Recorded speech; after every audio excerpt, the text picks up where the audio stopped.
our freedom, who art in privacy, hallowed be thy exemption. Thy Vonu home base come, thou will be free, on earth as it is in Vonu. Give us this day our daily Linux, and forgive us our trespasses as we burn those who trespass against us, and lead us not into jail, but exempt us from evil. Amen. You're listening to the PAZNIA Radio Network. Good day, fellow freedom pioneers. Dope General Willie 2 here, coming to you with a PAZNIA mutual aid request. Some of you may remember our friend Corey Hughes. Rail 2 had him on the Vonu podcast a couple of times to discuss Kerry Thornley's role in JFK assassination. Thane Riddle had him on to cover some CIA spycraft and identity transfer operations regarding Lee Harvey Oswald. In short, this dude is the preeminent JFK researcher to date, probably the only one worth giving your attention to. But his work goes much deeper than that. Unfortunately, our brother Corey was recently diagnosed with stage 3 rectal cancer. It was a weird genetic tinge, making the situation a bit more complicated. The success rates aren't bad, but the stress of having to deal with human doctors, exorbitant human medical bills, and the prospects of your life ending quicker than you think. That's fucking tough, man. Let's help our brother Corey through these hard times as we can. If you have any spare dollars, donate directly to him by visiting buymeacoffee.com/JFKbook. Again, buymeacoffee.com/JFKbook. If you want to donate Monero or Bitcoin, visit PAZNIA.com/Corey to be taken to the crypto crowdfunding platform Rail2 setup. The PAZNIA Radio Network has already made a small donation. Please consider doing the same. Again, buymeacoffee.com/JFKbook to donate fiat directly to Corey, or PAZNIA.com/Corey to donate Monero or Bitcoin via the campaign Rail2 setup.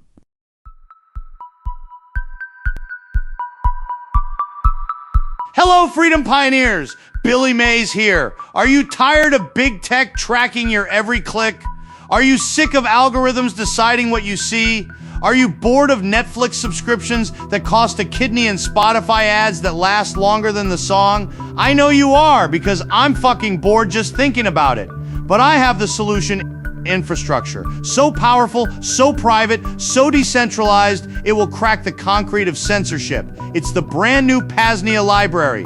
That's right. It's a free to-use privacy-friendly decentralized combination of Netflix, Spotify, and your digital book app, and it's live right now. Check it out. We've got the full HBO documentary, The Anarchists, with Jason Henza and Miranda Webb. We've got the legendary Bill Cooper documentaries. We've got Alongside Night, libertarian fiction, and Eyes Wide Shut, which, let me tell you, is basically nonfiction. And wait, there's more. We've got Trailer Park Boys. We've got Sky Huddleston's Second Realm Speed Dating, and music streaming is coming soon. Plus, a digital book library is on the way. Terabytes of content, more to upload. We have the beginnings of true media freedom, an infrastructure base with many, many potentialities. I'm Billy Mays, and I'm always here to help you take back your media. Visit lbry.paznia.com. Again, lbry.paznia.com to start streaming today. Billy Mays, signing off to go binge watch Firefly. Over and out.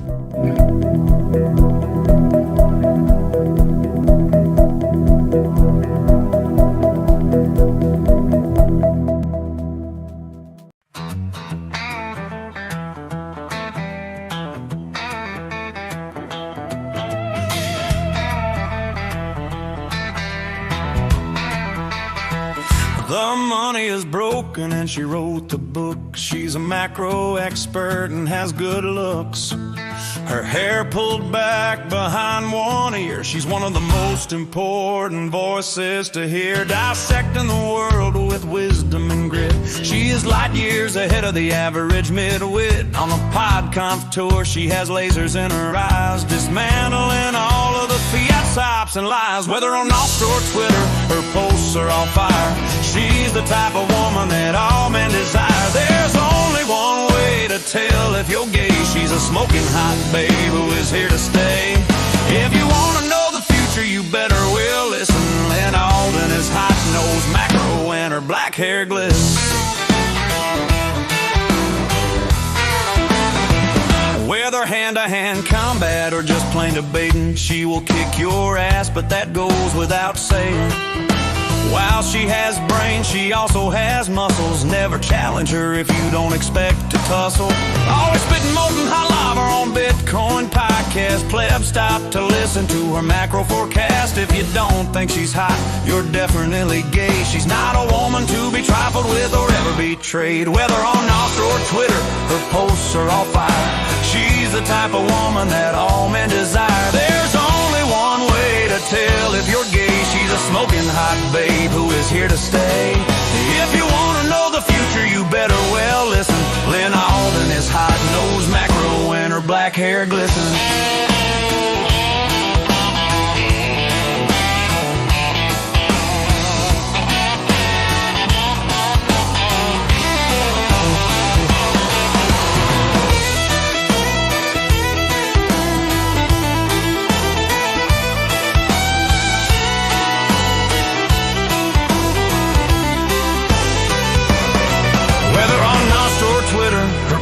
Are all fire. She's the type of woman that all men desire.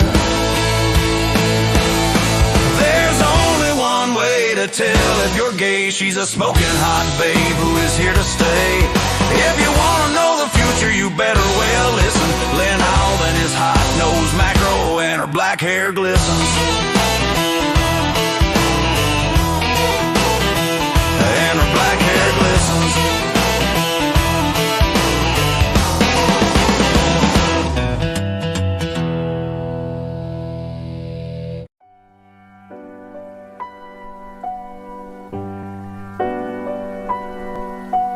Goat General WILLY2 here with an important message regarding food, health, and wellness. Sometimes the high-quality PAZNIA wheat, grass, and other forages just don't do it for me. Sometimes I need a change. In those cases, there's only one decision. Me and my closest compatriots bleat that slow bleat for a few hours until we arrive at the local Steak and Shake. When we get there, it's like clacking right into heaven. I get up to the order booth. Double steak burger and fries, extra spicy, with one of them glass bottle Mexican Cokes. Little one sexy ass walks up and orders some nonsense like 2 orders of fries and mozzarella sticks. The best thing about it? It's not like I'm cheating on my pure beast goat diet. They only use the highest quality grass-fed meat, tallow, and you can pay in Bitcoin. Thank you, Shay didn't pay me to make this recording. I just think more goats should know where to go for a good and healthy time. Unofficially on behalf of Steak and Shake. Go eat Steak and Shake. It's goatlicious.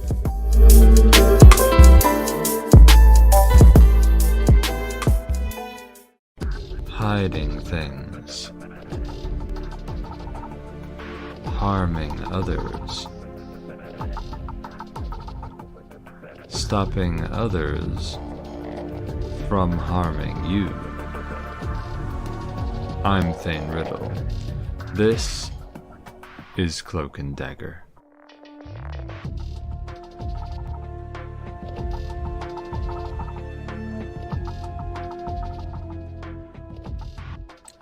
Yo baby, yo baby, yo baby, a gush bush bush. My niggas, it is I, the great Thane Riddle, the fresh prince of privacy, security, and decentralization, punching in for another underpaid shift boss, live from the heart of the Blacklight district of Ashgabat. You're listening to the PAZNIA Radio Network, the most spectacular treasure in history. We're live on Zap.stream.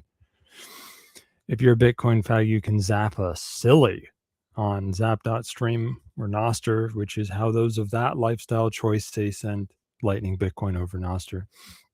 If you're Monero Chad, you can send Monero at xmrchat.com/PAZNIA radio. Whatever you do, tell them Thane sent you. Give me free content to help me kill time on the show. I may or may not need it. I've got 2 weeks of news to cover and could probably make some stuff up. I don't know. Maybe there's some fan mail. Go to PAZNIA.com/SimpleXradio. Get your ass into the PAZNIA Radio Network chat on SimpleX. Leave messages. I'll read them on the show at some time. I don't know when. You've got mail. I'll also take live call-ins at some time at PAZNIA.com/call2. Yeah, he did the phone ringing one. He meant to do You Got Mail, probably. First time that he fixed it though.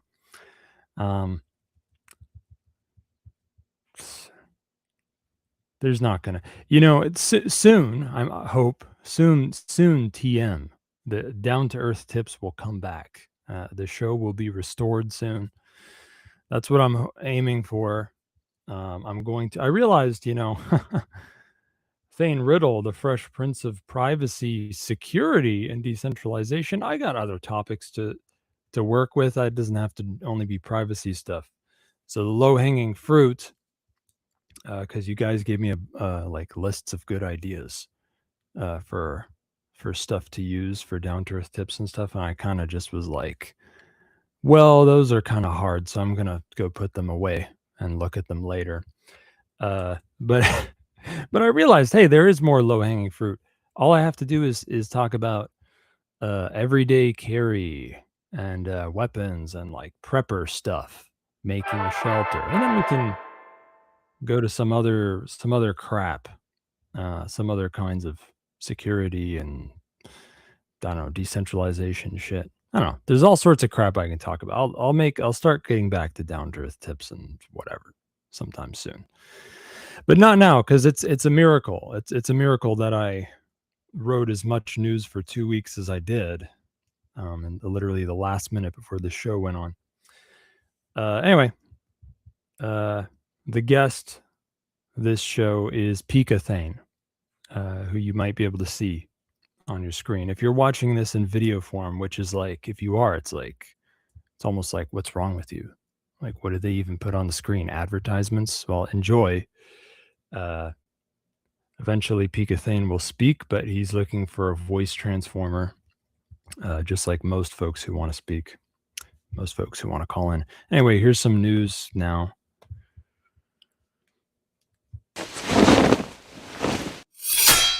This is Cloak and Dagger News, catching you up on this week's stories, propaganda, or psychological operations critical to your security and privacy.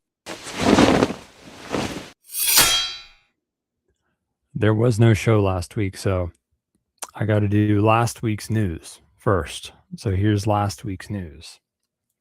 PAZNIA news from last week. PAZNIA news from last week is brought to you by the PAZNIA Monero raffle at xmrchat.com/PAZNIA-lottery. Send a multiple of 100th of Monero, 0.01 XMR. Get a raffle ticket for everyone you send. Make sure you send it with a fresh new Monero sub-address of your own in case you win. And do check the private box to hide the sub-address from blockchain analysts. Around the end of 2026, one of these lucky little tickets could win you half of all the Monero raised by the raffle boss. The Monero is already starting to flow into the raffle, so don't miss out. Go to xmrchat.com/PAZNIA-lottery to get your tickets, or go to PAZNIA.com/raffle-FAQ, FAQ, to learn more. And the only PAZNIA news item is the PAZNIA raffle is out. So you can go to PAZNIA.com/raffle-FAQ, FAQ, to learn more about that. Hardware news from last week, and it's not even news. This is only like, this is like a, hey, I found something and I'm showing it to you. It's most likely shameful. I found this. I bet it's been around for a little while. From Rumble. We got a message from Rumble. Boomer Hellstew reporting for duty on Rumble. I can't tell what kind of emoticon that. Oh, is that a saluting emoticon? Live the Pikachu guy. I think he's saying love the Pikachu guy, but I do like that you imagined it was long live. Yeah, long live Thane. I see the emoji. Maybe you don't. You got to install the right emoji fonts. It just looked funny for me. I think it's a saluting emoticon. Long live Thane. We're already having boomers swear allegiance to Thane. Wouldn't you know? It's so, it's so odd to me to think about how Rumble gets some of our most views, and then it's extra surreal that they're now finally bringing up the fact that I refer to them as boomers all on Rumble. So it's officially a meme for them. So that's good. That's good for them. I'm glad they've got something to do on their fancy, shiny devices that they don't understand. You'll figure it out. You'll work it out. Anyway, hardware news, which isn't even news from last week. Lemon manuals turned up on my radar. lemon-manuals.la. If you're into cars, if you have a car, or you might come across a car, or you might want to, if you imagine yourself, maybe you don't have a car, maybe you ride a bike, all right, but you're also a prepper, and you have some extra hard drive space, so you're thinking, if the shit hits the fan, mechanics are going to want car manuals, right? Because they're subscribed to these faggot like services, like software as a service type stuff that gives them car manuals, which is dumb. Anyway, if you go to lemon-manuals.la, which isn't their only domain, it seems to be a pretty good source for pirating car manuals for a lot of car models. I mean, this is an old story. Prepared for the future. That's right. This is an old storied tradition. Having car manuals is very important. It's a very good idea. Any kind of vehicle you have, you want the manuals for them. Maybe in paper, in the vehicle, but at the very least digitally. And these guys are combining the old Charm database, which is a bit older, from some 2013 DVDs, with the new Lemon database. And whatever, it's a lot of fucking manuals. All right, it's a lot for cars from 1960 to 2025. And also they have, if you're crazy enough, you can torrent all of it at lemon-manuals.la/bittorrent.html, which is also in their About section. If you click on their About link, you can torrent the whole. You can torrent you can kind of pick whether you want to torrent just the Charm database or just the Lemon database, or you can do both. Each one's around half a terabyte. So if you want to dedicate a whole terabyte of your own storage to storing every car manual, somebody might be willing to pay you. I'm just saying, like, there are some scenarios. There are some shit hits the fan scenarios where car manuals will be worth something, even digital car manuals.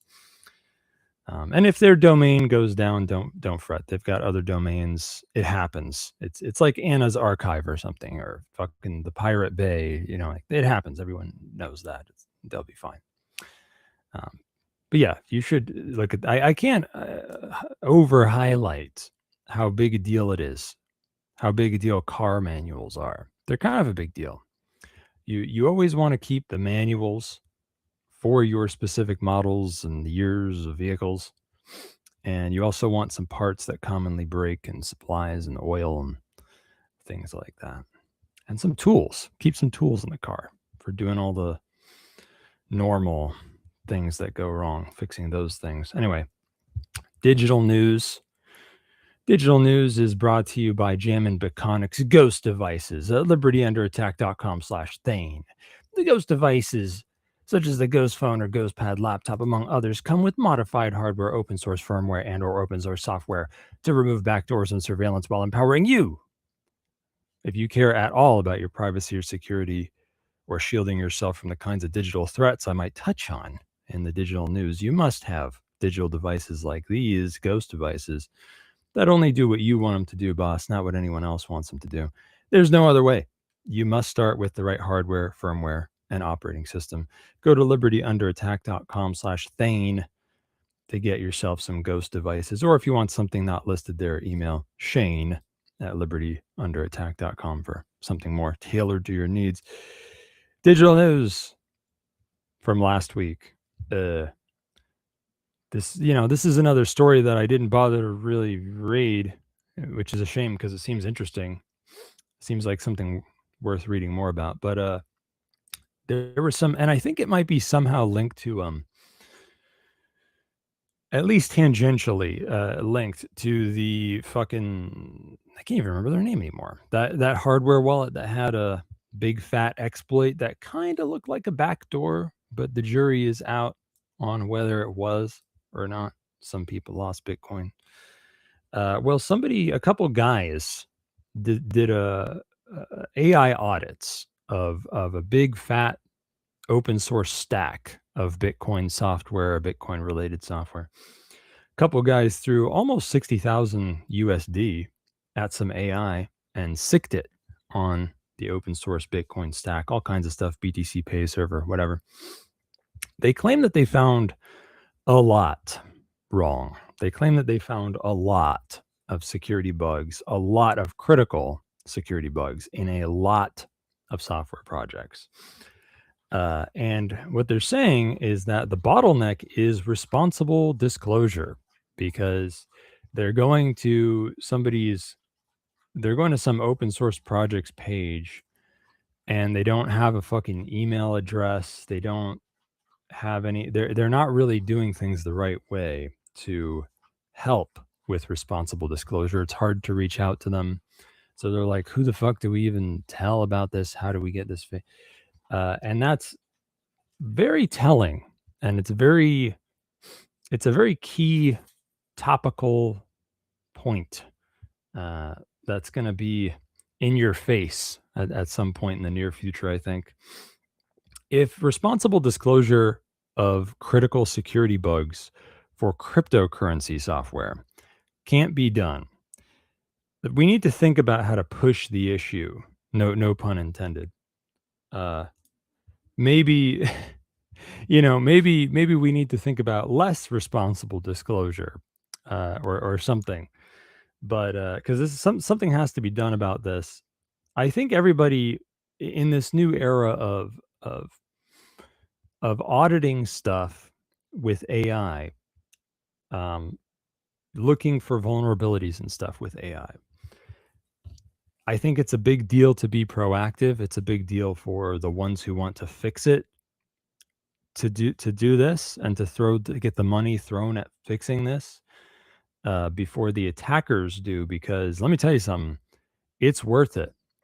$60,000 to find 1,000 critical security bugs in cryptocurrency software is worth it. For attackers, that will pay off many times over, and they don't have a responsible disclosure bottleneck. They're not interested in disclosing it. They're interested in exploiting it. So, and this is very cutting edge stuff. It's a matter of time before more bad attacks like this happen. I think everybody needs to stay frosty at this time. Keep an eye on crypto security bugs and updates in the coming months, maybe next year or two. I fear that the only way the ecosystem will be fixed as much as it should be is the hard way. So that email for responsible disclosure isn't going to pop up just because someone wrote an article saying you should really have wagging their finger. You should really have an email for responsible disclosure or whatever. That's not going to do it.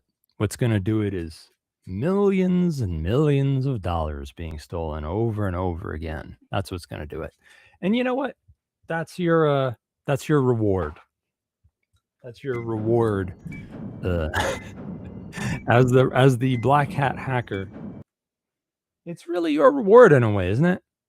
I mean, if the black hat hacker can exploit the bug faster and make money off of it, and in the process reveal the bug to the whole world, it's kind of like, well, if you wanted to fix it without that happening for cheaper, you could have spent less than that on AI or on an audit.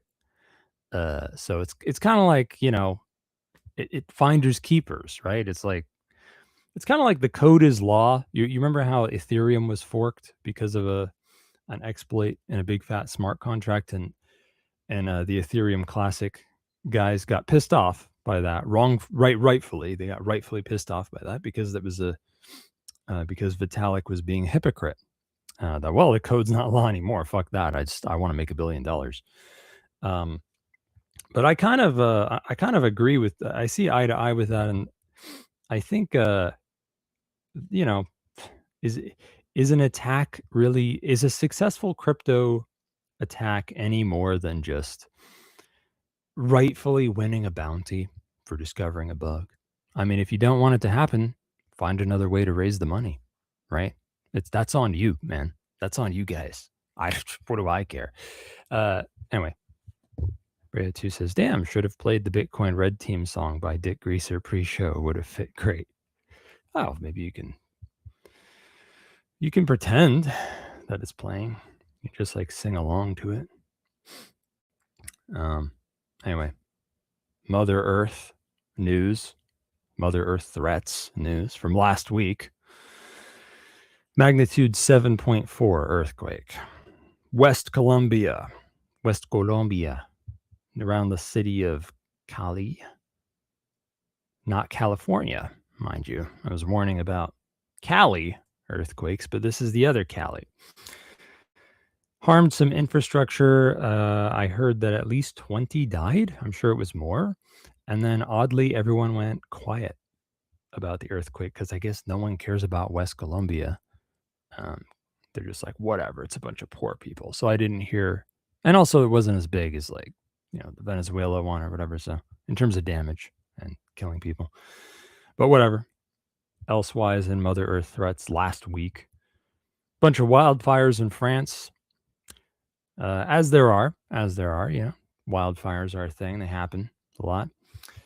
But in this case, the bludgies in France say that they nabbed hundreds of motherfuckers for starting fires. Hundreds. I think they cuffed like over 400, and at least 100 of them confessed. There was a bunch of minors in there too, which kind of makes you wonder what's going on there. But whatever. I mean, hey, that starting fires is fun. Like, I mean, don't you do that? I do that. I start fires. Not forest fires. Well, not that I can say anyway. Logistics news from last week. Did you hear there's not a lot of oil going through the Strait of Hormuz? Did you hear about that? Thought I'd let you know. The reporting bodies don't even report all the strikes on ships there anymore, but they are happening, and not many ships are getting through. Some folks in Oman have been trying to get oil around the blockades by getting it out from their shores, but it's not quite going off without a hitch because they still get shot too for doing that. And it's bad for oil and so forth. Bad for the oil supply and oil price go up and all that stuff. Number go up. Hey, why don't you buy a bunch of oil? There's an investment for you. Obviously, come on. Should have done it earlier this year, but don't worry. There's still money to make. Buy some barrels of oil. Still money to make on that. Baby Man Dark Strait and the Red Sea threat levels keep going up slowly. They're not officially closing it. Not quite closing the baby mandibles straight, but the Saudis have been cutting their oil production in answer to this, which doesn't look too good. And there's that, because that's, it's another big water sea choke point for moving stuff. Whatever. I'm tired of talking about it. Here's another, I don't care if you're tired about this. I'm going to do it again anyway. Here's another warning. There's a big energy crisis and overall economic crisis happening. Did you hear about that? It's not stopping. And the end consumers have not seen anywhere close to the worst of it. Wherever in the world you are or you're going to be, you should be worried.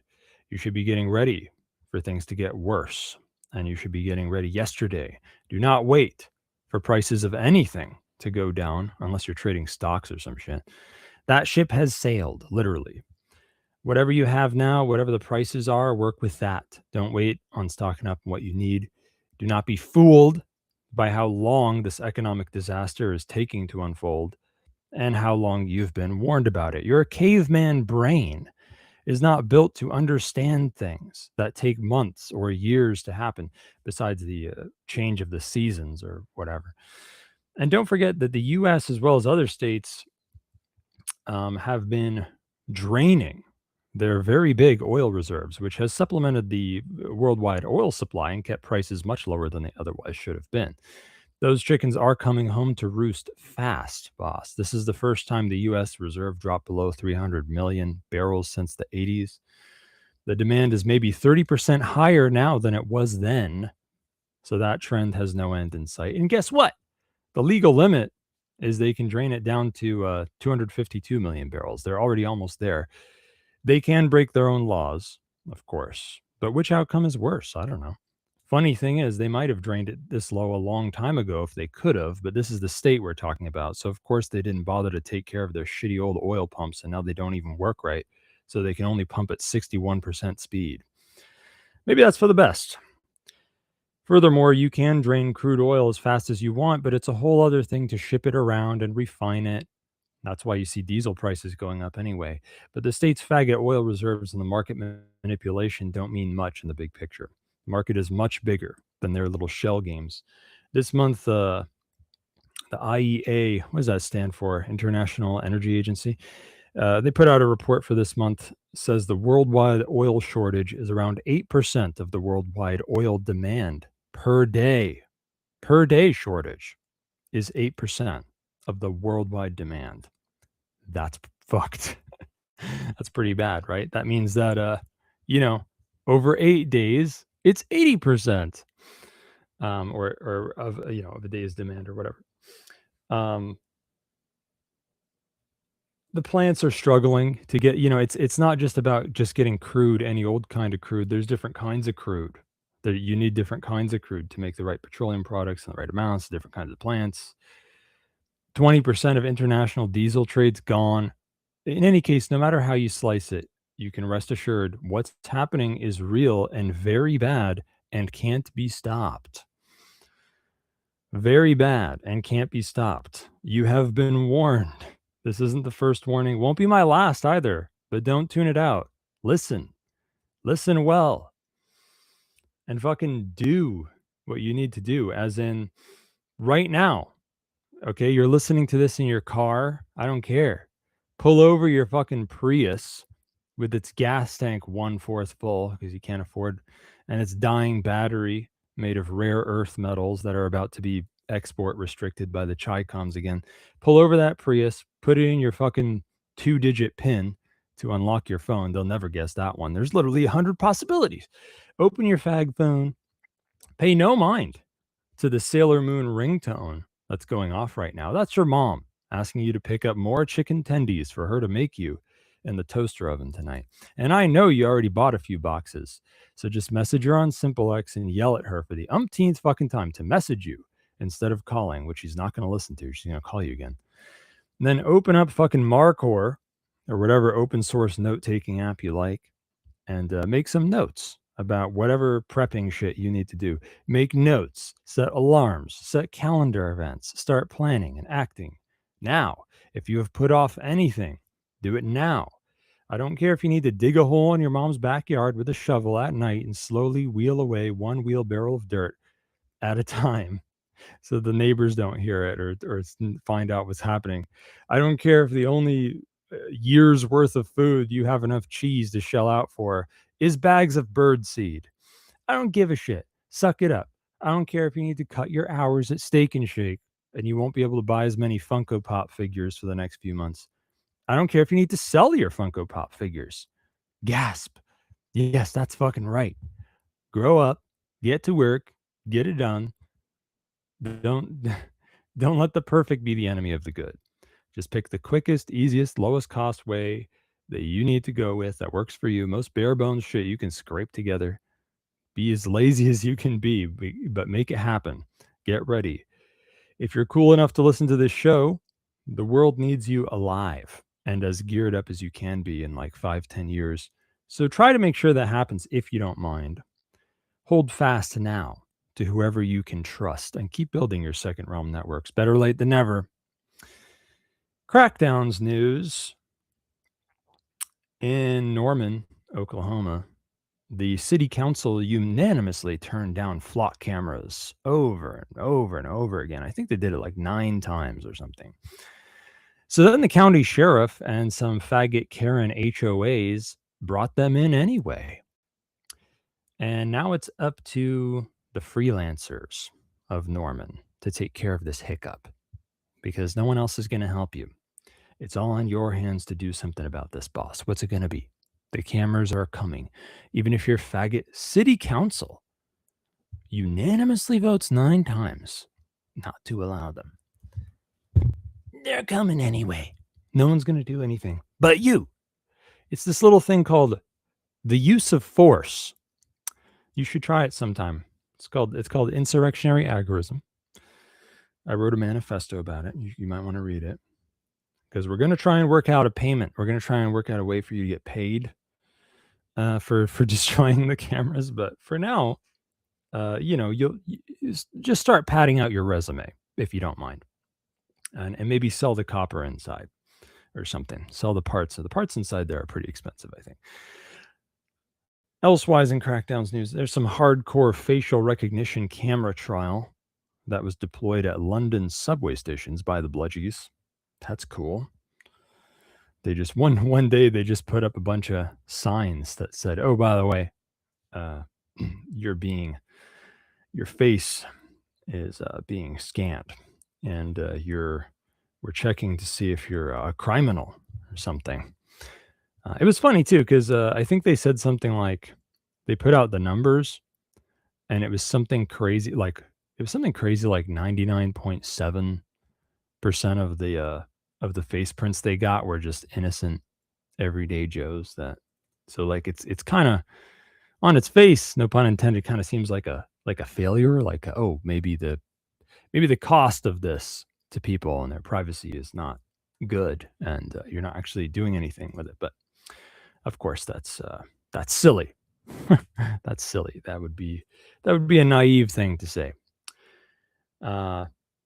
Texas state, the state of Texas, froze motherless.com's domain, which is owned by a business from another country. And they froze it over some digital ID verification bullshit. That's interesting. If you don't know what motherless.com is, what are you doing listening to this show? You're not the kind of crowd we want around here. Motherless.com is an edgy porn website. It's been around for many years, so I'm kind of shocked that you don't know what that is. But it's owned by a fucking company from another country. But I guess and forgive me if I get this wrong, because I don't actually read these stories, mind you. I don't actually read them. Okay, but it seems like the Texas state, with they're trying to enforce their digital ID age verification bullshit on a foreign business, because I guess maybe it was even registered in Texas. Why are they doing this? But whatever. That was fun. And they gave them like a bond. They wanted a bond of like $9 million or something. I don't know what happened with that. I didn't read anymore, but that's good enough for me. That's good enough. I don't need to read about how well they backpedaled, because all I care about is the bad part that they did. That's all you need to know about. This is a show where we talk about threats, because even if they backpedaled it this time, next time they won't, and they're going to do worse, and they're going to do it more. That's how it works. So I'm telling you about the bad part. That's all I care about. South Korea is now letting courts go after so-called misinformation. So there you go. South Korea, perfectly nice country, lots of economic development, pretty cool spot. But the government, as usual, pretty wonky, pretty funny, pretty silly. And now now they can legally go after misinformation. Whatever the hell that is. It's whatever they decide it is, I guess. It's whatever they decide what the gospel truth is. And if you disagree, then you're in trouble. The Arizona state had a bill that would put the feds in charge of some age verification. So Arizona state not only trying to pass age verification stuff, but being huge faggots, not even trying to take the power for themselves, but bending over to the feds and saying, "Oh, FTC, you do it. You take charge of it for us." That's even worse. Yeesh. The Brazilian state has made VPN usage an aggravating factor in crimes and so forth. So if you do something illegal and you use a VPN while you're doing it, that's now an aggravating factor. It makes it aggravated. It's a hate crime. It's a hate because you hate, you're discriminating against IP addresses or something. New Mexico state law, and this isn't, I don't even know how new this is. I only found out about it. But apparently there's a New Mexico state law that compels speech on AI satire. It seems that the Babylon Bee is trying to fight it in court, which is how I heard about it. I didn't even know the law was there. But there's a New Mexico state law that says if you make some AI satire, you have to say it at the end that, oh, this was a joke, by the way. Go fuck yourself. Elsewise, news corporations, a lot of them, a lot of news corporations. It's a new hot hip thing for news websites to hire Palantir to try to break their readers' anonymity and do hardcore analysis on their readership, try to work out who they are for innocent reasons, I'm sure. I'll put it to you this way. News is a dying business. As you, I mean, just listen to the news you're hearing right now. It's not very good, is it?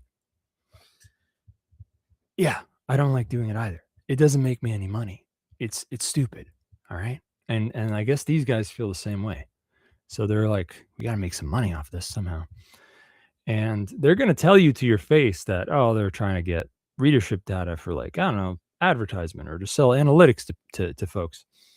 But that's a very sly way of saying, you know, who are you selling the analytics to, right? Why are you picking a major, like, military contractor to do this?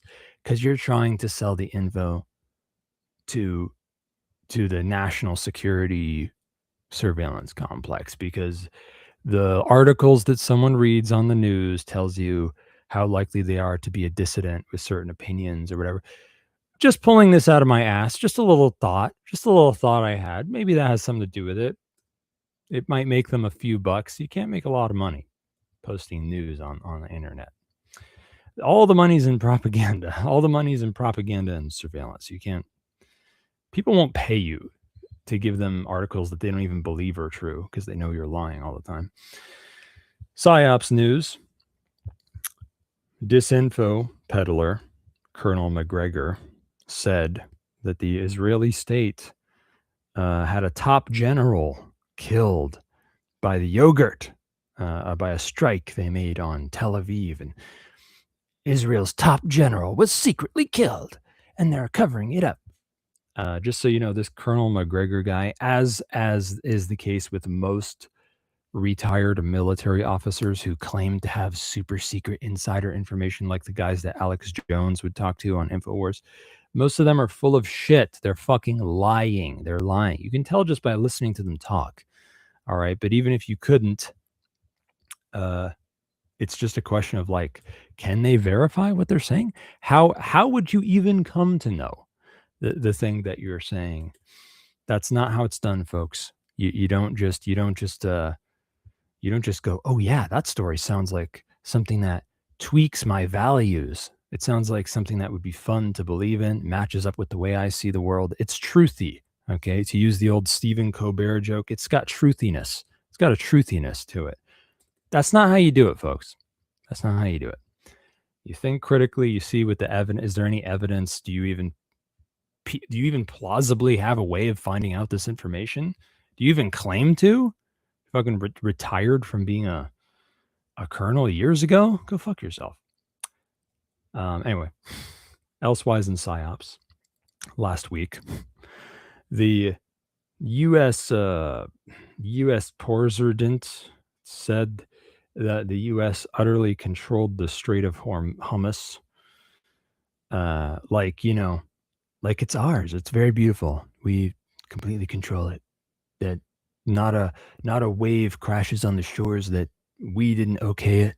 Like, I can only guess how funny the worried looks on faces of those in the press the press in the room, what their faces looked like when he was saying this. This claim is so shockingly out of touch that it's hard to say, or at least it was hard to say last week, how much it was even a psyop or how much it was merely some kind of early episode of dementia or something. It's a very odd thing to say, but this story has a sequel when we get to this week's news, unfortunately. Elsewise, in last week's PSYOPs news, another dud bomb was found at a fire station in D.C. All smoke and no fire at this fire station. It's a pattern I've been documenting for many months now. It seems to be kind of a 2026 thing in America, that a dud bomb that had no way of even going off, that was never going to go off. Someone tried to do a terrorist attack with a bomb that had no chance of going off, and it didn't go off, and we found it, and sometimes we caught him. That happens a lot in 2026. All of a sudden in America, just saying, I can't prove that they're all being, faked by like in some sort of coordinated way, but it just seems weird, right? So I'm going to put it in PSYOPs until further notice. In intelligence and the lack thereof. In Italy, a plant that was making munitions and rocket propellant for the Ukrainian Nazi CIA niggers blew the fuck up. Big time. Blew the fuck up. A plant making weapons for a major war happening right now blew the fuck up. And that's in intelligence news. And I don't need to tell you why that is, because, hey, we all know accidents happen. At industrial plants, accidents happen. But, look at it. Just look like, come on. What are the odds that that's not whatever they call the KGB nowadays? Half the time I forget what they call it. What are the odds that it's not them? In war news, which is brought to you by Agorist.market. You want to find some goods and services in the counter economy? How about putting your own business in front of thousands of Agorist eyeballs? Well, you can't go too wrong with one of the oldest, most well-known online second-round business directories in the world, boss. All you got to do is jack into the Matrix, the Shadowrun one, not the Wachowski trainees one, and surf the World Wide Web on over to Agorist.market. Make lucre, not war. A somewhat worrying trend in U.S. military security has emerged. Warning, listen to this. Warning, this is funny, but it's worrying. So you might want to listen to this one and not tune it out, because it's kind of worrying. All right. A new trend in U.S. military security. Last week, the U.S. Trident, is that what you call them? The U.S. Trident? Something like that. The U.S. Trident last week was seen playing golf with a surface-to-air missile defense system beside him in fucking New Jersey. Now, if a guy like that is fucking going to New Jersey, of all things, to play golf, the world's topsy-turvy already. But playing golf with a missile defense system is the cherry on top. And maybe they should just kill two birds with one stone and install the missile defense system into the golf cart. Then it goes with them to every hole. You don't need to transport it separately. Hell, install a golf ball dispenser and one of those little things that one of those little nets you can hit a golf ball into, and it tells you how far the golf ball would have gone and stuff. The whole 9 yards. You could call it like Golf Cart 1 and pass it down to the next U.S. Resident. This is on top of him being followed around all the time by airborne warning and control systems aircraft for the last few months. I don't even know if the guy knows that that's happening. I don't even know if they told him that, by the way, we have airborne warning system planes following you around everywhere you go. I don't know if they even told him that. and now they're parking missile defense systems by him at the golf course in America. This is happening. Now, who can say for sure why the state does things? The state is very weak and foolish, and it does wrong things all the time. The state also tries to trick folks all the time by doing weird shit. And these things are like breathing to the state. If it stopped doing them, it would die. But this is something worth worrying about, and it should not be taken lightly. Now, I couldn't care less about the U.S. Peroxidant or whatever they call him. He's not a highly tactical target, of course. And I mean, I wouldn't even do him the honor of trying to kill him. He's not a tactical target. Of course, another state killing the P.A.Z.NIA in their homeland with a fucking missile would be a very diplomatic, a very big diplomatic incident and a media circus, to put it very lightly. But to me, what's way more worrying than all that, and also kind of thrilling and cool, if I'm being upfront, is the hinted acknowledgement by the U.S. military that the U.S. president could be assassinated with a missile from a nation state in America. Or should I say assassinated with something? Assassinated with something. That it could happen seems to be what they're hinting at. That there's a perhaps elevated likelihood of it happening. You want to hear my bet about what kind of attack they're worried about? Can you guess what I'm going to say, boss, and why I find it so thrilling? Let's put our thinking caps on for a second, if you don't mind doing so. I know thinking caps aren't the most fashionable clothing these days, but if we put our thinking caps on for a second, you mind the fashion faux pas, the fashion police. You might it might occur to you that an intercontinental ballistic missile is not likely going to get to New Jersey to kill the P.A.Z.NIA from fucking Russia or China or something. Not likely to happen. Not even likely to happen from a boat in the water. Might not even happen from a satellite if there's some sort of, namely if there's some sort of secret HARP missile defense systems. If they had that, actually, even the thing they parked beside him probably wouldn't save him. I'm thinking what they are worried about is, can you guess what I'm going to say? It's drones. It's drones. They're the only thing they could be worried about, I think. And I didn't see anyone saying this, which is kind of odd. I feel like it's in your face, right? They must be worrying about Operation Spiderweb type. They must be worrying about a spiderweb attack, that drones are snuck close to the target, sneaky, going all the way past your missile defense systems, and then right nearby they're deployed to hit the target. That's what they got to be thinking, right?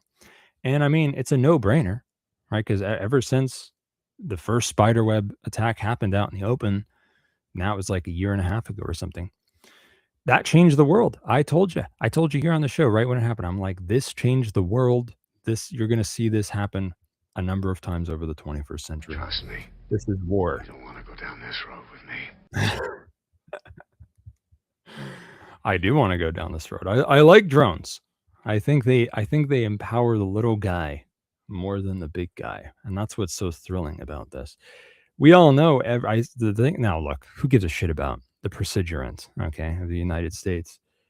What's really cool is what they did with the first spiderweb attack when they took down billions of dollars worth of fucking B-52 bombers in Russia that were like old as shit. They were around for like 100 years, and it's just like poof, gone. And it cost a few $1 million. You know, hell yeah, that's what they're worried about, because now anyone can do that. And that's why I like this. That's why I find it thrilling. But at the same time, it's kind of worrying too, in a way. But hey, maybe we can just maybe if someone assassinates the P.A.Z.NIA with some drones or something, maybe we can just kind of act like it's not a big deal, like it's the new normal. Like maybe we could just do that. Maybe not. Who knows? You never know. You never know with these guys. They seem pretty capable of making the sheeple think things are normal. Anyway, U.S. weapons shortages as bad as ever. There's no covering that up. the US attempts to cover it up are too little too late. Some have wondered why the Chi-Coms don't make the most of this by hitting Taiwan ahead of schedule. Now, this is kind of a serious point because, when we're talking about the Chi-Coms invading Taiwan, we're talking about maybe triggering World War III. So, and it's going to happen sooner or later. It's either just a crack in the driveway or the Chinese are making their move. Thank you. That was good. That was a good selection. So yeah, I think it's worth talking this over and talking about why I think it won't happen, hopefully. So here's the game. The Chi-Coms are very close to Taiwan, and that's good for them. Whereas the US can't bring a carrier strike group, an aircraft carrier, too close to there, or else they will get fucking raped. So US aircraft carrier would have to be refueled. The US aircraft would have to be refueled in the air by tanker aircraft because the aircraft carrier has to be farther away. And of course, this complicates things because then the tanker aircraft have to be shielded from attacks themselves. It's not great, but it can work. So with the U.S. carrier strike group that far away, the Chi-Coms have one noteworthy way of hitting them, which is a land-based anti-ship missile that goes way faster than the speed of sound, and they fly very, very high up, and then they come back down. It's not easy to intercept, but it's not as good as the Russian ones. And the US warning systems are good enough that they may well fire early enough to intercept them at the right time, which is before atmospheric reentry. But those interceptor missiles, boss, that the US could use are kind of running out, as you may know. It's hard to say how much they are running out, for sure. And in any case, the Chi-Coms are very green behind the ears when it comes to war.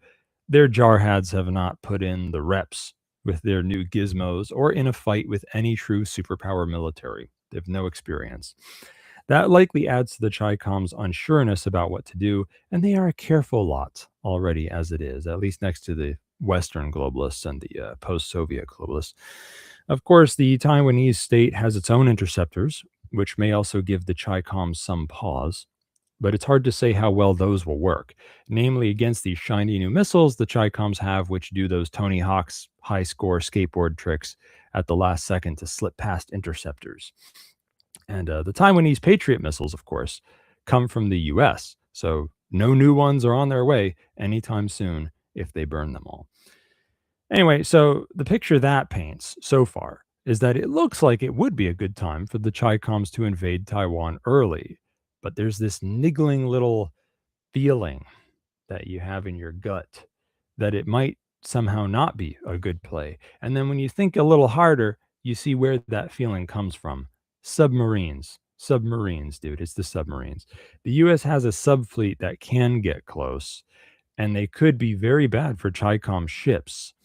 If the US truly cared a lot about defending Taiwan, they could blow up the fucking ships of guys trying to invade Taiwan, boots on the ground, before they even get there with their submarines. And the Chi-Coms are very far behind on defenses against underwater threats like submarines. This is why I think the Chi-Coms are likely not leaning towards attacking early, because I think they want it to go right when they do. And there are too many unknowns already as it is. Let's hope I'm right as well, because the later the invasion of Taiwan happens, the better, because it has a very fair likelihood of starting World War III in earnest now, though it could still end up being something else that does that, like Korea. And let's hope that's true too, I guess. I love Taiwan, it's a cool spot. I wish them the best. But frankly, the best case might well be that the US leaves them in the lurch when they're invaded and doesn't help them too much. I once thought that they would do that, but now I'm not so sure. So who knows? Still kind of feels like World War III is likely to kick off next year at the earliest. Fingers crossed, I guess. Rayo 2 says, the Taiwanese are wonderful people. I don't know if they are or not. Never been there. Nonsense comment. Of course they are. Pretty much all peoples are wonderful. The issue is mostly just the state. Even the fucked up ones are wonderful in their own way. Shadowrun. Shadowrun. You ever heard of Shadowrun, boss? I might get interrupted by the break, but that's fine. Shadowrun is like a tabletop RPG from like the 90s, which is like a fantasy sci-fi tabletop RPG where like a magical comet landed on Earth and like turned some people into elves and orcs, and also there's magic now. But also it's like a left-winger's idea of a dystopian future where mega corporations control everything instead of governments. But they are governments, really, but we call them corporations. And because the corporations can't legally go to war with each other without being sued, which is funny because that's kind of utopic in a way to say that. But because of that, they have to wage war with plausible deniability through secret freelance agents, which are called Shadowrunners. And generally you're playing Shadowrunners in Shadowrun. Anyway, so that's something like that's happening now.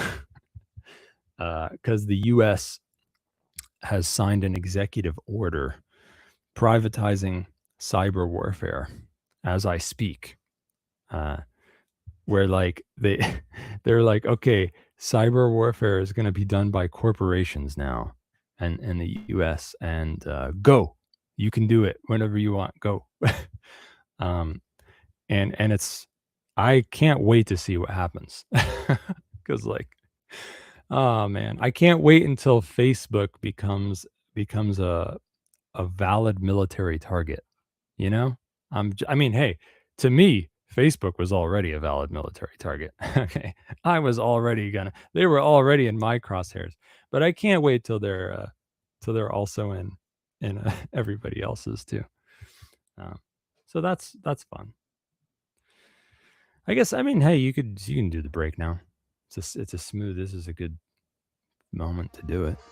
You can do it faster. So there's going to be a break. The robots will tell jokes and there'll be ads and so forth. And then afterwards, I will come back with my guest, Thane, and I will do more news for 2 weeks.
You're listening to the PAZNIA Radio Network.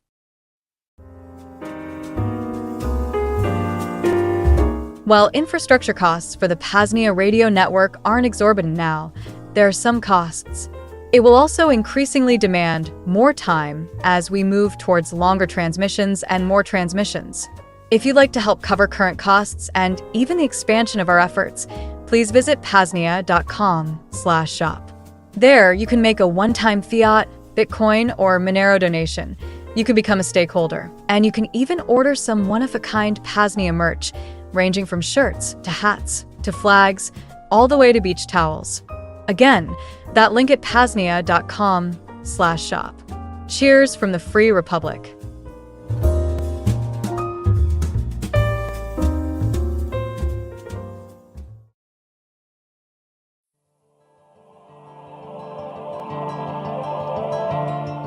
Now that the technological foundation is laid for the PAZNIA radio network, we are now ready to start building out a regular, and more frequent transmission schedule of self-liberational media. Do you want to host your own show on the PAZNIA radio network? Do you already have a show or podcast that you would like premiered or replayed during our transmissions? Something else? Reach out to Coordinator Rayo to discuss details. Email coordinator@paznia.com. Again, coordinator@paznia.com. See you in the second realm.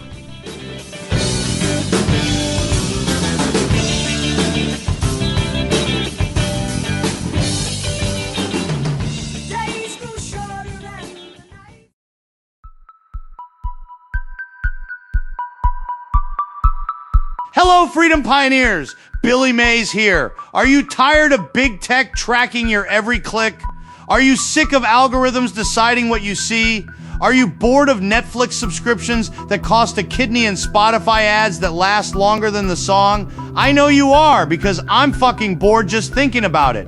But I have the solution: infrastructure. So powerful, so private, so decentralized, it will crack the concrete of censorship. It's the brand new PAZNIA library. That's right. It's a free to-use privacy-friendly decentralized combination of Netflix, Spotify, and your digital book app, and it's live right now. Check it out. We've got the full HBO documentary, The Anarchists, with Jason Henza and Miranda Webb. We've got the legendary Bill Cooper documentaries. We've got Alongside Night, Libertarian Fiction, and Eyes Wide Shut, which, let me tell you, is basically nonfiction. And wait, there's more. We've got Trailer Park Boys. We've got Sky Huddleston's Second Realm Speed Dating, and music streaming is coming soon. Plus, a digital book library is on the way. Terabytes of content, more to upload. We have the beginnings of true media freedom, an infrastructure base with many, many potentialities. I'm Billy Mays, and I'm always here to help you take back your media. Visit lbry.paznia.com. Again, lbry.paznia.com to start streaming today. Billy Mays, signing off to go binge watch Firefly. Over and out.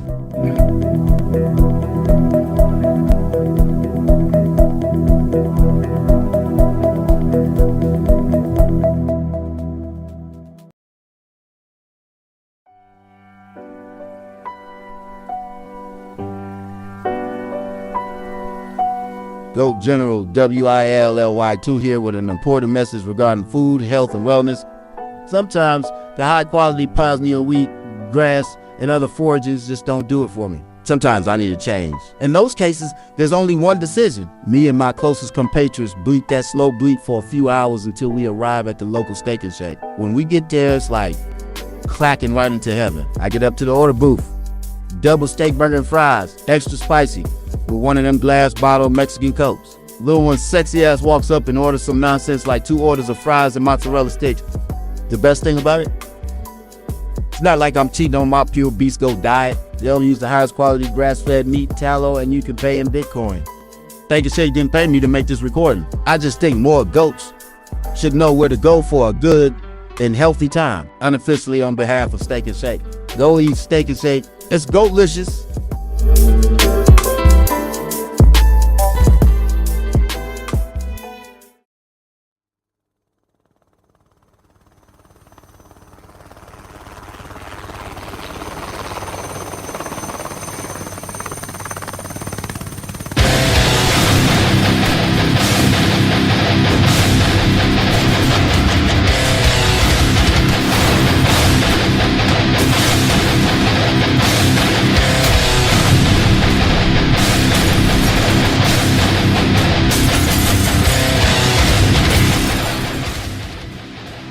And now, back to Cloak and Dagger with host Thane Riddle.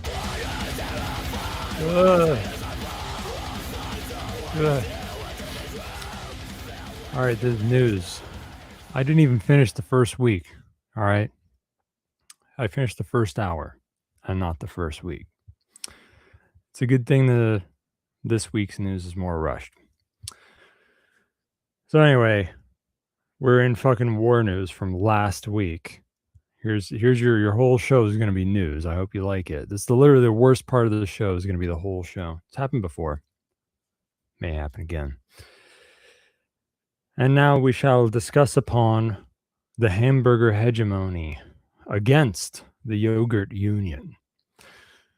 Last week, same old boring war stuff, but 2 of the strikes on oil tankers in the Strait of Hummus led to 2 oil spills covering hundreds of square miles of Omani waters and the shores of Keshem Island.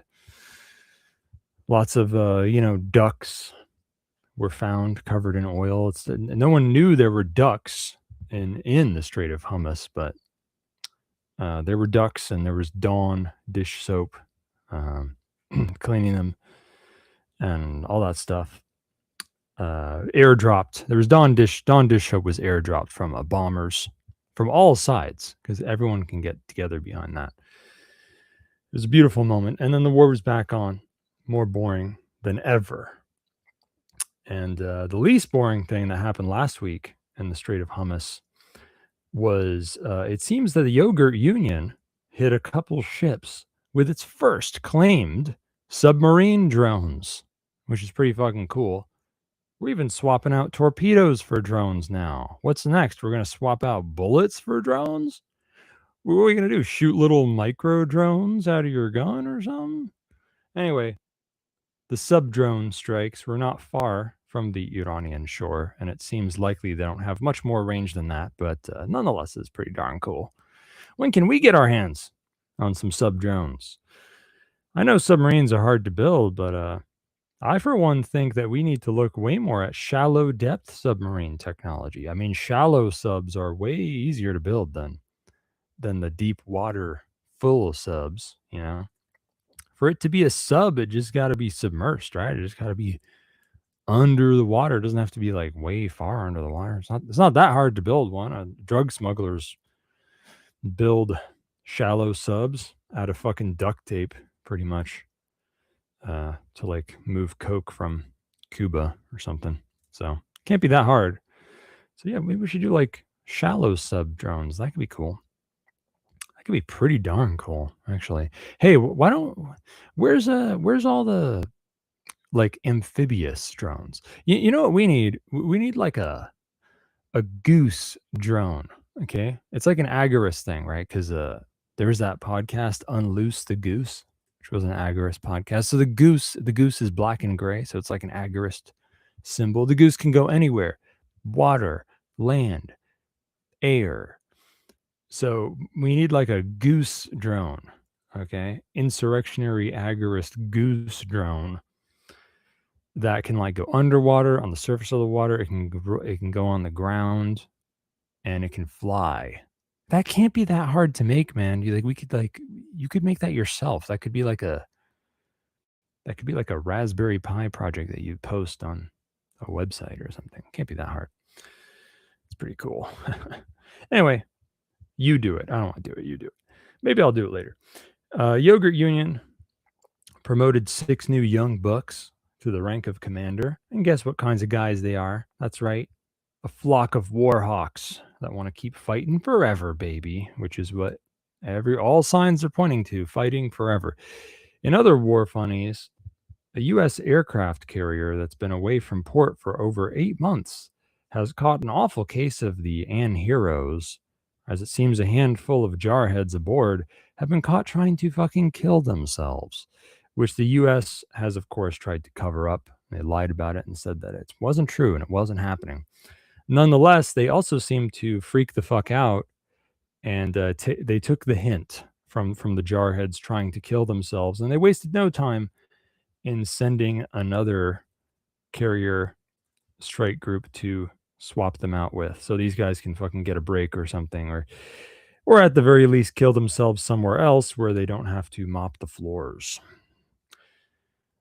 And the Houthis were still kicking up dust in southern Saudi Arabia. They hit the Jazan refinery again. They hit another ship in the Bab-un Adeb Strait. Fight between the faggot kitty fucker Saudi royals and the Houthis then started to get a bit messier and a little more soap opera like. See, before there was a strike on a Yemeni town called Mocha. I'm sure you say that like Mocha or something, but Mocha matches up too well with my food theme, so I'm going to say Mocha.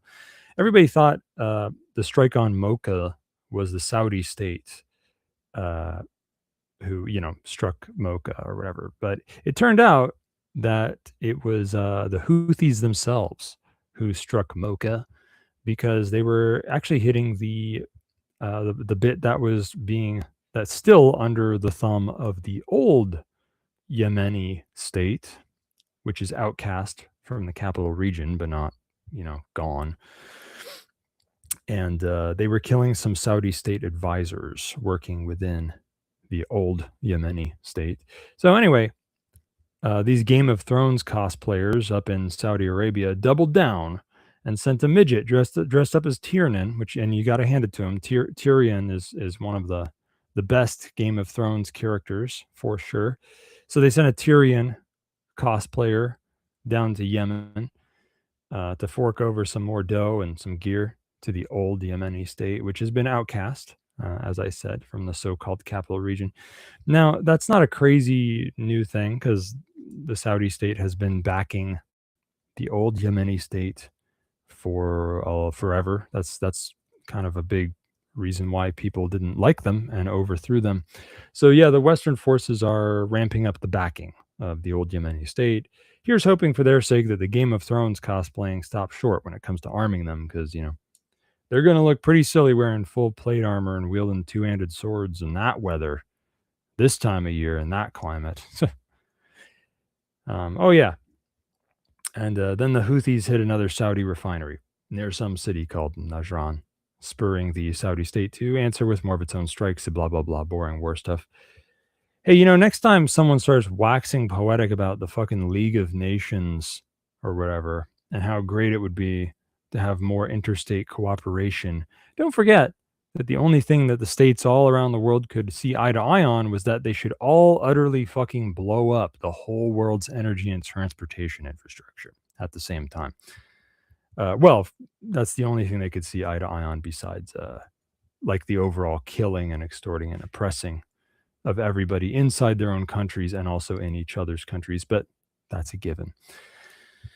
Elsewise, in last week's war news, Ruski State's KGB figurehead, kind of a handsome guy, likes to ride horses shirtless, apparently, takes a last-minute trip to the Kuril Islands to gently twist the Japanese state's arm and low-key threaten them. The history there, in case you want another boring history lesson, is the Kuril Islands are kind of disputed territory between the Russian state and the Japanese state. The Japanese state kind of forked it over to the Russian state once upon a time, but now that they want to Indian give it, they want it back, and they dispute the legality of that. And the Russian state decided to take a surprise trip to the Kuril Islands to say, hey, what's going on? They basically filmed a, you know how on Mr. Rogers, he'll go to the local factory, he'll go to a factory to show the kids at home how things are made. And hey, you can get a solid blue collar job working at a factory. It's actually kind of a cool thing. Mr. Rogers was an amazing show. So yeah, they did that. They went to like a fish factory, and they were like, "Hey, what's going on? What's the deal with all those sanctions you guys got on Russia? We got no problem with Japan, and also we're very close to you, and we're very big and strong. Just wanted to remind you of that." That's basically what that was. And then there was a leak last week, and this one's kind of funny. Some newly bought water drones, some that the UK bought, have Chi-Com backdoors in them. That's pretty much it. So there was a big old wave of water drones that the UK bought, and they have parts in them from China that phone home and might be backdoored or something, could at least be used for surveilling them, which is pretty funny. I mean, how do you do that? Like, how do you fuck up? how do you fuck up secret cutting edge water drone military program that badly? Like by using some shit from Alibaba inside it. Like, how do you do that? Like, what the? That's pretty funny, but whatever.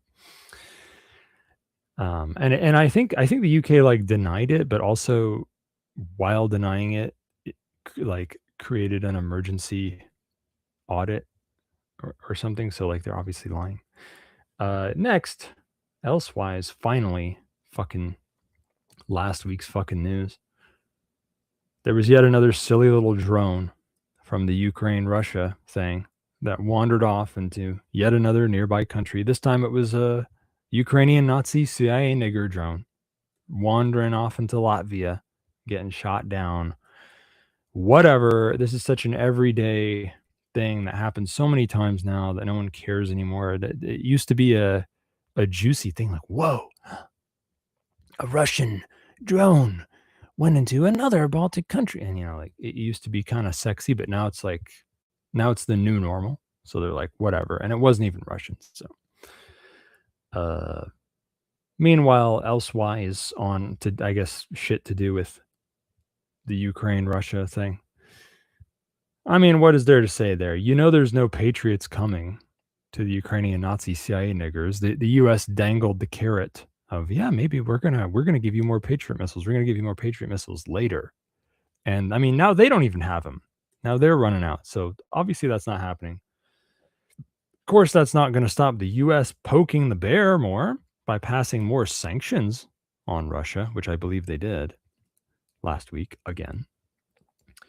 Oh, yeah. And also last week, the Ruski state put out a threat hinting that if anybody tries to take a Russian Shadow Fleet tanker, if anybody tries to, board and steal a Russian Shadow Fleet tanker in the Black Sea or whatever, they will answer in kind by taking European ships. And they bragged about how they're tracking and spying on all the European ships, and they know where they are and their routes. Another low-key, cool, vodka-scented threat for you. And now finally, this week's news.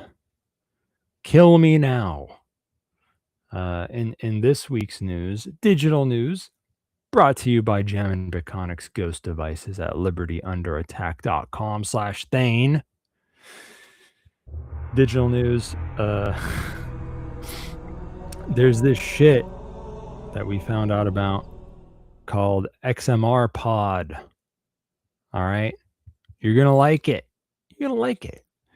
Now, I don't know if you know what Antenna Pod is. There's an open source podcast app for Android called Antenna Pod. It's pretty old. It's been around years and years.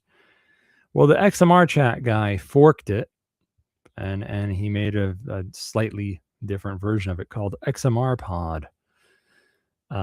That has the podcast tracking and listening features of Antenna Pod, but it also lets you tip XMR and send super chats to podcasters who are on XMR chat from within XMR Pod. So pretty cool, pretty fucking cool. Yeah, it's kind of like Fountain, how you can give lightning to podcasters, but it's Monero. So it's kind of like that. And how it works is the creator, the podcast creator, who has an XMR chat page, just adds the podcast RSS feed link to their XMR chat page somehow.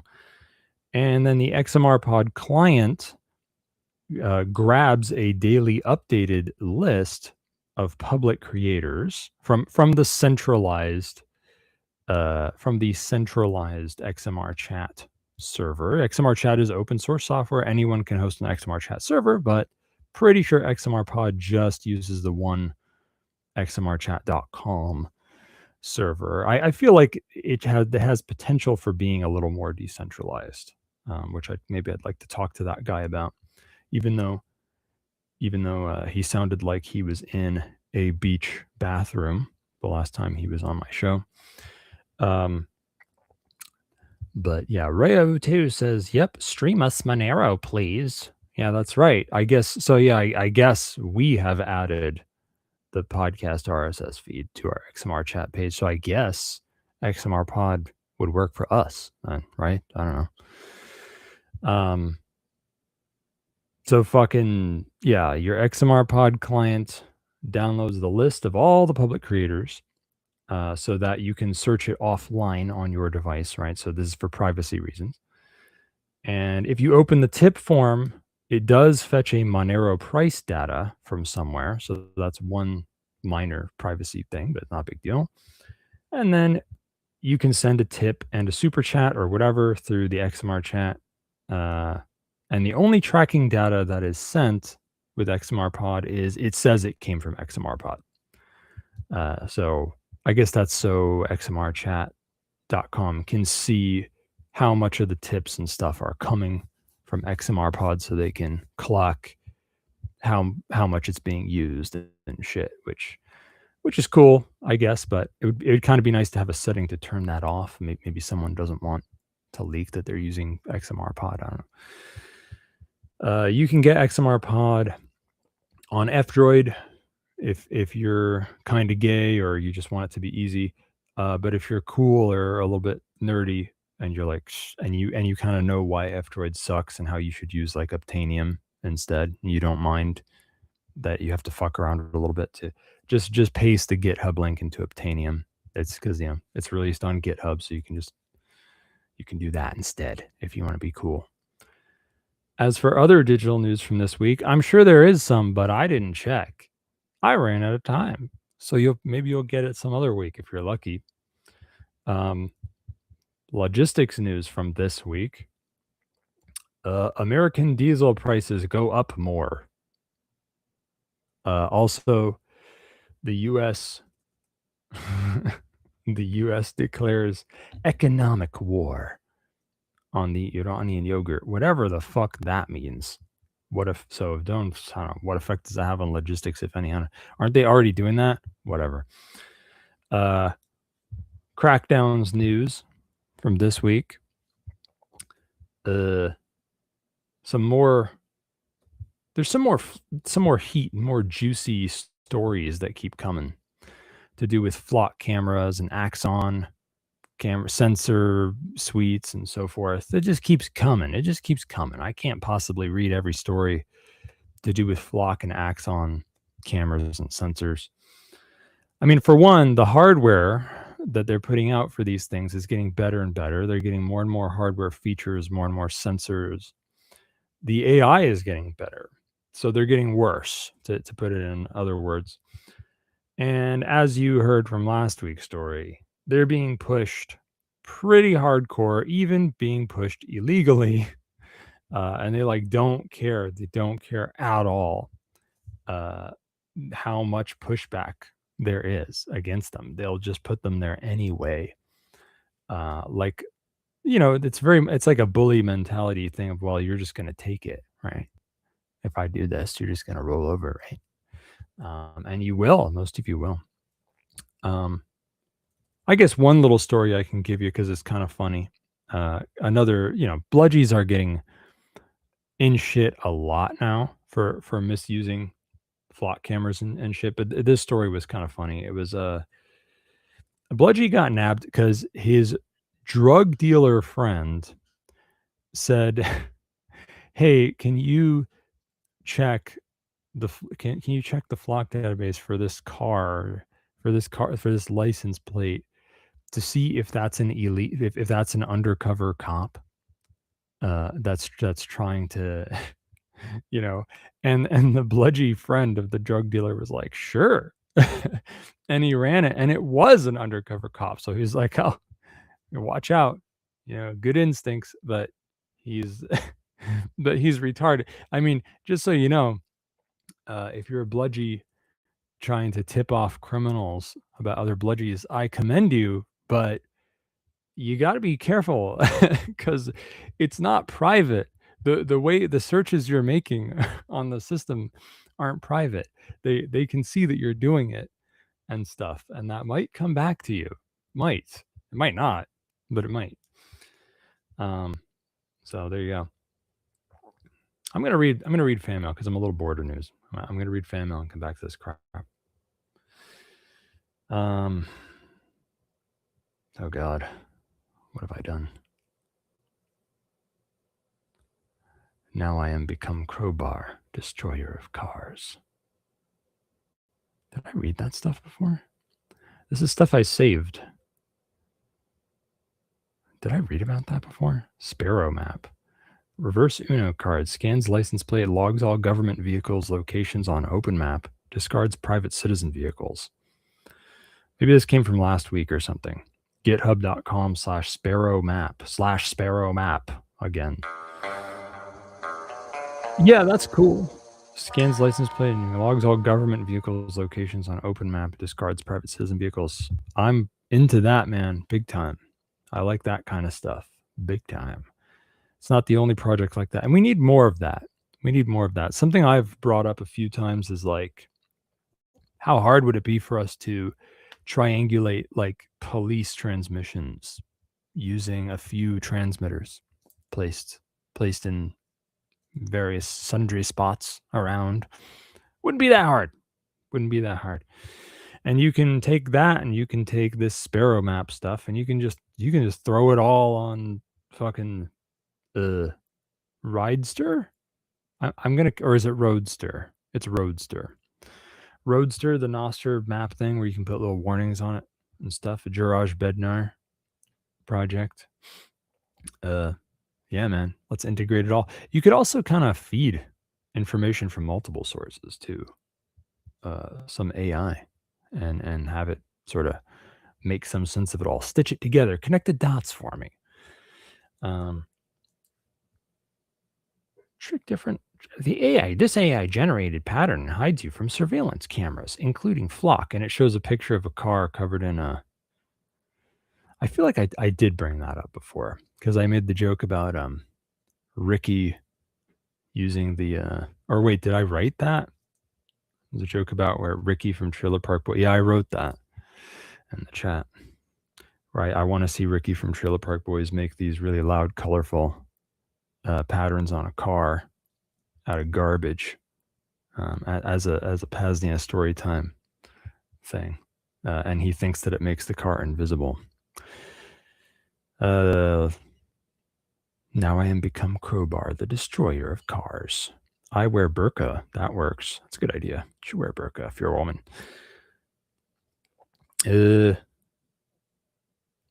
Oh yeah, I went on a long autistic rant about because a guy was saying something in the PAZNIA radio chat about the wiping your phone, your device, whatever, graphene phone or whatever it is, with a duress passphrase. And they came up with just put a duress passphrase pin on your business card or in your notes or something, and they'll find it and use it themselves, and maybe you won't get in trouble. But they didn't think that was ironclad. But yeah, there was some obvious stuff. It's funny because I brought up that story on my show, but I didn't say the obvious stuff. So like the first obvious thing is because I'm not the only privacy consultant to say this. You can just back up your data like remotely or something, or on some fucking device that will be mailed ahead of you or whatever, and then you can factory reset your phone and just bring it. You can let them search it. It doesn't really matter anymore, and then you can just get the data back later on the other side. That's one straightforward way. And then I went on an autistic rant about all kinds of stuff you could do, like you might want to flash stock Android back on the phone because Graphene OS looks weird. Or if you're or the easiest method in a way, because backups and factory resetting and restoring a backup, that's a pain, man. That's not fun. And so you can not do that, which is nice, and also be more paranoid, more secure at the same time by simply taking the whole sensitive device and mailing it ahead, and then just bringing either no device with you or bringing some decoy devices you don't even give a crap about, and then whatever, you can throw it out or something if you want. Because like if you're really paranoid, if you're super paranoid, or you have an advanced threat model, then the bludgies even having your phone means it's burned because you don't know what they did to it and you can't trust it. So if you're really paranoid or you have a very hardcore threat model, then that's the way to go. And it's kind of nice because, like, if you just mail the device ahead, then you don't have to do anything. You just pick it up again. You can even put it in some tamper evident packaging and shit like that. Yeah. Of course, there's no beating starting a new device fresh if you're really trying to cut all ties. New tip from a thought crime boss. Yo, Thane, the show is good, but I can't listen to it in public or I will get canceled. I think you can now get arrested in the UK for simply sharing a link to Cloak and Dagger. I would surely hope so. I mean, if you can't get arrested in the UK for this, then I'm really doing something wrong, because you get arrested in the UK for much less. So I would surely hope so. But yeah, that's thank you for lying and saying the show is good and giving me more money. You're a very generous stock crime boss. New tip from Anon. Trying out XMR Pod. That's the message. Well, thank you for trying out XMR Pod. I take it that it worked because we got that. So there you go. You can apparently you can use XMR Pod to send us XMR now. If you want, you can do it that way. Is it all that better? Is it I don't know. Sounds cool. So maybe you should try it. I don't know. It's whatever. Let's see what other crap has been posted here. Man, which version of this chat is better for me to read? Where I'll miss less messages. I don't know. All right. Let's see. Did anyone... Oh, yeah, you know what? The Thane thing, the Pikachu dancing thing. I just want to say, anybody remember Pikachu Dance? There were websites. There were websites back in the day, all right? Long time ago. You'd go to a website and it would just be full of animated GIFs of like Pikachu dancing, and that was Pikachu Dance. What the boomers really liked was the dancing baby. They loved that. But dancing baby is fucking dumb. Pikachu Dance is way better. I was always a big fan of Pikachu Dance, so. But I do think Raichu is a better fit for me. I also think I'm really more like a Gengar or Mewtwo because I'm superior to all and powerful. But whatever, Pikachu's good. Pikachu's good too. I do like Pikachu Dance. Yeah, and I do want to be a VTuber. I do want to eventually have a virtual avatar because I don't have a physical body anyway. I'm a wraith anyway, so it's just as good as anything. Did any of you guys actually post anything in here that would be not too excruciating for me to?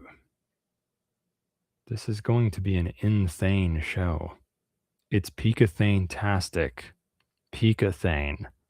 Is the IQ dropping in this chat or what?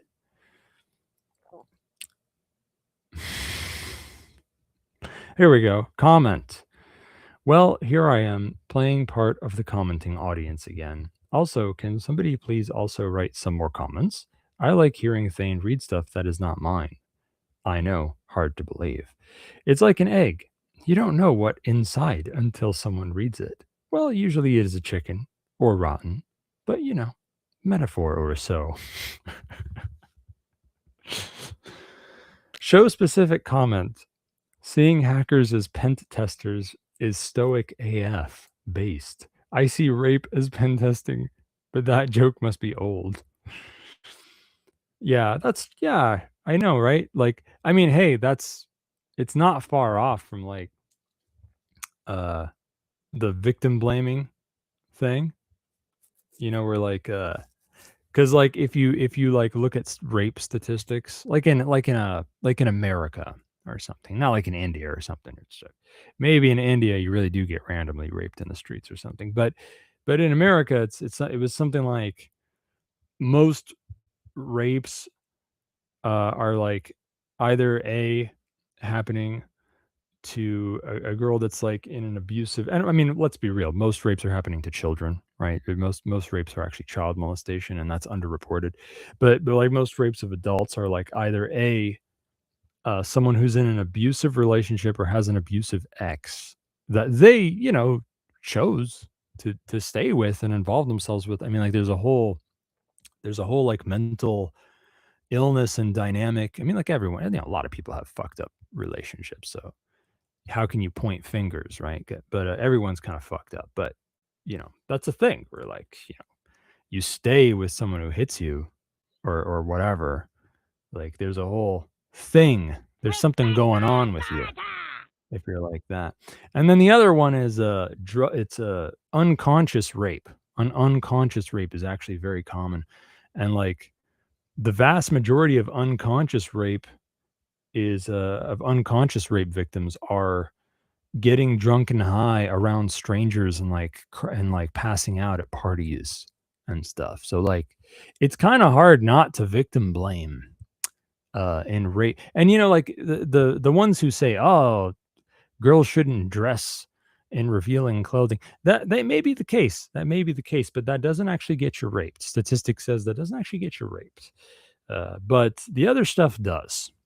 The abusive, being around abusive, getting involved with abusive guys and passing out drunk and high around in random frat houses all the time, that stuff does get you raped. And I think a little victim blaming might be in order there. So yeah, I do think it's kind of a service to the community when you think about it, to see if you can rape people and then like publish a little report about it afterwards. Anyway, comment on behalf of all of us who are too scared to call in. Yes, talk guns, talk babe napping. Yes. Hardware voice changers are great. You can put 3 in series to make sure they do not stop working or so. IDK. 1 for your ear and 1 for your mouth, maybe. Fun fact. You mean so you can't hear what other people's voices sound like? Fun fact, when you look at basic data from research, it appears that the universe is made from candy. That's one of my favorite jokes from you in a while. Question for privacy-related show. Candy universe theory. That's the official theory, scientific official fringe theory of Cloak and Dagger. Candy universe theory. Question for privacy related show. Does Steak and Shake support hard to understand ASCII jokes? Probably not. Also, I was scanning my Apple iMac system with anti-malware 13, outdated and free version from 2013, and it discovered a file called notajew.exe. I was surprised. Also, does cannabis help against headache? I mean, the THC or the other stuff that's in it. Not a joke question. Sorry for a not privacy question. I mean, I've heard, a lot of folks like to drum up CBD. CBD is so good. CBD cures everything. I think it is anti-inflammatory and stuff, but like, I think it needs more research. Really, I think folks are just like they think weed is good for you because it's like cool to think that, and that's really biased, folks. Rayo2 says terpenes are the big part. Terpenes are a funny word for essential oils. Yes, the entourage effects and a lot of the medical benefits. So that's, in other words, it's aromatherapy. Is because terpenes are pretty much just essential oils. Some of the same ones you find in cannabis are like in fucking whatever, fucking lavender or some shit. But whatever. Comment. I wonder if one of the secret weapons is a functioning orbital ballistic rod weapon. Would be cool. Maybe we can drop rods from drones. So yes, kinetic weapons dropped from satellites in space is a real thing. And they do exist, and they are there. It's pretty secret stuff. They try not to hint too hard at where they are and everything about them, but it is pretty much known that they exist. We maybe in World War III we might see them. They're trying to keep some cards up their sleeve for when it counts, saving it for when it counts. But yeah, that's a thing, and it's way better than like you can bust a bunker, an underground. You'll have a much better shot at an underground bunker with that than hitting it with a nuke or something. Like it's next gen stuff. I don't know if they're ballistic though. They're mostly just kinetic weapon. It's just some heavy shit and they drop it from real high up. Can you drop something from a drone? I mean, yeah. Why not? It's not going to be as good as dropping something from space. But hey, hawks drop turtles to break their shells, so it's got to be worth something. Comment sequel to last week. I am pleased that you correctly credited me with inventing Cubes OS, which I did. Yeah, you did. The fact that it shocked you is understandable, since I would be stunned if I met the inventor of Cubes, which is myself, of course. In fact, I was more thinking maybe something like, is it useful to emulate all FOSS systems like Androidish, FreeDOS, OpenPTSD, etc.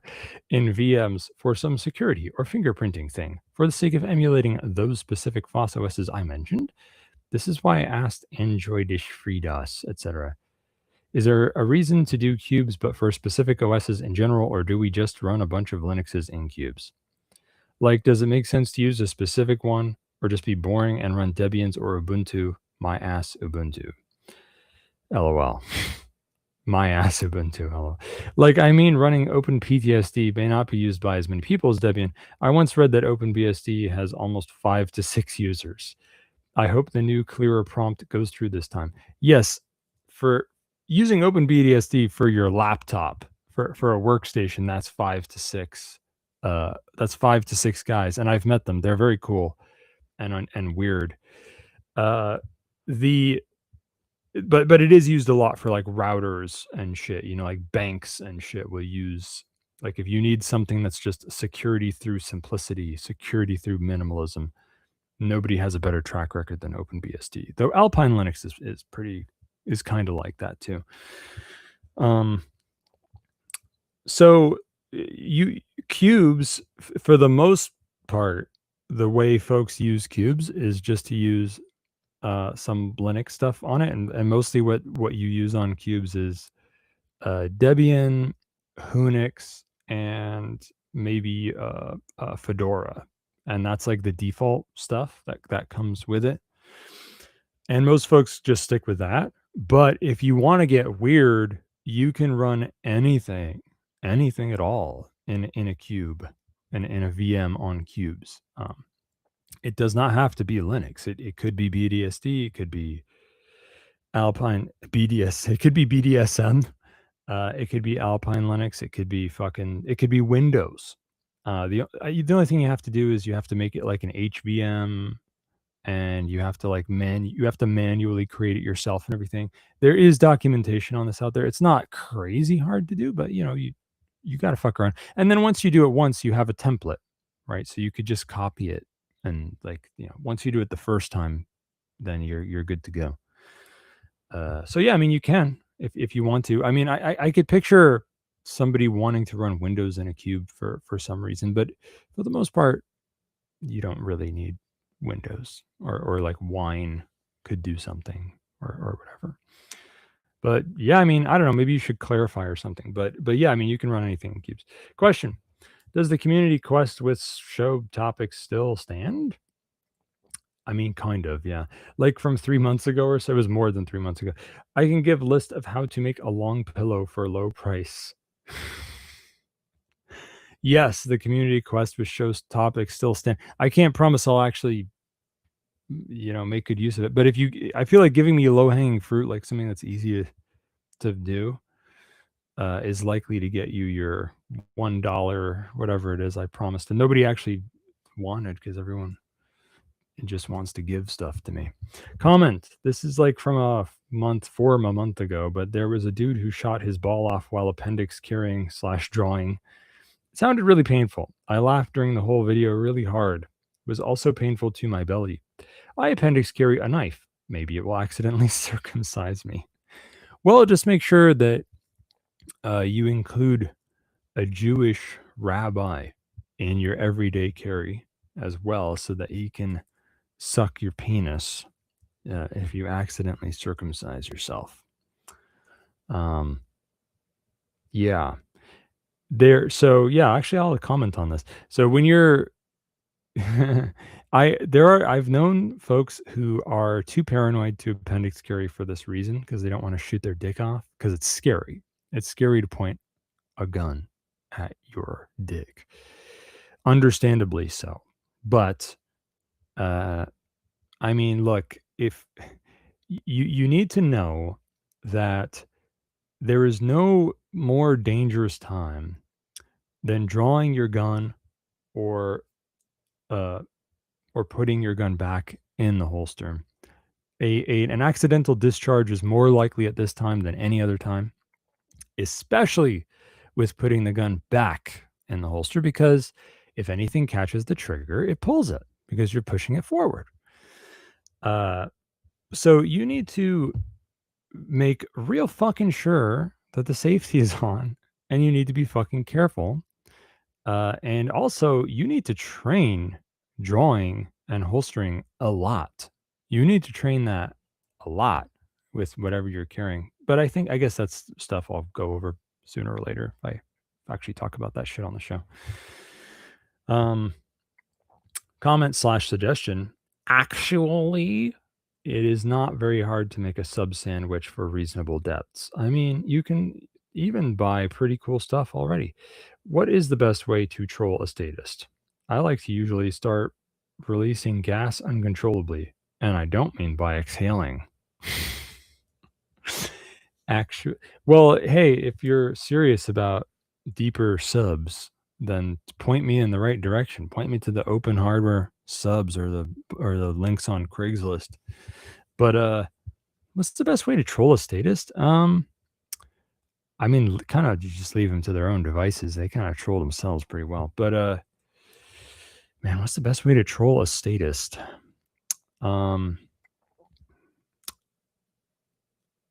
I don't know, man. Just honestly, it's whatever is fun for you is the best way to troll somebody. That's what I think.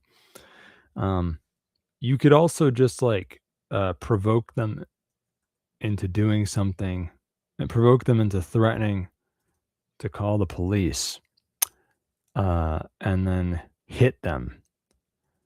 Or you just get into that place where they pull out their phone because they think they're going to record you. They think they're going to record you while you yell at each other. You know how they do that? They record each other while they yell at each other. If someone tries to do that, smack their phone out of their fucking hand and start wailing on them. Because if someone pulls out a phone, it's an implicit threat. Okay, that's a credible threat. So just start hitting them if they do that. Rayo2 says, burn their house down? That's pretty troll. Or swat them. That's what the cool youngins are doing nowadays, at least. Swatting is old, my friend. Swatting's been happening for decades. And yes, swatting is pretty funny. If they like the state so much, why don't they marry him? Yeah, you should say that. Why don't you marry him? Why don't you go drive down your precious road to the chapel and go get a marriage license, marry the state, and fill out all the fields in the form. You probably love filling out forms, don't you? And you really like it when they send the form back to you because you didn't do it right, and then you get to do it again. Anyway, let's finish the 2 weeks of let's finish the second week of news, for fuck's sake. Fucking Crackdowns news? No, not Crackdowns news. Small Time Thugs. This one's fun. Small Time Thugs news from this week. Salt Lake City had a very big Tongan Crips gang skirmish. This is the biggest Time Thugs event I may have ever covered on this show. It's kind of fun. Now, in case you don't know, the Tongan Crips are huge in Salt Lake City. I think they came up before on the show because they're kind of a thing, kind of a big thing. Tongan Crips. What the fuck's a Tongan, you might ask? If you want to know what a Tongan is, just watch the show Summer Heights High. It's a very funny Australian comedy show where this comedian pretends to be three different characters. He pretends to be a gay teacher, a gay theater teacher, and he pretends to be a high school girl who's like popular and she's like a psycho. And he pretends to be a Tongan delinquent kid, and he wears brown face to be the Tongan kid. Tongan is from Tonga, which is an island in the Pacific. It's a little tiny little Pacific island that you can't even see on a world map.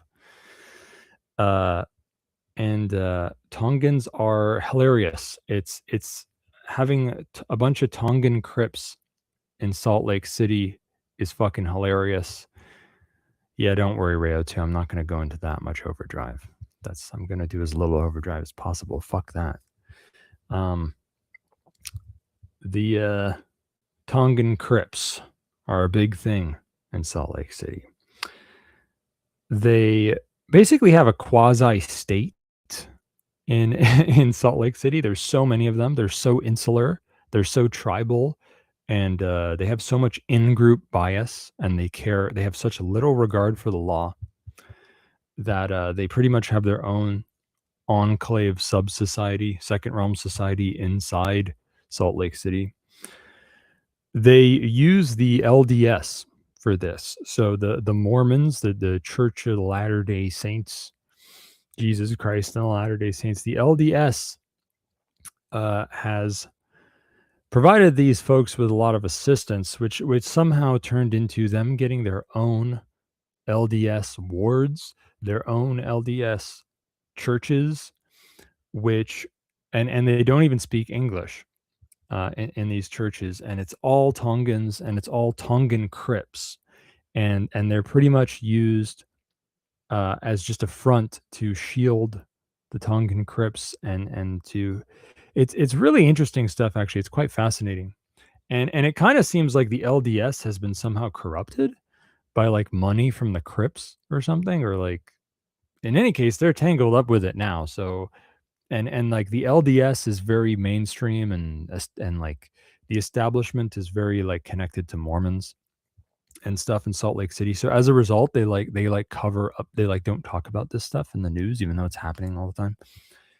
It's pretty interesting stuff. And and these guys, the Tongan Crips, man, they've got their fights. They've got some internal struggles, I think, between different chapters of the Tongan Crips, and of course they've got rivalries with other gangs. There's the Rose Park Bloods in the area, and there's also a smaller gang called the Rose Park Taliban, believe it or not, which is made up of like Afghani kids who are, and the Rose Park Taliban is allied with the Bloods, so they're obviously not cool with the Tongan Crips. So anyway, this week there was a funeral for some Tongan Crip guy in Salt Lake City at an LDS ward, and this story might sound familiar because something almost exactly like this happened earlier this year.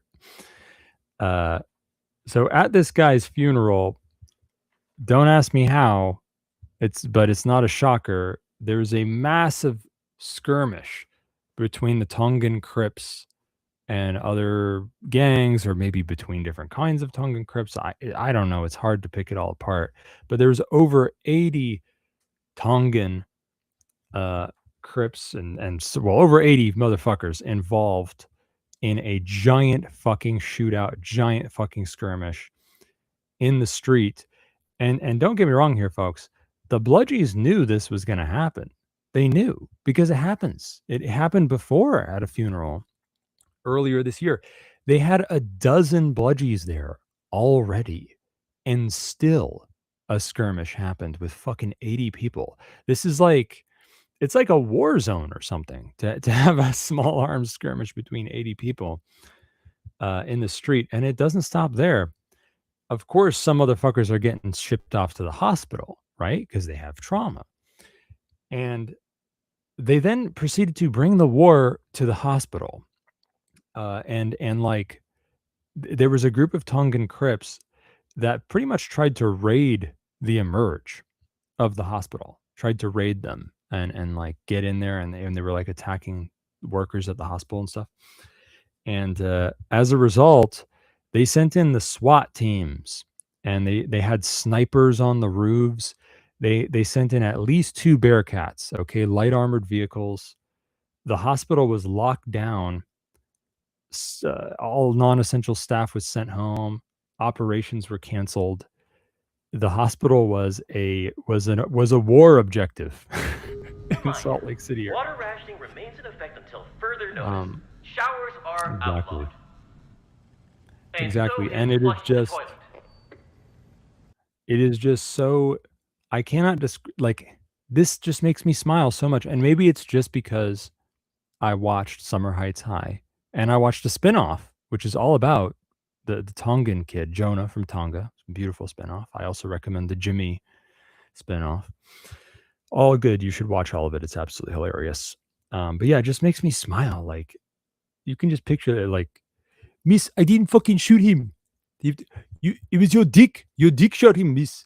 You know, like, I can just picture, it's just so funny to imagine Tongan people as gang members. Just because, like, that's my main exposure to Tongan people, is one specific racist, fictional, comedic depiction of the Tongan kid. Aha, dang, you are one funny nigga.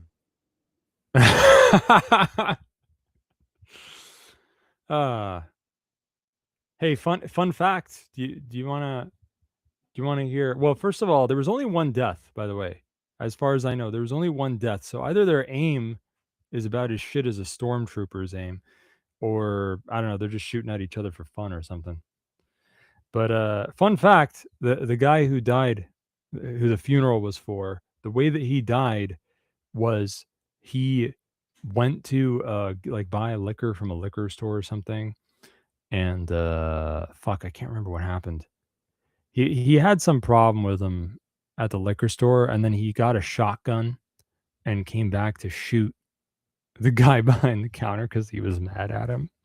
But 2 bystanders who happened to be armed because it's fucking Utah shot him, and they saved the liquor store guy, and that's who the funeral was for.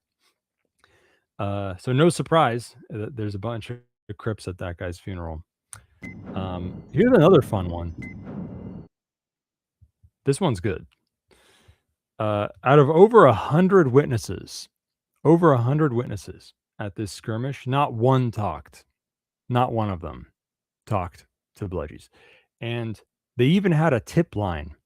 All right. So anyone could talk. Anyone in all of Salt Lake City, any Tongan in Salt Lake City could talk, could call the tip line anonymously and talk. Not a single call. They didn't get one call.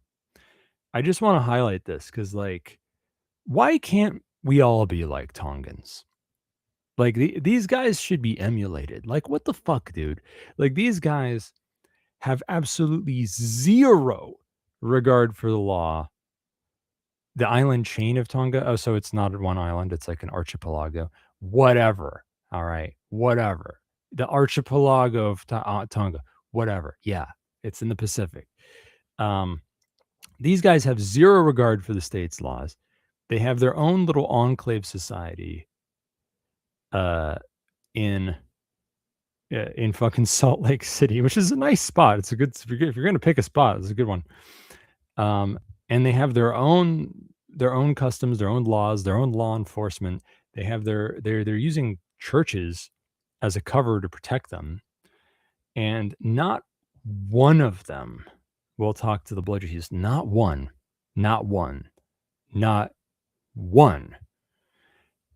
That's wild to me, man. And impressive and commendable. And I think we should all be a little more like Tongans, but, you know, just maybe a little less retarded and fucked up. Maybe we could be like that, but, like, instead of being retarded and fucked up, we could be like cool and nice. And I'm not saying they're not nice. They're actually well known for being very nice. Believe it or not, they're very well known for like smiling and speaking nicely and being polite. It's just that they're also very violent and they're all criminals. That's all. Rayo 2 says, I'm just making sure they fucked up a Free Isles project back in the 70s or 80s. I think that was the years sometime. I mean, I wouldn't be shocked to hear that. As you can see, Tongans have a bit of a reputation. Anyway, fucking looking forward. Oh yeah, Operation Minerva. queenoftheisles.com. Operation Minerva. I guess we can read about that later, how the Tongans fucked up a Free Isles project. Yeah, that's because the Tongans already have their own Free Isles. We already have our own Free Isles. We're going to have our own Free Isles. It's going to be sick. If you want free content, they were rejecting the invaders. I respect it. Oh, right, because they weren't welcome. Someone decided they were going to make a country on top of their country, huh? And they didn't take it lying down, unlike certain other natives who shall not be named. No, I'm just kidding. The Native Americans were killed by smallpox. Okay, that's what really happened. Look forward to having a lot more stories from the Salt Lake City Tongan Crips. I'm pretty sure we're going to start with this, kicking off a gang war right about now. I'm sure that literally next week we will have another story about Salt Lake City Tongans. It was some rich white corporate dudes dredging new land. LOL, fuck them. If I recall, there were a few projects like that. Huh, well. Sometimes that's what happens. You got to make friends. You got to make friends with the locals. You got to get cool with them if you want to do something like that. And then they could be, I mean, just can you picture, like, Tongans would be and will be very shortly, I think, great cipher mercs. Like, these guys are perfect cipher mercs. They're warlike. These guys are Mandalorians. Look at them. They're such a warlike people. They're just so ready. They're just so ready to go. Like, fuck, man. Let's put these people to good use. They only joined the Crips because that's what there was. We can give them something better. Gotta start making children with their women first before taking over. Hell yeah.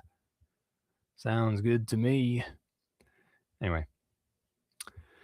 Parties and party vans news. There's this fucked up murder trial in Massachusetts where some woman murdered 3 of her children. And I'm hearing that people are... I do not understand this, so forgive me. I just learned about this. You're going to have to bear with me. I'm hearing that people are somehow romanticizing her or supporting her or seeing her as the good guy. And yes, that's... I would have liked to put some of this in PsyOps news, but it's in parties and party vans because there's a protest around it. And it's one weird party to be throwing. And yes, there is a big PsyOp campaign around it, which is like this anti-child PsyOp where I'm hearing that they're getting people to do like Instagram videos where they fuck with their children and abuse their children. And it kind of feels like I saw that someone suggested this could inspire copycat killings of your children, which I agree with, and I think that that's part of the intention. This is totally like Illuminati satanic. This is like order, not in Levian Satanism. Levian Satanism is cool. Don't get me wrong. This is like Order of the Nine Angels type satanic shit, where like they're like trying to get people to kill their kids and like trying to make them think it's cool. Like, yeah, postpartum depression and murdering your children is cool. Which is great. It's actually, when you think about it, it's kind of perfect because like they've been banking on female hysteria for a long time. And what a lot of folks don't know, and man, when you think about it, it's so obvious. And in a while, they've been doing this for a long time through abortion, right? They get them to just kill their babies before they're born, and that's okay. But this is an interesting new step and when you think about it, it's a no-brainer because it's like, you know, you want to get rid of the kids. You want people not to like kids, not to want to have kids. Depopulation, blah blah blah.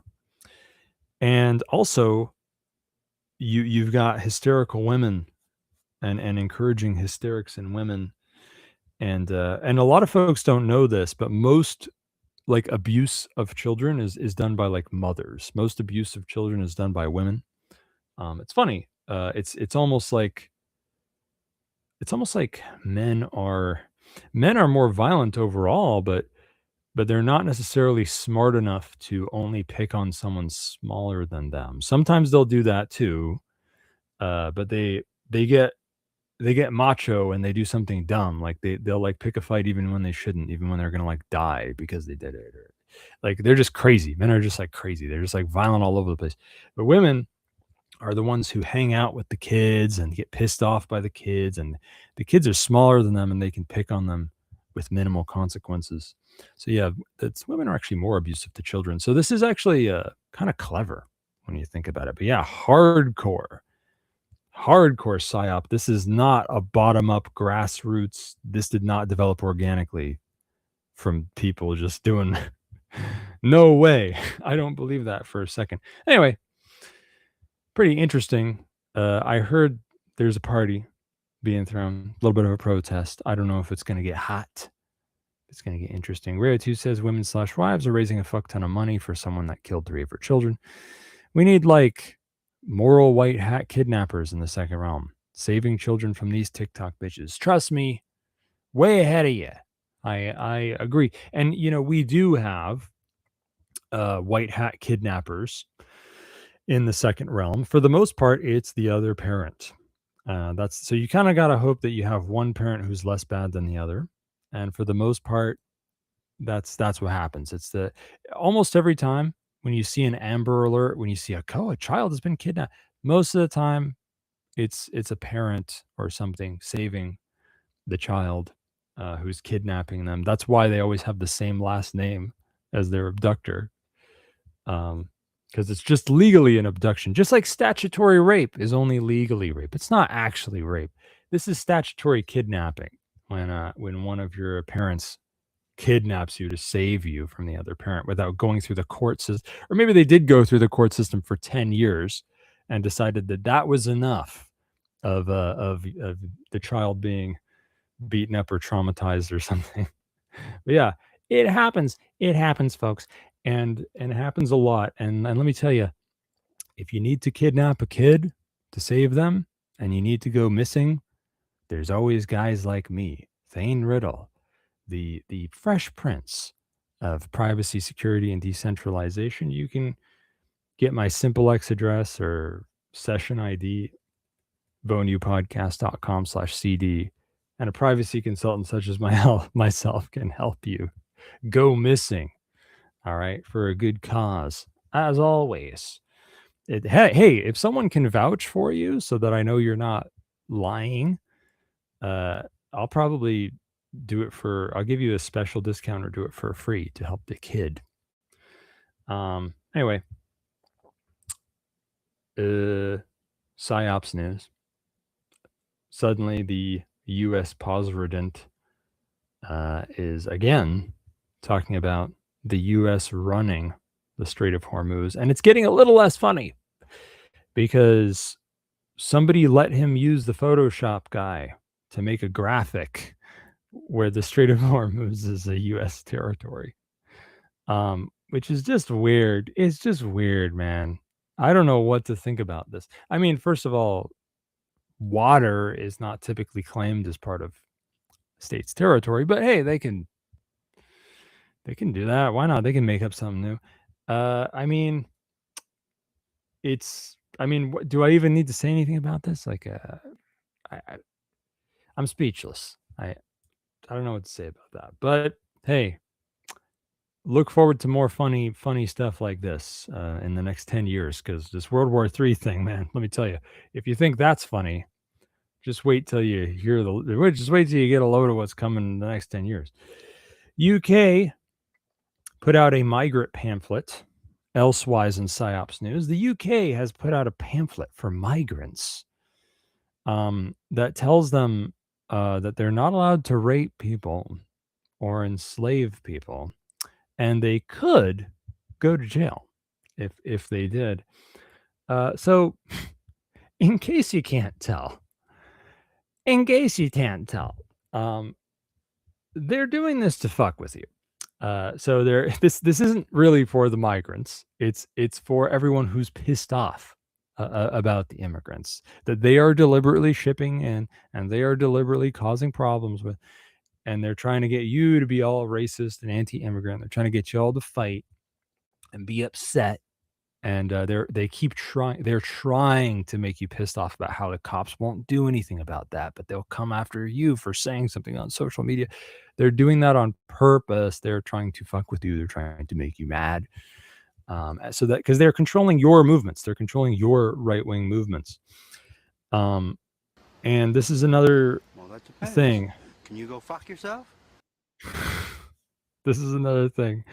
There's two angles here. One is they want you to react like, oh yeah, look at how ineffective you are. You won't enforce the law, but you'll make a pamphlet telling them not to rape people. But the other, and that's the obvious psyop here, but there's a subtler psyop here, which is this is straight up racist propaganda by implying that they need to be told, not like they think it's an everyday thing to rape people and enslave people and they don't know it's against the law. That itself is they're trying to promote that view that this is what they're like, this is what foreign people are like, this is what their dark-skinned people are like. They don't even know it's against the law because, well, I guess where they come from, it's just normal. Guess what? It's not normal. It's not normal anywhere. It's illegal everywhere. Did you know that? Just you might want to think for a second here about what they're doing here before you go getting upset. All right. But it's all in good fun. It's all in good. I think what you're really jealous about is that you don't get to rape people. So maybe you should just become one of them. Why don't you just go roll around in some spices and some charcoal and then just wander on into the take a vacation at the migrant facilities and just rape a few people, get it out of your system, stop being jelly, all right, and just live your life and go play some Super Nintendo or whatever you guys like to do over in England. DOJ, elsewise in PsyOps News, the DOJ, the feds in the U.S., arrested some lady in New York. This was another FBI entrapment thing. I don't know if you know this, but for decades the FBI does this thing where they create terrorist operations and they like recruit people and entrap them in terrorist plots, and they like give them materials and things, and then they arrest them for it, which is illegal, by the way, but who cares? And the FBI does that shit like day in and day out, all the time. Not all the FBI, but there's a branch of the FBI that like that's all they do. It's like their full-time job. And this is another one. This chick had a fake bomb. She's like an innocent, mentally ill person, pretty much, who is caught up in this terrorist entrapment plot. And I guess something that feels almost interesting about this is the way it involves a fake bomb that never would have gone off, kind of like the ones that they keep finding all over the place, which almost makes you wonder if sometimes the FBI just does this but doesn't say anything and doesn't arrest anybody. It's just a thought. Maybe sometimes they just do the terrorist attack with the dud bomb or whatever, and then they don't arrest anybody and they don't say anything, right? Like, why not? War news from this week. Thank God. It's almost over, everybody. War news from this week is brought to you by Agorist.market. Make lucre, not war. The U.S.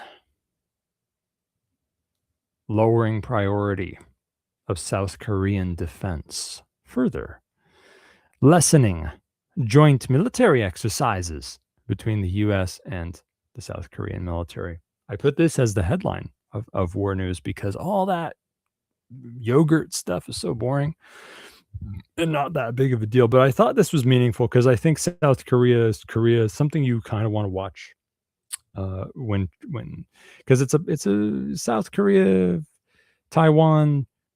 That's the stuff you want to watch for the World War III thing.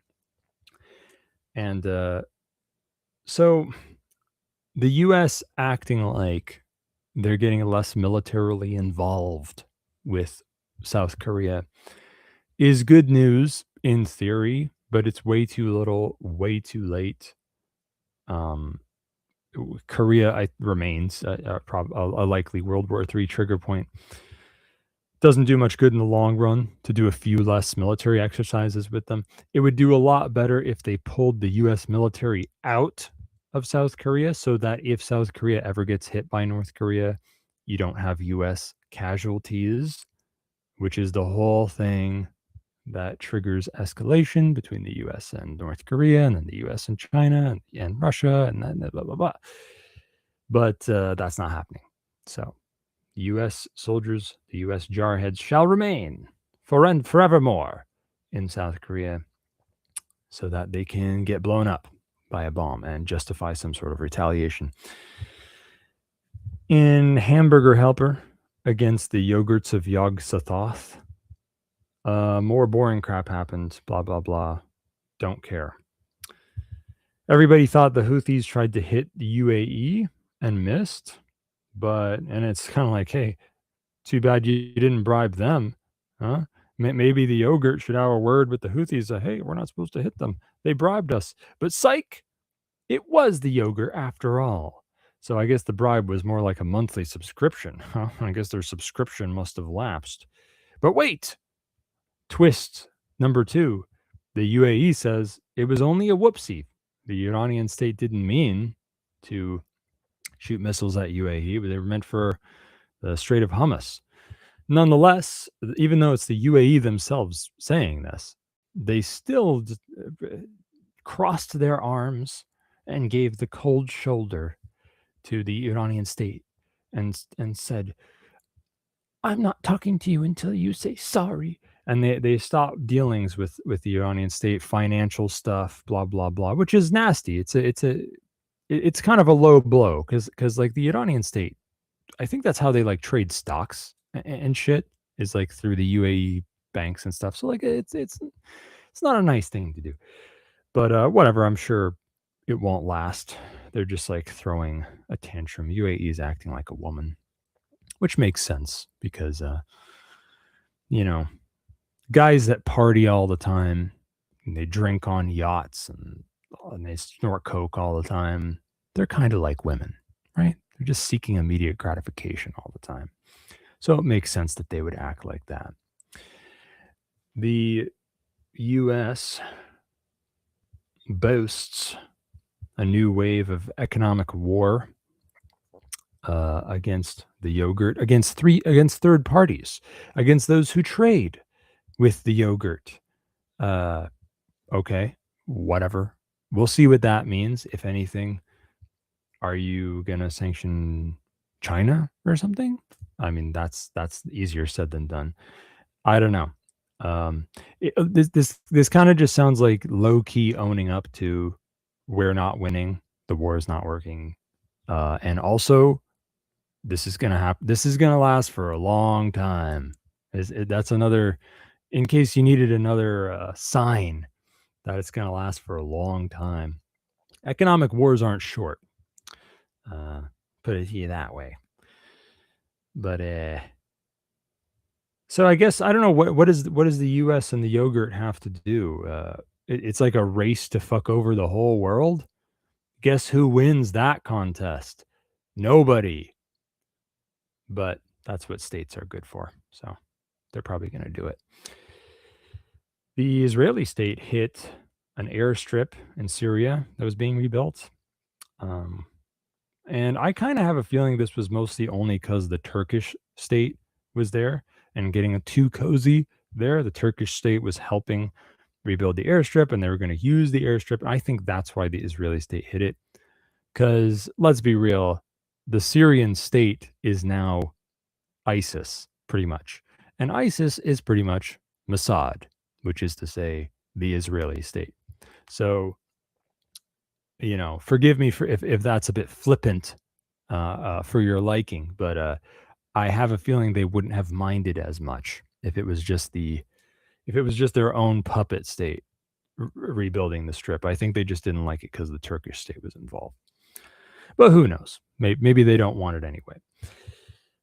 And finally, for fuck's sake, the shady U.S. military contractor logistics ship sank off the coast of Spain. This is a ship run by a private company, but they're they got a military contract to do logistics. They're shipping supplies for the U.S. military, and they sank to do with some problem to do with some gigantic fucking shaft thing, or a gasket, a big fat gasket on the shaft thing.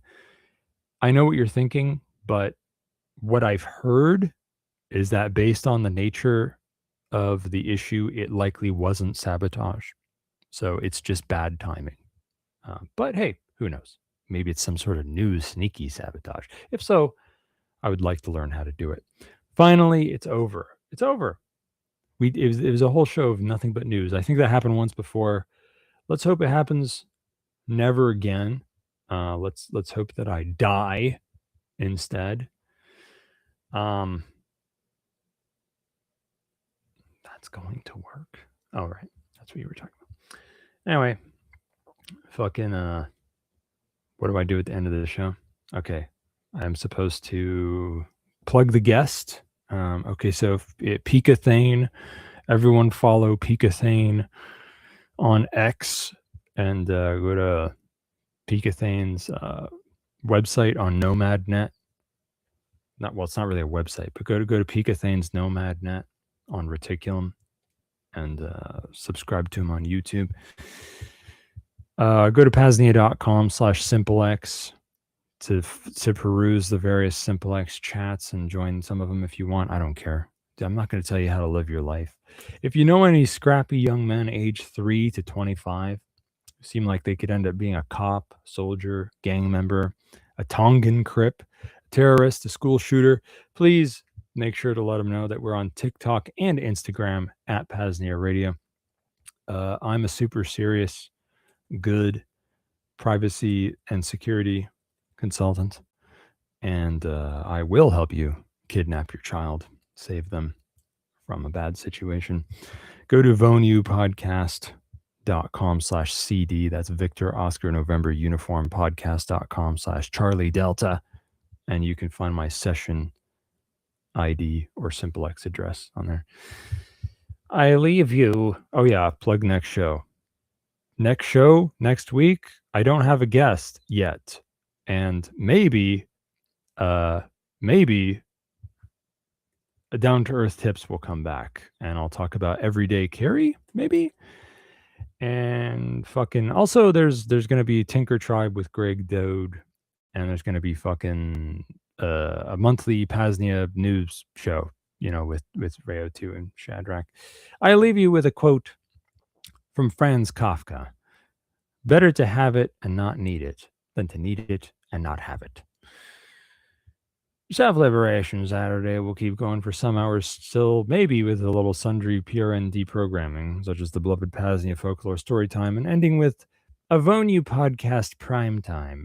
Building the Second Realm selections. Hey, Building the Second Realm, they stole my name. Anyway, that TVP Primetime is going to be made up of TVP number 74, Autonomy and Peace, Second Realm Foundations, TVP number 76, Proxy Merchants, Facilitating Interaction Between the Two Realms, and TVP number 83, hashtag Agora plus Conclusion. Sounds pretty good to me, so don't touch that dial, boss. Stay tuned and stay frosty. Our freedom, who art in privacy, hallowed be thy exemption. Thy Vonu home base come, thou will be free, on earth as it is in Vonu. Give us this day our daily Linux, And forgive us our trespasses as we burn those who trespass against us. And lead us not into jail, but exempt us from evil. Amen. You're listening to the PAZNIA Radio Network.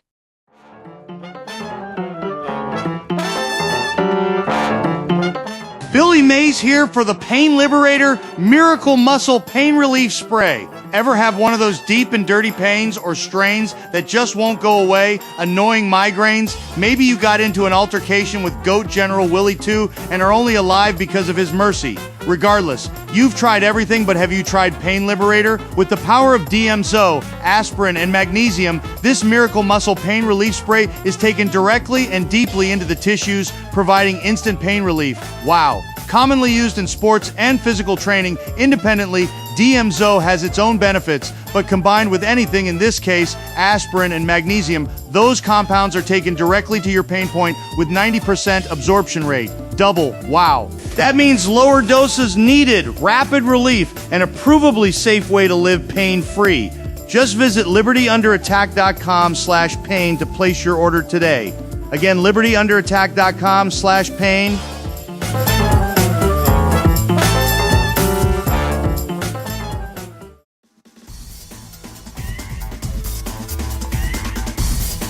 Billy Mays here for the Pain Liberator Mini, the newest product available via Liberty Under Attack Publications. It's the same original Miracle Muscle Pain Relief Spray, just mini DMSO, aspirin, and magnesium blended with Doc Barber's high-quality colloidal silver water.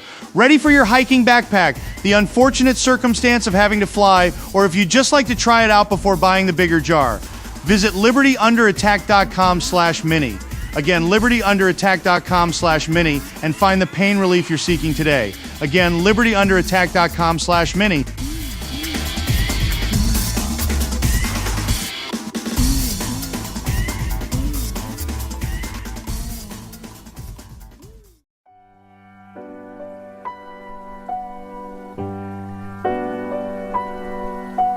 Goat General WILLY2 here with an important message regarding food, health, and wellness. Sometimes the high-quality PAZNIA wheat, grass, and other forages just don't do it for me. Sometimes I need a change. In those cases, there's only one decision. Me and my closest compatriots bleat that slow bleat for a few hours until we arrive at the local steak and shake. When we get there, it's like clacking right into heaven. I get up to the order booth. Double steak burger and fries, extra spicy, with one of them glass bottle Mexican Cokes. Little one sexy ass walks up and orders some nonsense like 2 orders of fries and mozzarella sticks. The best thing about it? It's not like I'm cheating on my pure beast goat diet. They don't use the highest quality grass-fed meat, tallow, and you can pay in Bitcoin. Thank you, Shay didn't pay me to make this recording. I just think more goats should know where to go for a good and healthy time. Unofficially on behalf of Steak and Shake. Go eat Steak and Shake. It's goatlicious.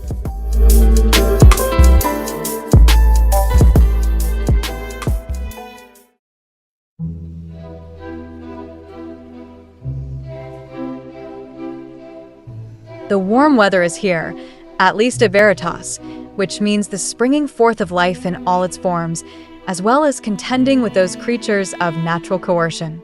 Ticks, mosquitoes, itchweed, and the like. Thankfully, nature provides the solutions, and Aura's apothecary is now almost fully restocked after the consulate fire. First, Aura's most popular summer product, her natural insect repellent. She blends a blend of essential oils proven to repel insects. It works, it's non-toxic, and doesn't smell like a chemical poison. Next is Black Drawing Salve. Featuring activated charcoal, andrographis, and bentonite clay, it's great for drawing out toxins, especially those associated with tick bites.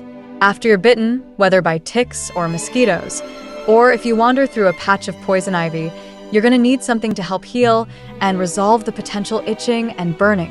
Jewelweed Salve is here to the rescue. Also on offer is Thyme Salve, a fantastic solution for pain and inflammation, especially those nagging pains on hands, wrists, etc. from arthritis, typing, manual labor, or whatever. Aura's apothecary has you covered when you venture out into nature. The highest quality ingredients, all organic, made with love here at Veritas. Just visit libertyunderattack.com/aura. Again, libertyunderattack.com/aura, and make sure you and yours are defended from the natural coercers. libertyunderattack.com/aura.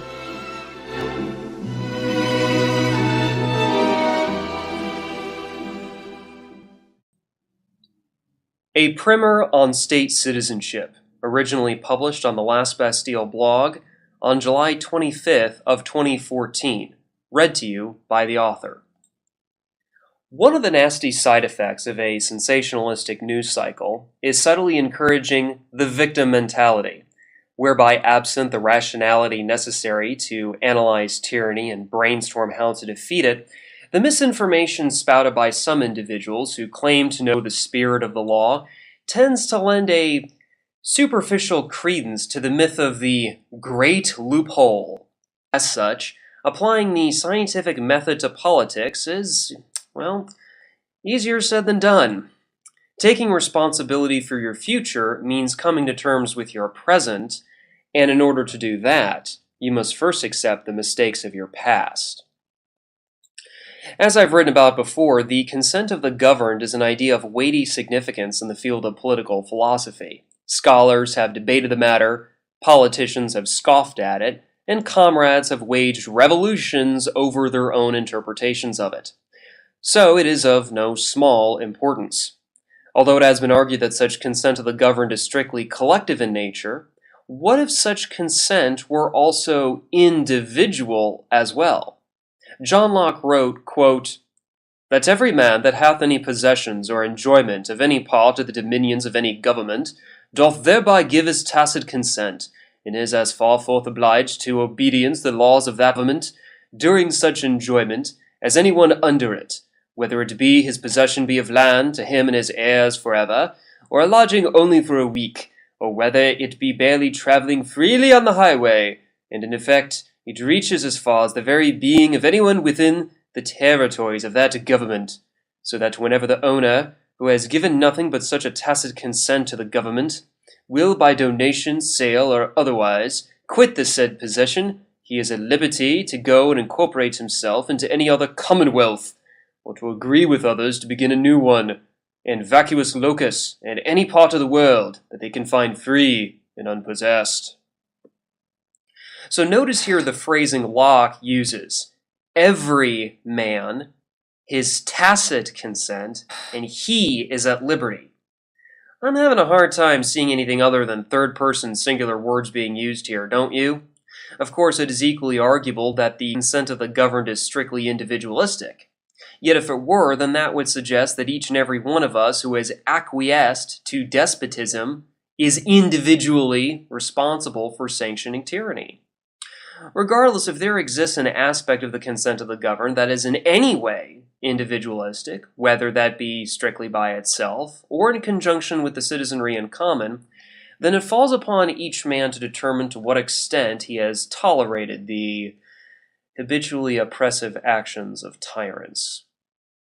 Assuming that Locke was still correct about explicit consent versus acquiescence, then what evidence is there to judge the current condition of an individual's consent to be governed?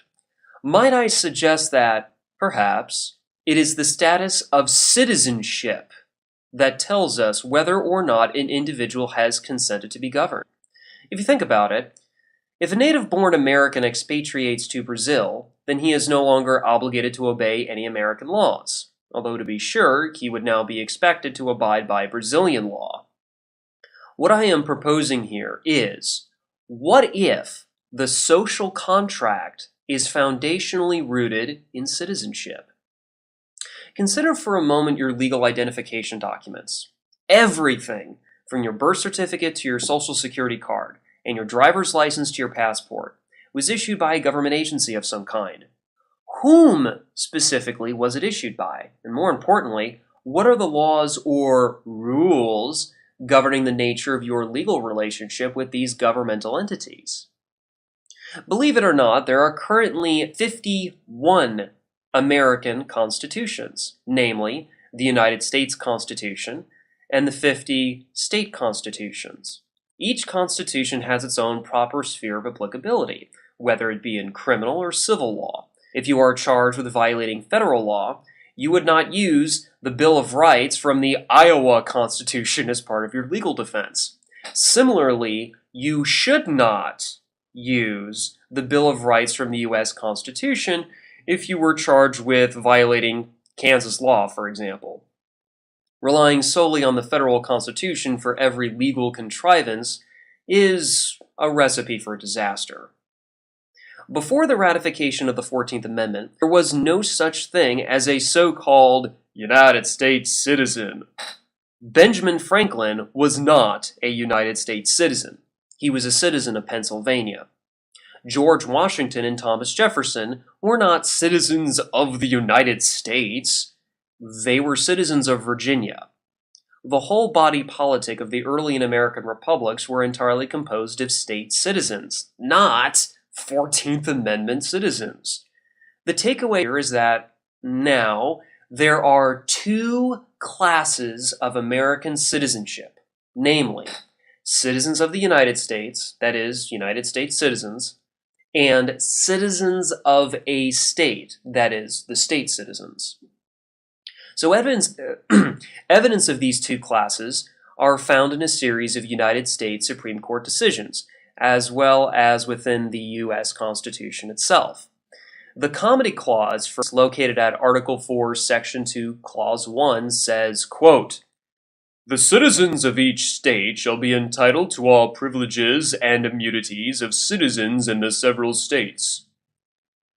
Now, right there, the federal Constitution recognized the legal status of state citizenship.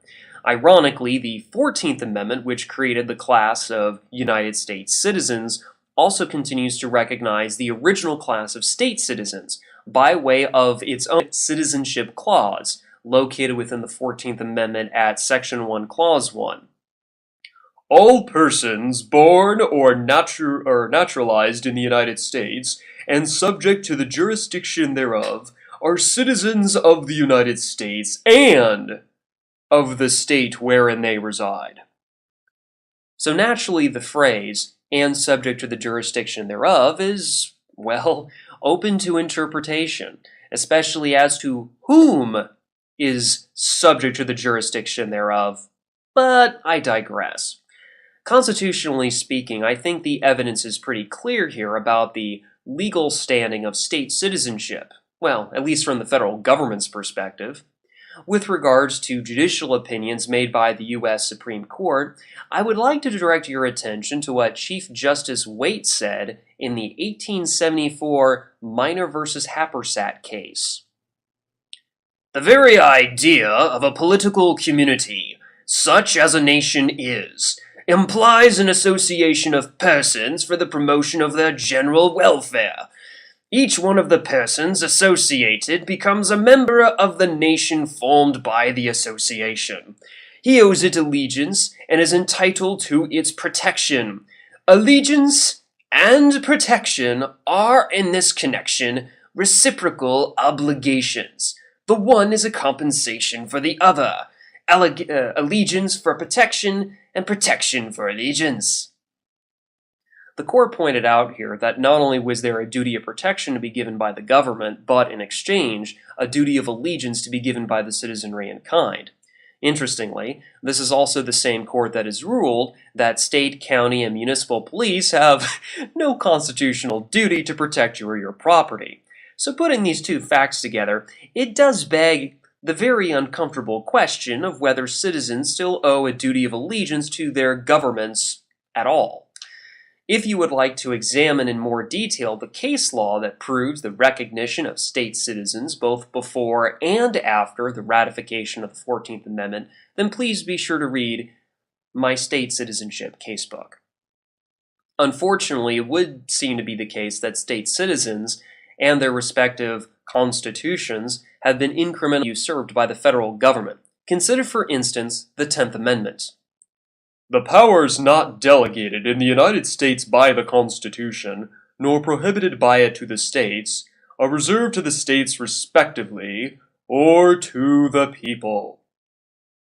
Now compare the 10th Amendment with the privileges or immunities, due process, and equal protection clauses of the 14th Amendment. No state shall make or enforce any law which shall abridge the privileges or immunities of citizens of the United States, nor shall any state deprive any person of life, liberty, or property, without due process of law, nor deny to any person within its jurisdiction the equal protection of the laws. Did you notice how the wording of those three clauses only apply to those who are subject to the jurisdiction of the United States?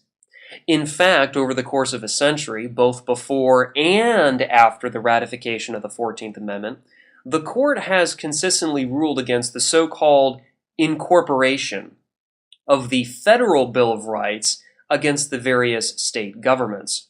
This forceful application of the U.S. Constitution against the state governments, which began to gain steam during the 1960s, formed what the court eventually called the Doctrine of Incorporation, which is based upon any combination of the citizenship, privileges or immunities, due process, or equal protection clauses.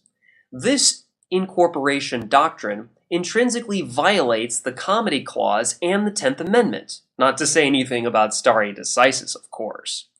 And to make matters worse, the constitutionality of this usurpation is virtually impossible to litigate against thanks to the formation of the doctrine of constitutional avoidance that Justice Brandeis wrote about in his concurring opinion of the 1936 Ashwander versus Tennessee Valley Authority case. But the usurpations of the Republican form of government that Americans were guaranteed in Article 4, Section 4 of the Federal Constitution do not stop there.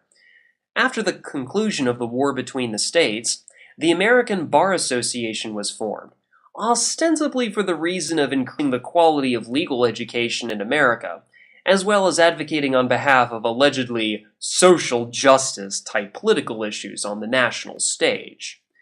The ABA was also involved in the discussion and drafting of the legislation that soon became known as the Administrative Procedures Act of 1946, thereby creating the unconstitutional fourth branch of government, as United States Senator Pat McCarran described it according to the congressional record.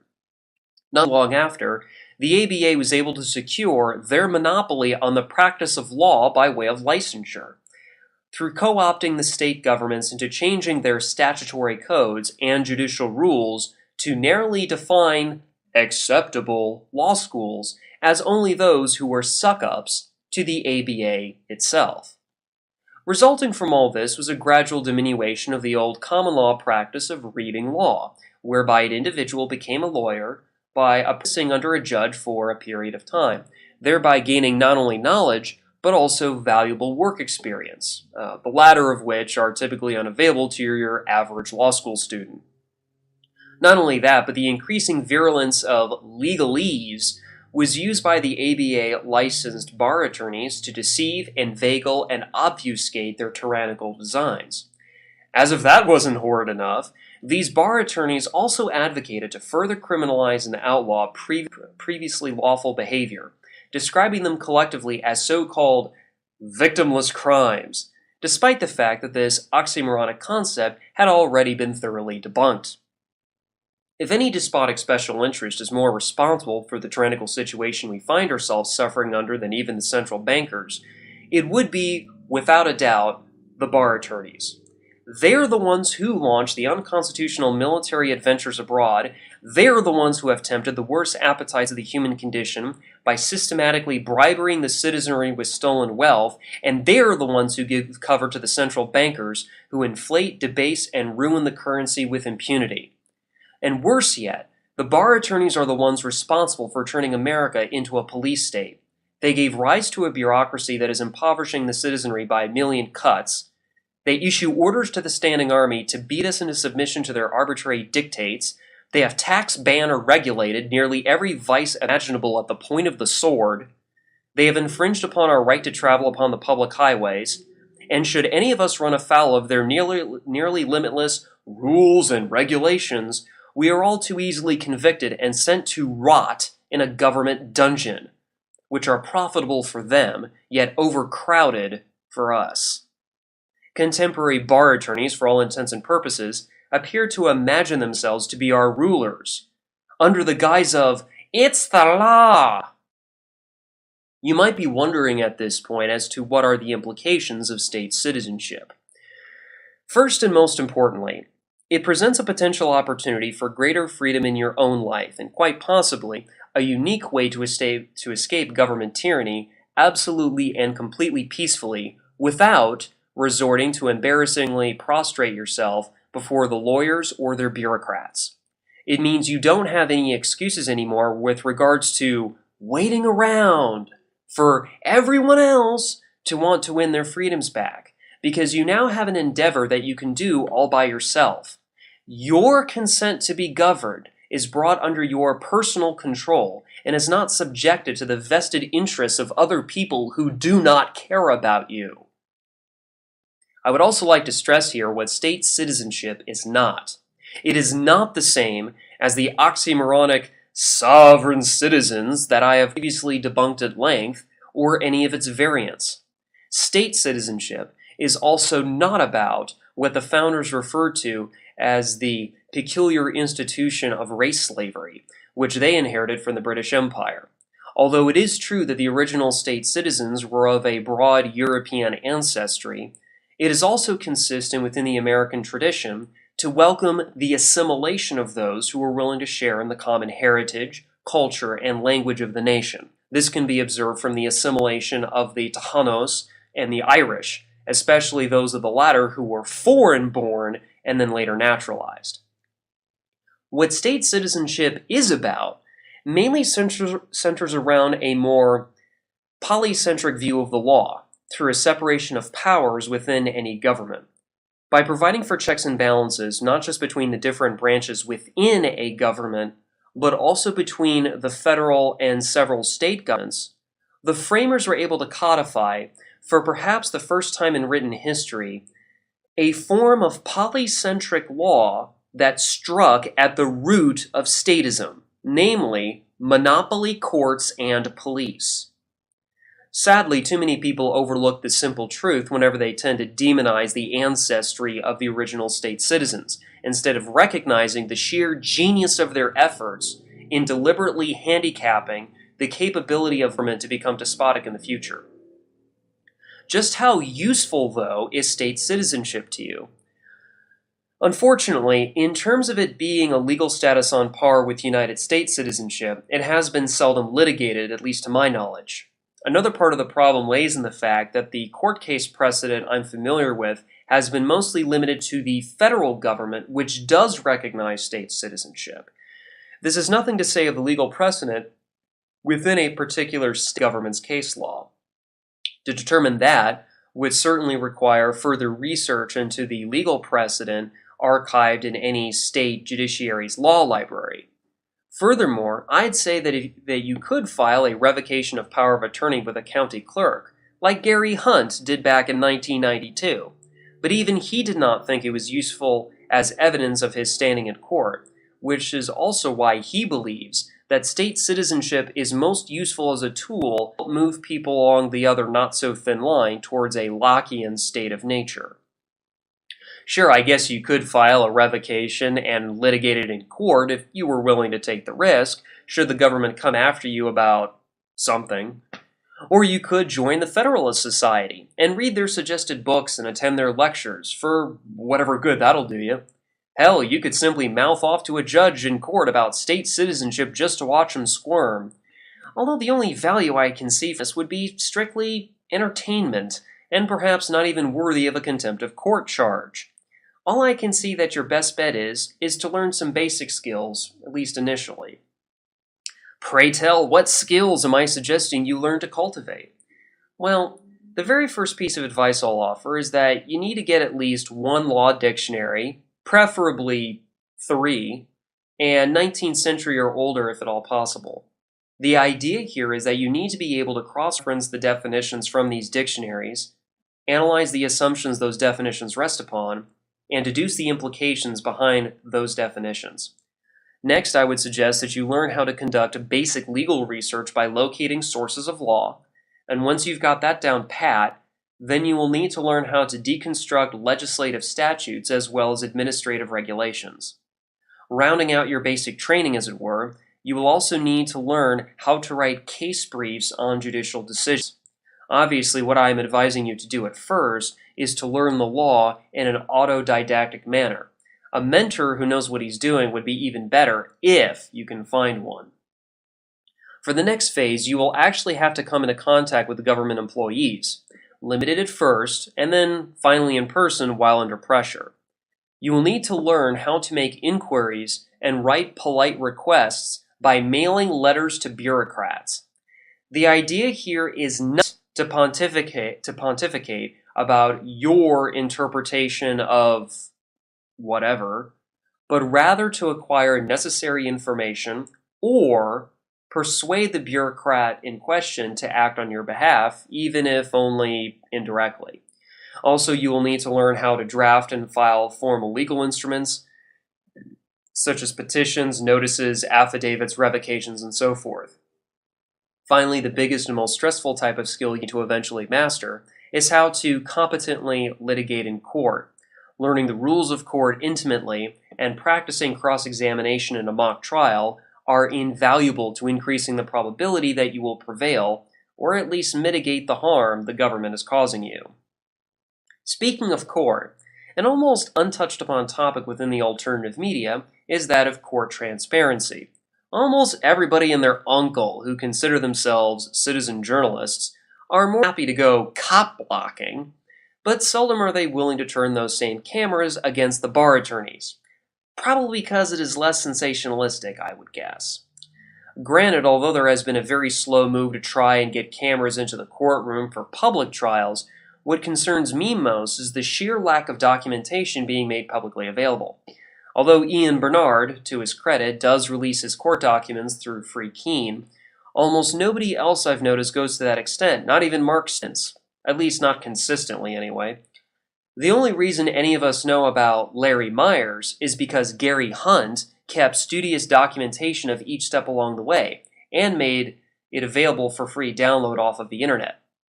Yet the same cannot be said for Charles Dyer, despite the outpouring of non-existent support he allegedly enjoyed from people who were in fact running an activist legal defense fund scam, using what remained of his good name to sucker ignorant donators.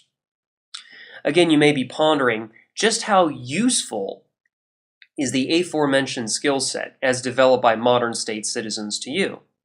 Knowing what the law actually says could be useful to you if government employees attempt to intimidate you into compliance with their arbitrary demands.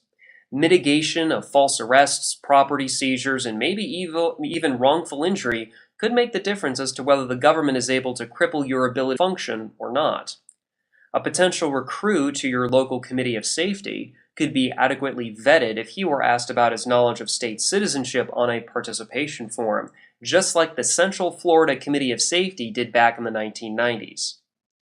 State citizenship, first and foremost, was one of the most poignant attempts at decentralizing government power for the benefit of the people. However, it was usurped by those whose lust for power knew no bounds. While it might be possible to win your freedom back using their own laws against them, the nitty-gritty details for how to specifically do that lie in your responsibility to perform your own due diligence. Remember, the bar attorneys are the sworn enemies of the state's citizens, so don't try to play the game until you know how to bend the rules in your favor and ultimately for the cause of liberty. You just heard a primer on state citizenship originally published on the Last Bastille blog on July 25th of 2014, read to you by the author.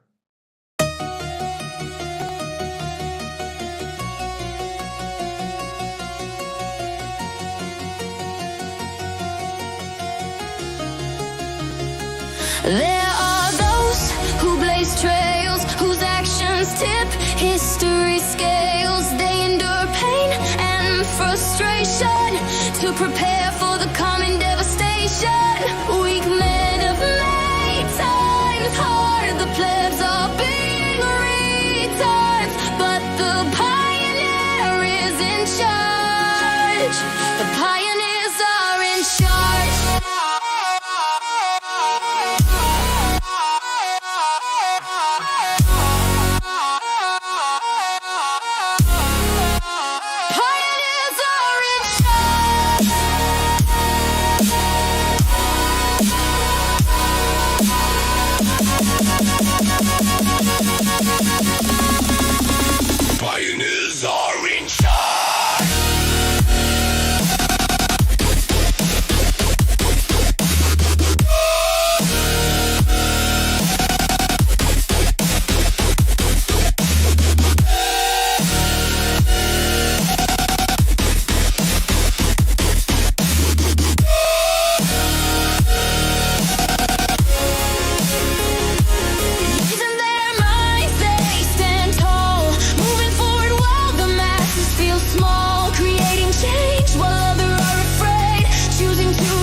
unswayed by the whims of NPCs. They are the ones the world needs.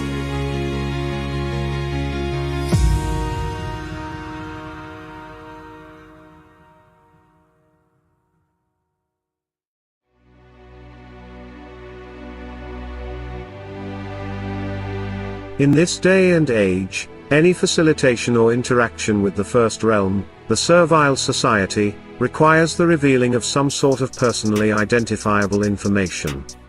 Whether renting a place, buying a house, or buying cigarettes, one is faced with the burden of taxes, regulatory burdens, and in the case of the latter, a doxing of themselves to any random corporate employee that asks.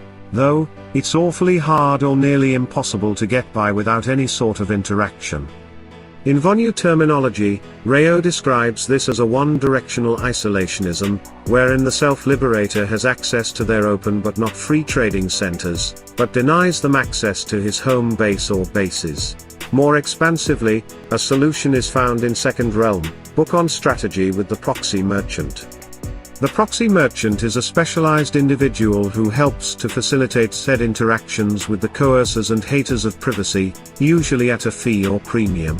A proxy merchant may help with cryptocurrency trading, i.e. fiat to Monero, Monero to Bitcoin, or whatever, giving a self-liberator a private, more trusted solution versus using a third-party exchange.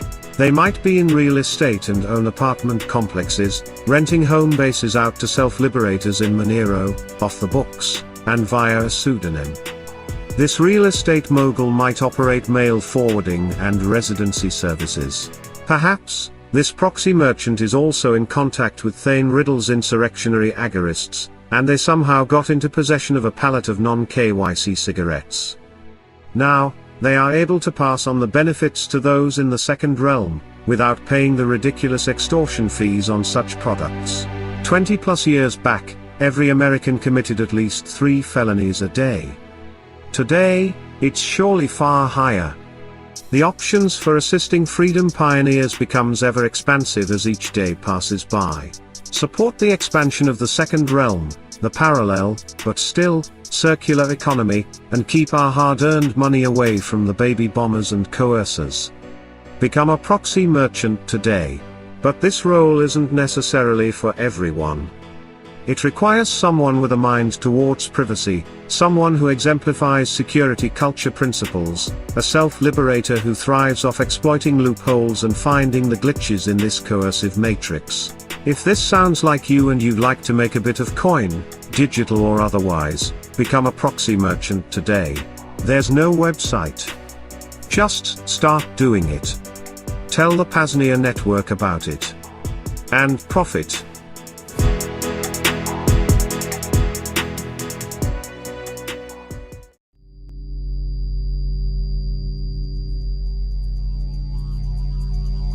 Oh yeah. You gotta get your books, because we know that you're a big reader, you're an avid reader. You're not watching anime and reading comic books. You read real books as well as all of that stuff. And you gotta do that. You just like you do the other stuff without KYC and facial recognition and providing a DNA. So you want to buy some books, okay? So you go to libertyunderattack.com to get all the best books in the world. And you think you're going to do it without KYC, but then you're like, wait, they want a shipping address? What the fuck? Yeah, if you want a paper book, we need to send it somewhere. But anyway, if you don't have a super secret ghost address, fret not, boss, because you can buy any book from Lua in digital form at libertyunderattack.com/digital without giving any identifiable info, but do put a reachable email address for Boomer Rayo 2 to send you the books if the checkout flow it breaks for some reason. But wait, it gets even better, because there's this crazy fucking deal called the PAZNIA Radio Network Digital Self-Liberation Bundle XMR Chat Special. You see, the Digital Self-Liberation Bundle normally costs $33.33. which is an amazing deal. But for you special P.R.N. autists listening now, if you go to xmrchat.com/PAZNIA radio, leave a donation worth 20 USD or more, and say something about Thane and Digital Self-Liberation Bundle, you'll get the Digital Self-Liberation Bundle at no further cost, and I, the great Thane Riddle, will get half your Monero. Now, I know what you're thinking. The PAZNIA Radio Network Digital Self-Liberation Bundle Xmr Special.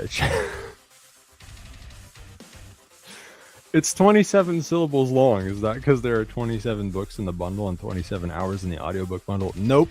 Just a coincidence, you fucking retard conspiracy theorist. Stop talking about it. Stop blowing up the chat. You're going to get banned if you bring this up again. Okay, it's like posting the word Tavistock on Godlike Productions. Okay, you're going to get banned.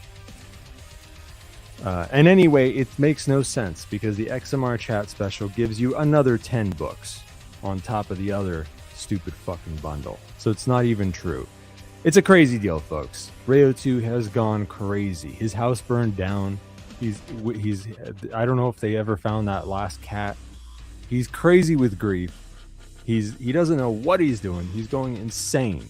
Okay, he should not be giving you such a good deal, but you have got it. So take advantage of that by sending 20 USD or more worth of Monero at xmrchat.com/PAZNIA radio and saying something about Thane and the digital book bundle, and leave an email address for Boomer Rayo 2 to send you the books at. And you can check the private message checkbox or use the super DMs or whatever so that people don't see the email.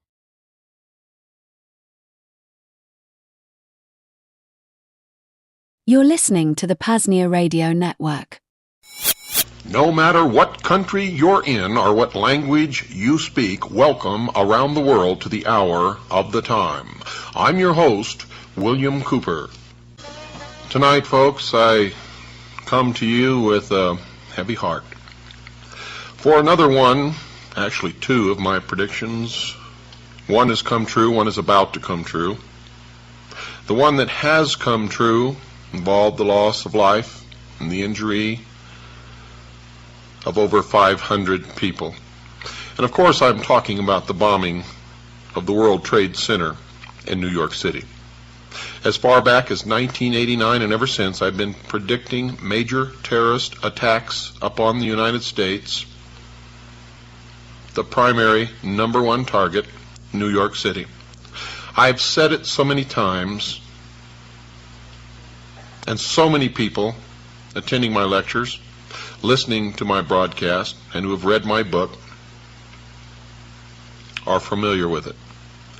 I never enjoy being right when it involves the loss of life and human injury. Nevertheless, it is another chalk mark on the board, and I remain the most accurate predictor of future world events in the history of the world. The one that is about to come true and has not yet is the prediction that I made that the United States would send troops to Yugoslavia. And it appears that that is going to happen in the very near future. Anyway, we will see, won't we? As we move into the new world order, and all of these events are planned to take us directly into one world totalitarian socialist government. To all those people in the city of New York who lost relatives or who had friends or relatives that were injured, I offer you my deepest compassion, sympathy, and I wish that I could tell you that that was the end of it. But I can tell you that it is only the beginning. Unless people wake up, it will escalate, and there will be more. You're listening to the Vonu Podcast, the podcast making you invulnerable to the coercion of the state and the servile society. Visit our website for free resources to aid you in your pursuit of self-liberation, old Vonu publications, podcasts, guest articles, and much more. Go to vonupodcast.com. And now, your hosts, Shane and Jason.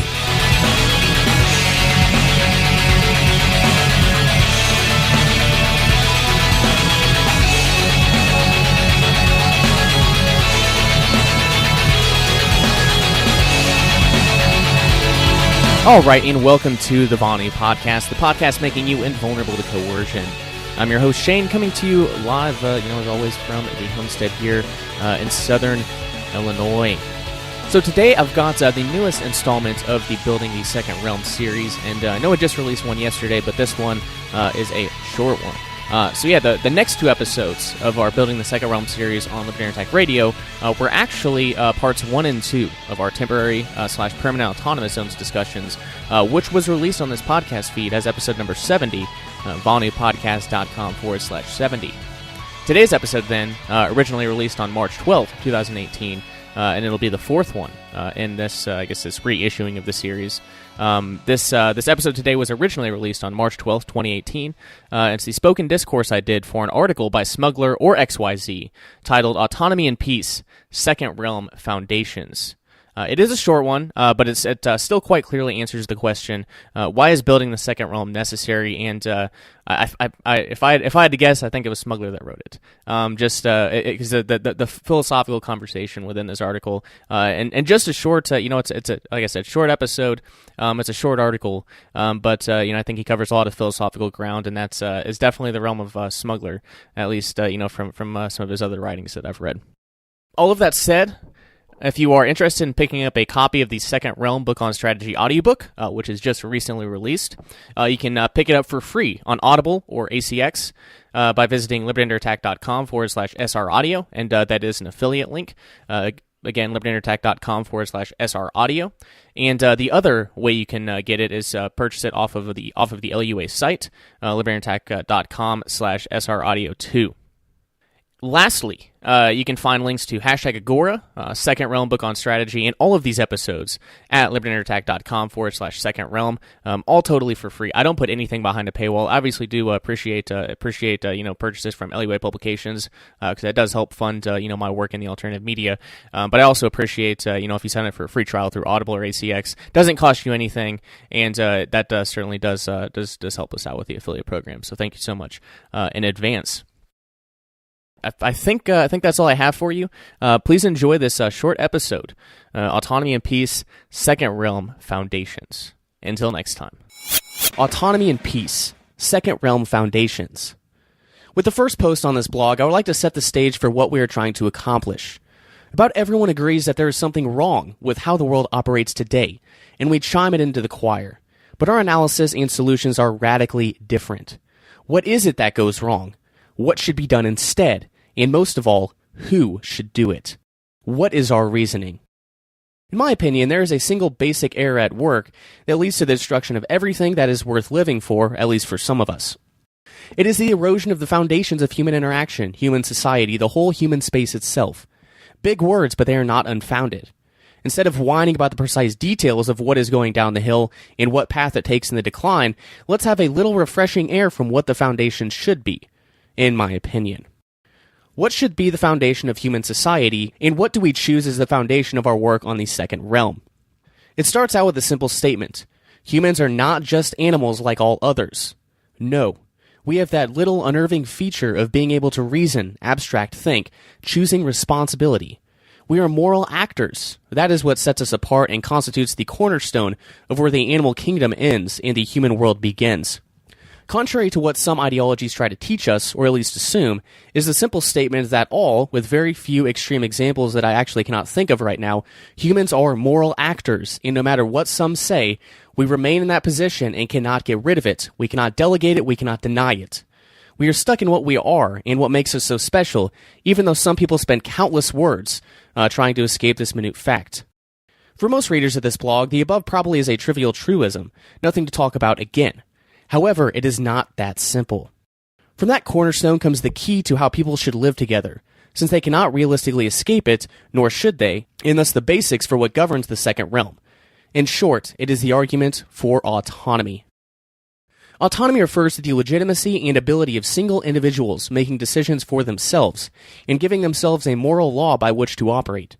This does not mean that they will always be smart and successful in their decision-making, nor that their choices will be intellectually defendable or theologically sound for those that care. By no means. It only erects a borderline, a sphere that no other human being can justifiably ignore and trespass. The core of asserting autonomy is to see that it is the individual making choices for himself, not others choosing for him, nor he choosing for others. It is the line in the sand that says, "This is where I am the only one to decide." Why? Because we are moral actors. That is one of the key rediscoveries the Enlightenment was said to have made. At the same time, autonomy is a problem, at least for us. Since we assert that every human is a human actor, and thus everyone has autonomy, a statement of dire consequences was made. It is that of equality, of autonomy.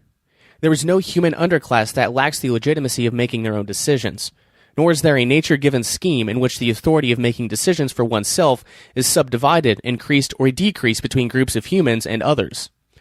In this specific sense, we are actually the same. We are equals. Out of this arises the problem of conflicting decisions of multiple autonomous humans. Each of them has the right to decide for himself, but since our decisions are often contrary to the interest and decisions of others, we get to what might be called the struggle of human society. Whose decision is to be implemented?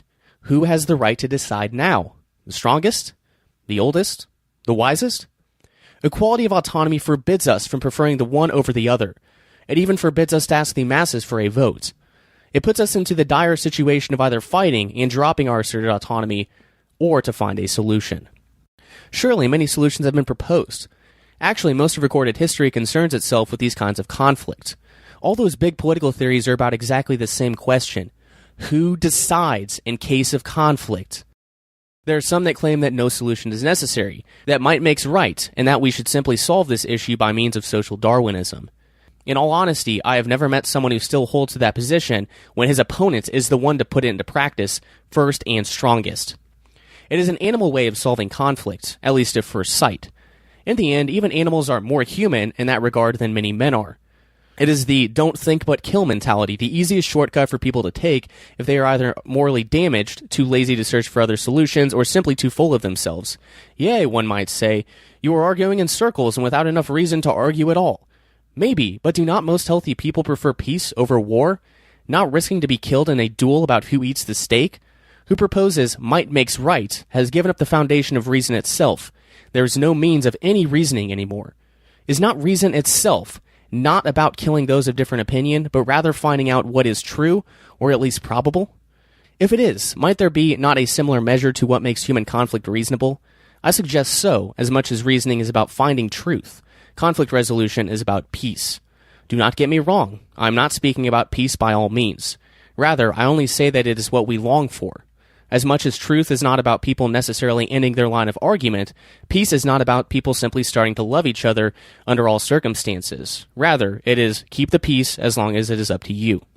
Therefore, we are still lacking a solution for conflict. How can we both preserve autonomy and peace? The answer to it is rather trivial if you do not have a hidden agenda. One has to create spheres of legitimate, justifiable, undeniable, and exclusive decision-making for each individual. This solution is so simple that it has been found thousands of years ago by people that did not have the enormous body of philosophical reasoning available that we have.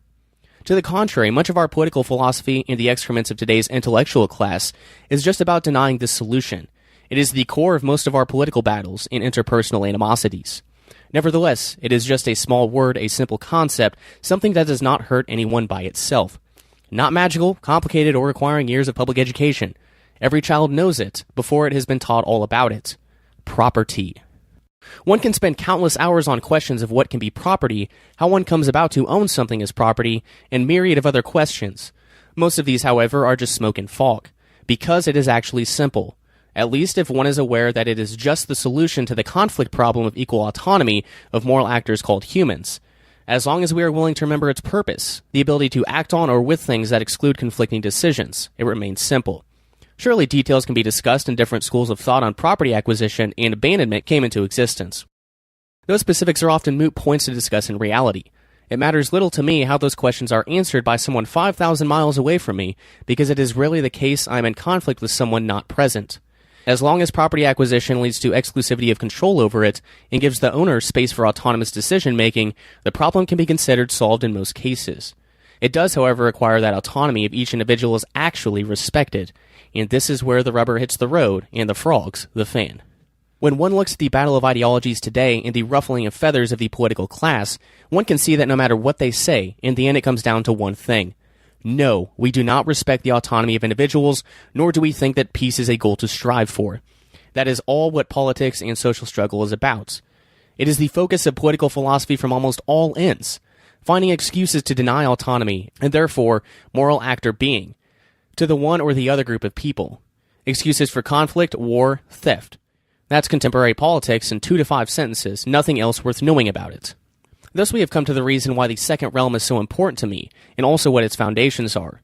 It is about respecting the autonomy of each individual and keeping the peace.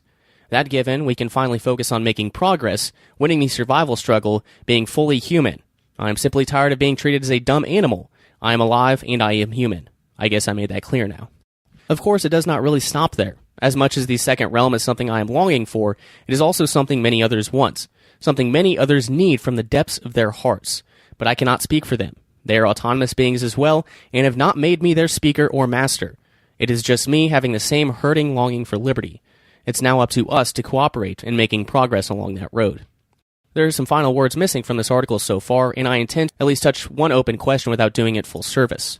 Above, I choose to put autonomy at the root of my reasoning. Not everyone will agree. There are 3 other roots for questions of human society. One is that there is no root at all, that nothing has sense, purpose, or measure. I ignore that basis since I simply prefer people of positive outlook and a minimum common ground to talk with. If there's nothing to judge by, there is no reason to think at all. Another possible route is the statement of fulfilling a higher purpose and law, some transcendent and for the outsider elusive scheme of things. That might be true or not. However, it does not have to conflict with what I said above. Many of these transcendent laws that we find in major religions around the world simply include all of the above, but add some more to it. Let's agree on the basics and see where it leads us. In those of the higher purposes that are non-religious in nature, let's just say that I do not care that much. Call me arrogant, but I have better things to do. The last of these different routes for society is a much different kind of beast. It is the assumption that life and survival are the roots of social decision-making. For some people, this might be what they feel and need. Yes, it can actually be argued for. However, it cannot be the end of the question. No matter if a life-based social ethic actually leads to preserving life is out of the scope for this article. One thing, however, is not. What is it that makes life so valuable, so important? What makes the survival of an ant different from the survival of a man? Is it maybe that life for humans is living as humans should, first being moral actors and enjoying autonomy and peace? Or is it just spreading our genes? If so, see the question of no root at all. I owe nothing to evolution or nature, thank you. Life-based arguing, however, comes from the deep-down doubts of if the conclusion of autonomy property is going too far. Surely, there are people that have a hard time on their own, no question. But should we not be self-enabled to help others out of our own free choices, our autonomy and peace using our property? Many doubt that we would, and to those I pose the question, would you? Or is it maybe that you don't want to bear the weight of liberty equally, granting liberty to others while enjoying it yourself? Be seeing you.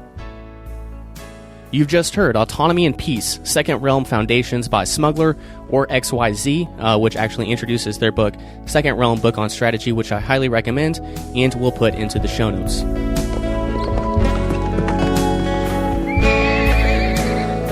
In a study, ladies and gentlemen, of mind control and psychological warfare, it is not enough to simply review the latest technology of coercion, the most recent gadgetry and techno-junk littering the hardware and supply depots of governments and so-called cults. You see, far more dangerous than these appliances is the praxis behind them. Ages old. The underground current which informs the modern project and this modern era.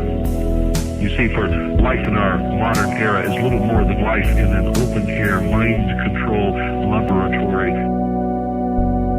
To transform the mass of targeted percipients plugged into the electronic and digital pageantry of the establishment's system of things into the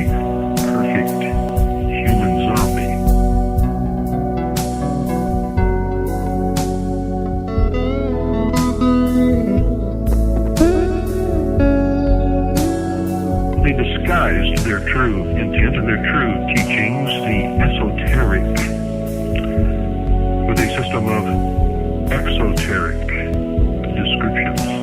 That to the profane would mean one thing, and to the initiate or the adept would mean quite another. But that was then. This is now. You're already in the New World Order. You're already in the New World Order. World Order.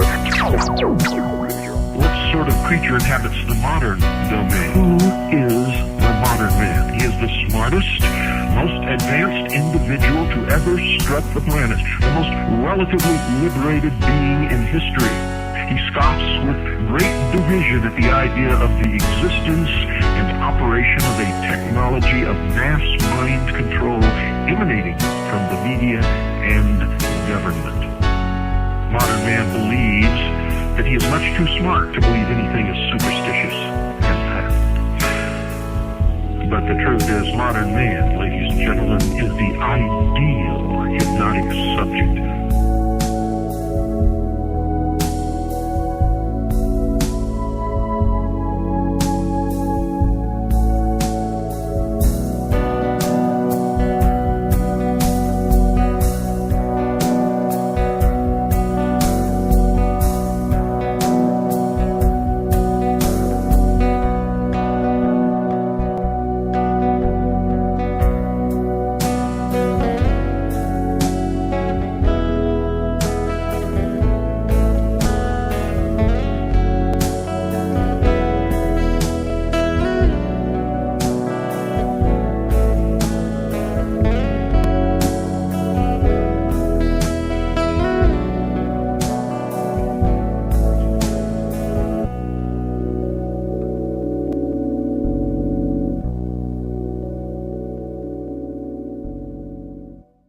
You're listening to the Vonu Podcast, the podcast making you invulnerable to the coercion of the state and the servile society. Visit our website for free resources to aid you in your pursuit of self-liberation, old Vonu publications, podcasts, guest articles, and much more. Go to VonuPodcast.com. And now, your hosts, Shane and Jason.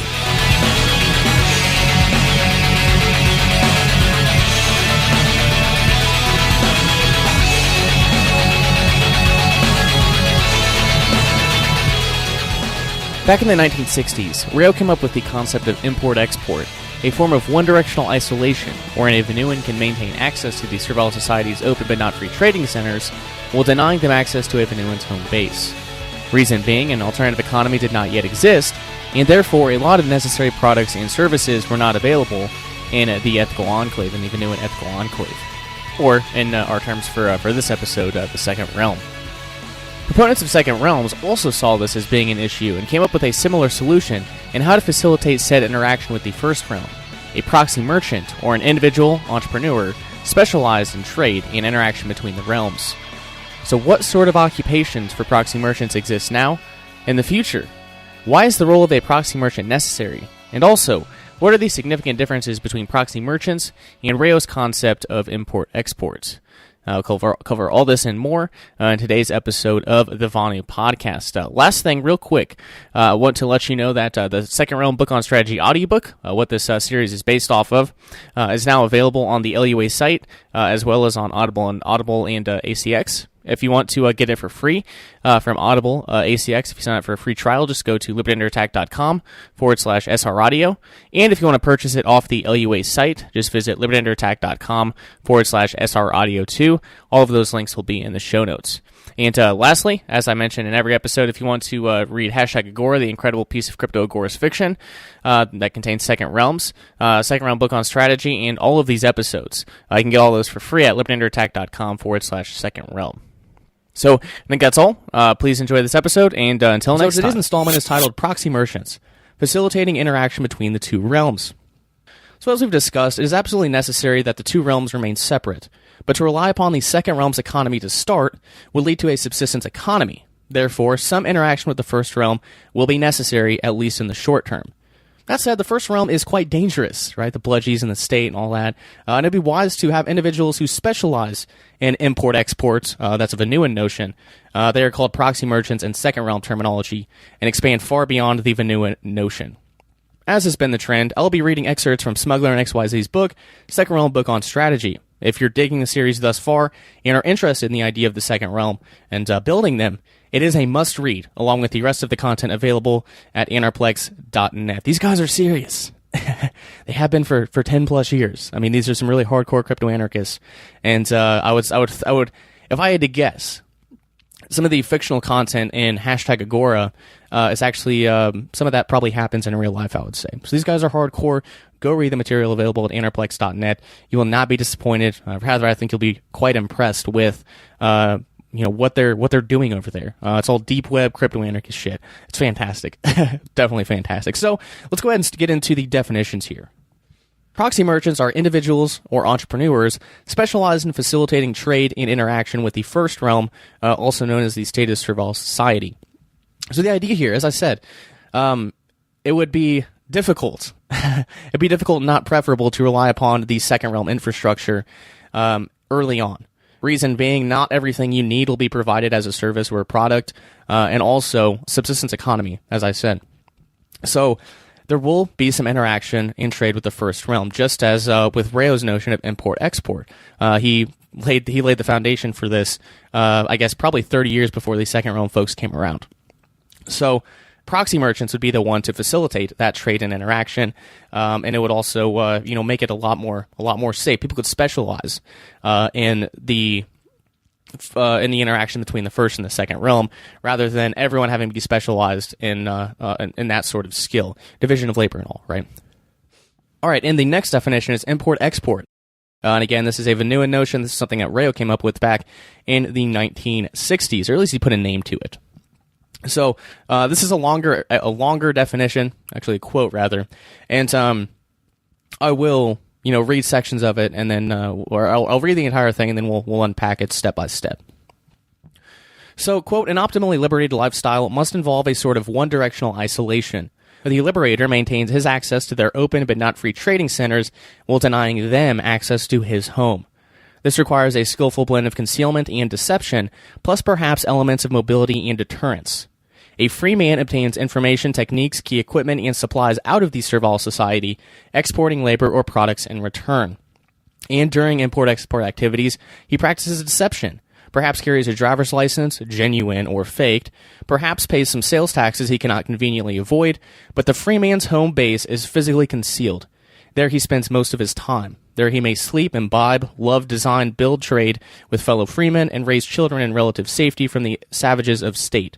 A free man's home must be a figurative castle, end quote. So yes, import-export is facilitated by a sort of one-directional isolation, wherein a free man obtains information, techniques, key equipment, and supplies out of the servile society and exports labor or products back in return. So you as a Vonuan would import goods and knowledge from the servile society, import those back to your Vonu home base, or your Second Realm in this regard, and you would export labor or products back out to the servile society.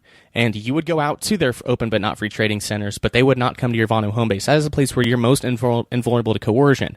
Or, again, in this case, the Second Realm. The Second Realm is a place where people are autonomous. They can trade, they can partake in vices, but they are free, and they're autonomous, and they're secure. So it's very similar to a Vonu home base, only it's more large scale.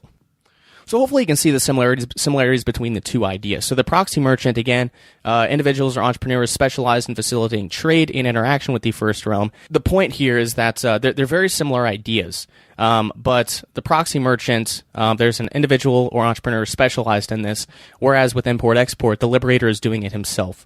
He's practicing the importing of goods and knowledge back to his Vonu home base and exporting goods and services back out to the servile society, since, as Rayo discussed, he had to export his labor for temporary jobs, contract jobs, those sorts of things, because there wasn't a Vonu association, there wasn't an internal alternative economy there in the Siskiyou region. So import-export was necessary, just as with the Second Realm.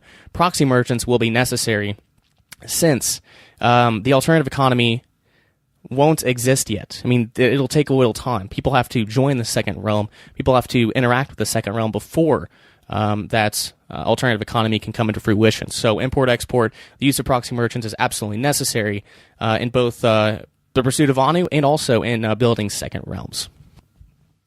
Okay, so in Second Realm Book on Strategy, they talk about the role of the proxy merchant briefly, not in too much depth, but definitely enough to get the point across. So I'm going to go ahead and read those excerpts, and I'll stop at certain points to discuss. First one, quote, "Successfully applying tradecraft presents us with two challenges that need to be satisfied. On the one hand, as mentioned above, too much tradecraft can be counterproductive to social cohesion and organization. On the other hand, successful tradecraft is an art that is not easy to master for everyone in every situation," end quote. So, if you'll recall, we talked about the philosophy and culture of the Second Realm, and there will be a culture of the Second Realm. There will be this sort of social cohesion around autonomy, freedom, peace, all of these things that anarchists find value in, right? They're the main drivers for, most folks' abolition of the state is because the state is not peaceful. It doesn't respect autonomy and private property, and it's a very violent institution, and also First Realm culture that feeds and propagates in this sort of an institution. Tradecraft. We'll talk about this in a couple episodes, so I'll just only briefly touch on it here. But tradecraft is the art of implementing the objective of need to know. It includes anonymity, opaqueness, untraceability, compartmentalization, and deniability. So, too much tradecraft, or too much implementing the objective of need to know, is counterproductive to social cohesion and organization. If everyone is running around paranoid, not telling anybody anything, then you can imagine what sort of a culture that will be. So the idea is to have people who specialize in tradecraft, so that everyone else can live free and practice the culture in the Second Realm. Not that the proxy merchants couldn't also do that, but they would have an occupation. They would have a job and be providing the service to those who would rather not have the skills to do this, or for those who, we're all individuals, some people can't do everything. Nobody can do everything. Maybe some folks just aren't cut out for the role of a proxy merchant. So, in regards to tradecraft, obviously you can see how these would be, if all of these things were practiced by everybody to a really large degree, there wouldn't be really a culture. There wouldn't be, it'd be a culture of security, but it wouldn't be a, if you think about the Midwest Peace Liberty Fest, if everyone is implementing these strategies at the fest, it would be a little boring, and it wouldn't be as fulfilling of an experience. So if everyone at the Midwest Peace Liberty Fest, for example, was practicing anonymity, opaqueness, untraceability, compartmentalization, and deniability, which again, we'll cover that in future episodes, yeah, it would be a very paranoid sort of culture. And obviously a certain degree of paranoia is understandable and expected, because the two realms are completely contrary to each other. They remain separate. The first realm is a very violent, dangerous realm, right? So these things are necessary, but to a certain degree, where a sort of culture and a sort of social cohesion could still come into fruition. So let's move forward. Quote, "The solution for these challenges is specialization. Entrepreneurs can excel in providing tradecraft services to other actors in the marketplace by providing means of covert communication, opaque trading rooms, untraceable transportation, or insured pseudonyms. This frees other actors from having to unduly invest into these abilities and keeps a culture of paranoia from seeping into everything we do. However, specialization cannot serve as an excuse for anyone to ignore the subject or drop the awareness for its necessity." End quote. So yes, specialization and division of labor. These folks, they do reference Konkin and Rothbard and folks like that. So free market economics, yeah, specialization, division of labor, it's absolutely crucial. So he mentions means of covert communication, opaque trading rooms. Let me back up. Providing means of covert communication. I'm not 100% sure what that would look like. Maybe assisting if there's a buyer and a seller. Maybe the proxy merchant. Let me back up. So let's say there's a buyer in the first realm and a seller in the second realm. Maybe the proxy merchant would facilitate some sort of an anonymous, encrypted sort of communication between the two traders. That might be it. Not 100% sure, obviously, but I guess providing communication between folks who are buying and selling and securely, because again, there is going to be interaction between the two realms, and the security and privacy and safety of the folks in the second realm is something that needs to be emphasized, because you don't know who you're dealing with in the first realm. They're probably nationalistic, statist, collectivist, violent, authoritarians, and yeah, I mean, you don't want to reveal that you don't want to reveal your private information to somebody if you don't have to. And I don't think there's really many situations where you have to. So he mentions opaque trading rooms. This was an interesting proposition by Smuggler and XYZ. So the idea is like double-blind trading rooms. So the buyer and seller don't know each other's identity or anything like that, but there's some insurance because they have this proxy merchant. There's this, let's say it's a private nightclub with a couple hidden rooms that serve as these opaque trading rooms. And the buyer and the seller would walk in, and they would both agree to some sort of an insurance where they want to make sure that the buyer wants to make sure he's getting what he's wanting to purchase, and the seller wants to make sure he's paid or paid in whatever fashion they agree to. So there would be a way to facilitate that safe and secure trade without having to reveal identities, and that would be a service provided by the proxy merchant. Next, untraceable transportation. Which this one is interesting. It kind of reminds me of Paul Rosenberg's A Lodging of Wayfaring Men, where there were proxy merchants in that book. If you haven't read it yet, go freaking read it. It's available at interplex.net for free. But there were people who specialized in this sort of thing. If someone was in trouble, if someone was doing black or gray market activity and needed to relocate, these proxy merchants facilitate that transportation on private jets or private boats, I guess you could say, but a way to transport people out of the second realm. Out of the purview of the first realm, right? Because if you get a plane, you have to verify your identity, show your passport, show your identification. And that's not good for privacy. So there have to be ways for second realmers to relocate themselves around the world safely and securely, and that is a service provided by proxy merchants. Next, insured pseudonyms. Not sure what that really means, honestly. And I guess one downside from this book, Second Realm book on strategy, is they could have fleshed a lot of things out. It's only like a 30-page book. So I understand why they didn't, because they want to leave it up to our imagination, right? Our creativity, our innovation to figure out how to apply these things. And these are just examples. So insured pseudonyms, if you have any ideas what that means, please feel free to comment on the post on the LEA website or on Fascist Book. I'd love to hear what your thoughts are on that. So Next, they say, this frees other actors from having to unduly invest into these abilities and keeps a culture of paranoia from seeping into everything we do. However, specialization cannot serve as an excuse for everyone to ignore this subject or drop the awareness for its necessity. So this is something I talked about just a moment ago, that just because people don't have to be heavily invested or focused on tradecraft doesn't therefore mean that they can just ignore the ideas of privacy and security altogether. Because, again, the first realm is dangerous, right? And interaction and facilitation with the first realm is a dangerous activity and a dangerous task. And even, for folks who stay in the second realm exclusively, the first realm is still out there, and they would love to see second realmers tossed in a cage, or maybe even worse, killed if they had the opportunity to do so. So, security, culture, privacy, anonymity, these are aspects crucial to the second realm. So just because you aren't a proxy merchant, just because you don't help to facilitate these interactions between the first and the second realm, doesn't therefore mean that you can just ignore the subject. They are 100% right here, and I'm glad that they mentioned that. I really, really am. So this next excerpt,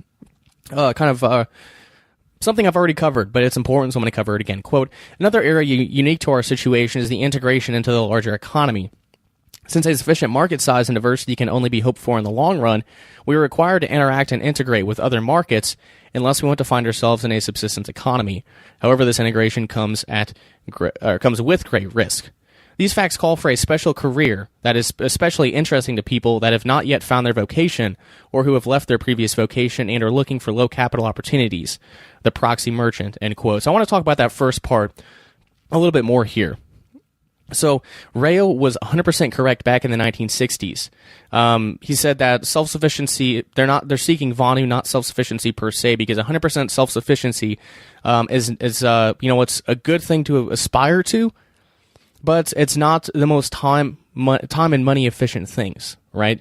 So if you need a computer or some other pretty specialized piece of technology, and you want to be 100% self-sufficient, You have to learn how to do those. You have to learn how to build the computer all by yourself. You have to manufacture all the parts, and it would take a lot of time and money, especially just learning how the damn thing goes together, all of the various components of it, and figuring out how you're going to build it, right? That's not really feasible. It's just not. And there are a lot of other examples. Maybe even just a freaking coffee maker or a food processor. These things are, we don't know how these things, operate or put together. Generally speaking, we just use them. And we leave that for the people in China who actually manufacture the products. So Ray was 100% right about that. That some sort of integration into the larger economy would be necessary, which is why he came up with the idea of import-export, or importing goods and knowledge back to your Vonu home base from the First Realm, and also exporting labor and goods back out to the Servile Society. So he was, it's kind of crazy, right? That he noticed this necessity very, very early on, and the folks from the Second Realm just built upon it.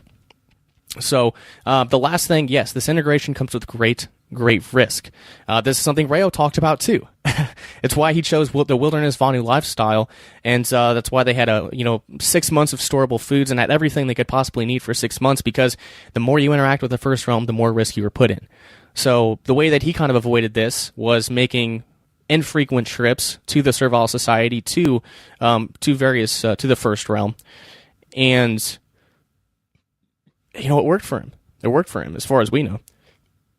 So this, let me see what we have here for this next quote. But yeah, they're just laying out the need for the proxy merchant.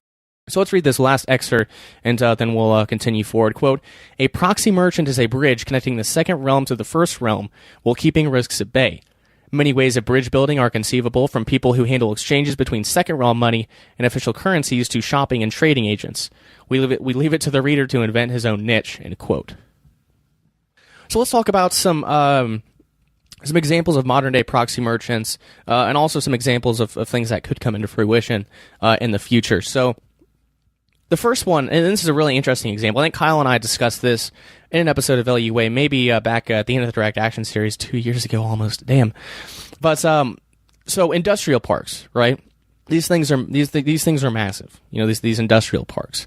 Like, let's say there's a proxy merchant who is friendly or sympathetic to the Second Realm, and he wants to do his part in helping people live this sort of a free, autonomous lifestyle. So let's say he builds underground apartments. They're off the building plans, and they secretly invent this underground apartment complex. So Second Realmers, Vonuans, anarchists, Agoras, any ideological label you want to put on it, could rent these rooms out from the proxy merchant, and they could be autonomous, free, secure. That would be their Vonu home base. So that's one role a proxy merchant could play. And there is an example similar to that in #Agora, where it was right at the beginning of the book. The protagonist, when he was first introduced to the Second Realm, the woman he was with took him to this private nightclub, and there was secrets. It was protected by security, and they had their own private room in this private nightclub where they partook in vices, hired prostitutes, that sort of thing. So that was where they exercised their autonomy. And it was a temporary autonomous zone. So the proxy merchant, the nightclub owner, facilitated that interaction between the First and the Second Realm by having his name on the property title, having his name on all the licenses, et cetera, et cetera. Now, one that you guys may be more familiar with, you definitely are familiar with this. I'm sure some of you have used these proxy merchants before.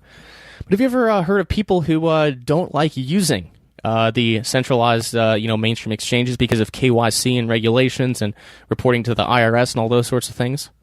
Well, how do they get cryptocurrencies? How do they get digital currencies? Well, they get digital currencies through proxy merchants, people who have accounts on those websites and sell to their clients at a premium. So if I were to go through John Smith and he had an exchange at Coinbase, disgusting, and I wanted to buy 2 Bitcoins, he could buy the 2 Bitcoins for me on Coinbase, sell it to me for 2.1 Bitcoins, and we would all be better off in the transaction. I could still retain my privacy and my autonomy. So that's one example. I'm sure some of you guys have used that.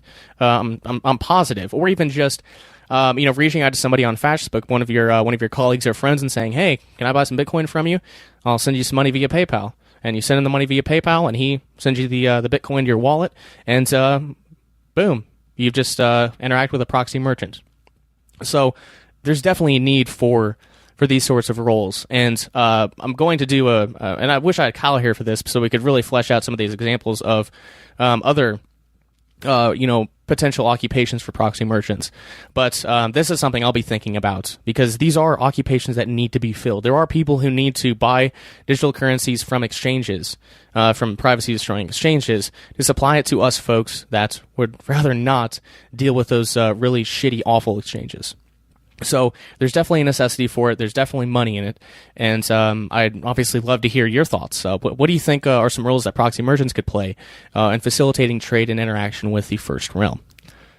So real briefly before I close it out, and yeah, this will be a little shorter of an episode, but I want to talk about the core differences between the two concepts, import-export, the Vonu notion, and the proxy merchant, a second realm notion. So a second realm necessarily entails multiple people, i.e. an attempt to create an alternative economy, whereas the Vonu notion can be done individually. For example, Ray and Roberta did their own importing and exporting. They didn't have. They discussed hiring a guy with a truck to bring out goods to them. I don't think that ever happened, but they discussed the ideas of maybe having a proxy merchant. But generally speaking, Ray and Roberta did it themselves. There was no individual. Well, they were the ones that were specialized in importing and exporting. Whereas with the second realm, as I've discussed thus far, you don't have to be the one specialized in that because of division of labor. You could hire an entrepreneur or an individual to facilitate that trade with you, which would definitely keep you out of harm's way more often than not. That's about all I have for you. But yeah, the role of the proxy merchant is extremely important to the aspect to the second realm, because again, there's it's going to take some time for the second realm to be developed. It's going to take some time for entrepreneurs to come in and offer products and services. There have to be demands for things before entrepreneurs to come fill that demand. So it's going to take some time, which means that integration between the first and the second realm is necessary, and that is the role of the proxy merchant. And if it's a more individual basis sort of thing, that's the role of import-export in pursuing your pursuing of the nuance. So they're very two similar terms. The only real difference is the scope. Again, second realm is a larger sort of focus goal, whereas import-export could be done by two people in a polyethylene and assistive region.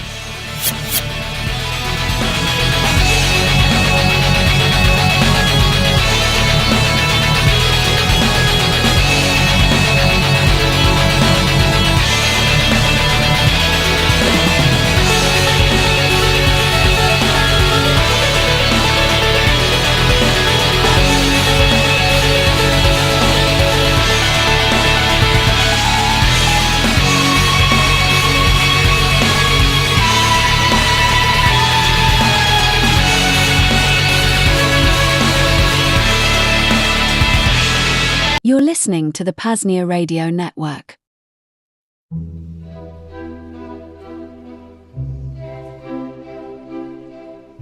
The warm weather is here, at least at Veritas, which means the springing forth of life in all its forms, as well as contending with those creatures of natural coercion, ticks, mosquitoes, itchweed, and the like. Thankfully, nature provides the solutions, and Aura's apothecary is now almost fully restocked after the consulate fire. First, Aura's most popular summer product, her natural insect repellent. She blends a blend of essential oils proven to repel insects. It works, it's non-toxic, and doesn't smell like a chemical poison. Next is Black Drawing Salve.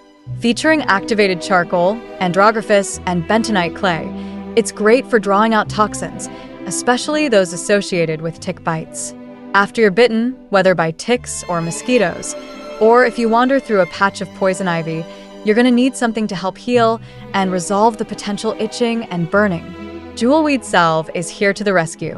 Also on offer is Thyme Salve, a fantastic solution for pain and inflammation, especially those nagging pains on hands, wrists, etc. from arthritis, typing, manual labor, or whatever.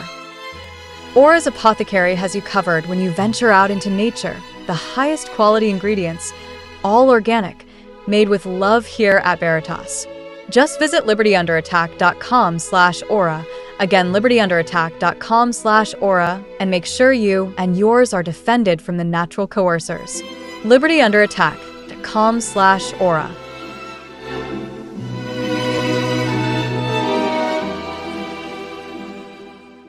Blending In, The Art of the Gray Man, originally published at the Last Bastille blog on January 13th of 2016, read to you by the author.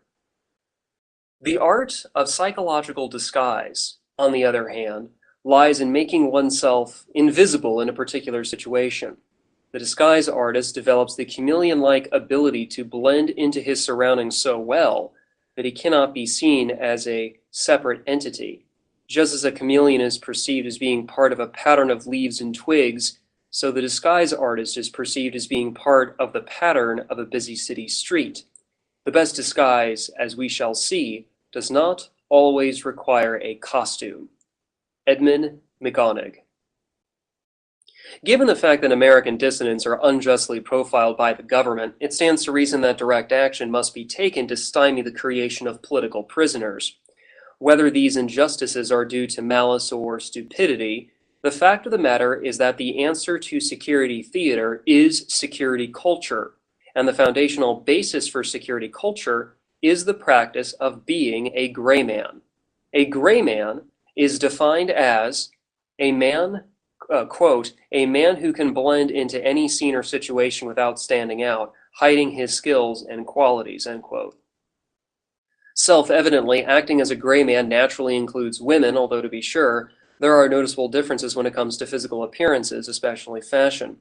The following description of the gray man was posted on the Western Rifle Shooters Association's blog. Quote, "The gray man is totally aware of his environs, his own capabilities or lack thereof, his weaponry, and his levels of competence with that weaponry. The gray man never draws attention to himself by word, dress, action, or mannerism. The gray man is a private man. The gray man goes far out of his way never to offend anyone, imitating the duck, which appears calm on the surface on his pond, whilst paddling like hell under the surface." End quote.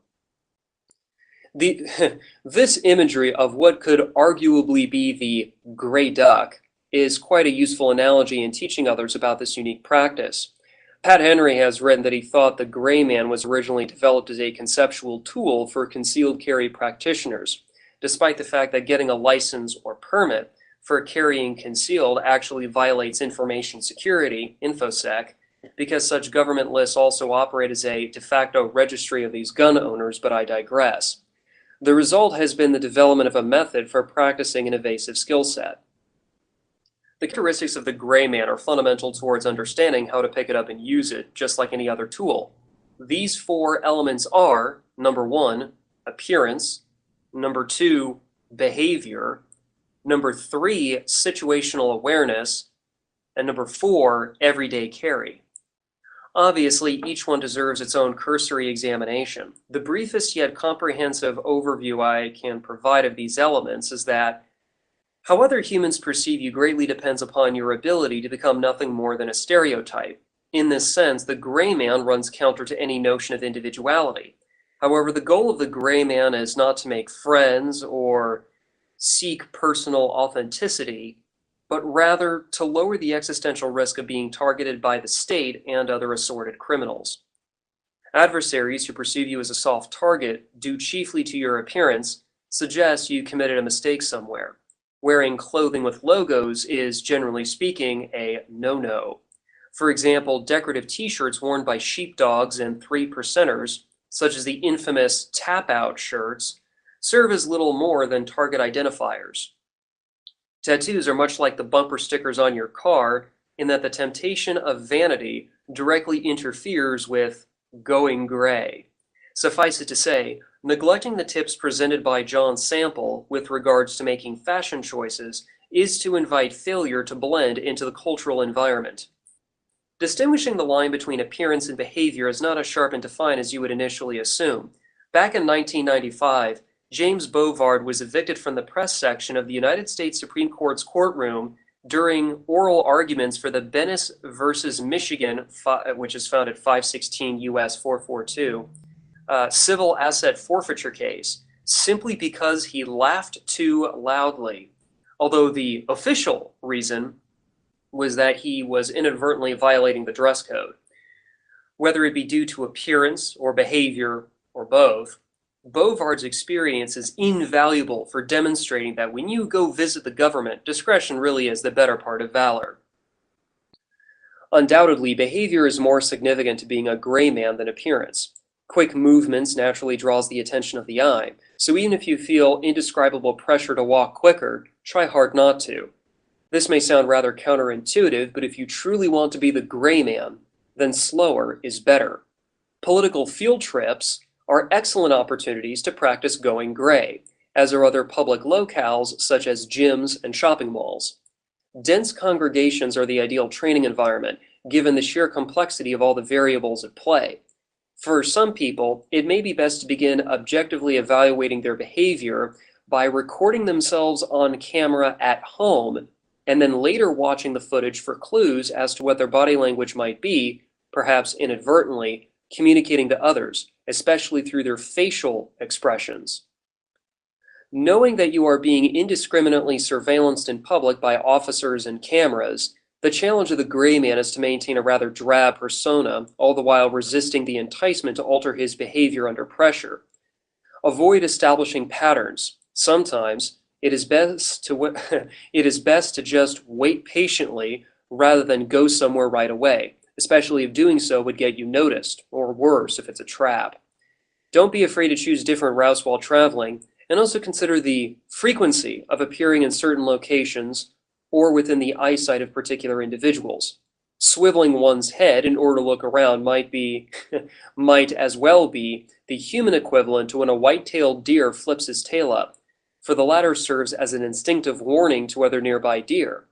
Instead, practice moving only your eyes when keeping tabs on fluid social dynamics. Just as important to your behavior as movement is what comes out of your mouth. Keeping your own counsel might as well be a given at this point, yet its importance for going gray cannot be overemphasized. Low-profile techniques include the use of small talk, especially for making non-committal statements during casually polite questioning. The Italian idea of a nonchalant expertise is a good notion to aim for, since there is absolutely nothing illegal about acting as bland and dull a person as possible. Situational awareness is nothing more intriguing than humble mindfulness. Being presently in the moment is an essential attribute of the gray man, for it is this, more than anything else, that truly distinguishes him from the distracted mainline public. Focused concentration is indispensable for going gray, since you have to balance your body language, like your walking cadence and frequency of eye contact, with noticing passing details. Not only has Kim's game been used to improve one's memory, but it also reinforces the fact that lackadaisical observation increases the sheer amount of missed clues present within the environment. It has been broached within prepping circles that being a gray man can become useful during emergencies, such as SHTF scenarios, but I think these credit card preppers greatly underestimate the value of acting like a gray man in the here and now.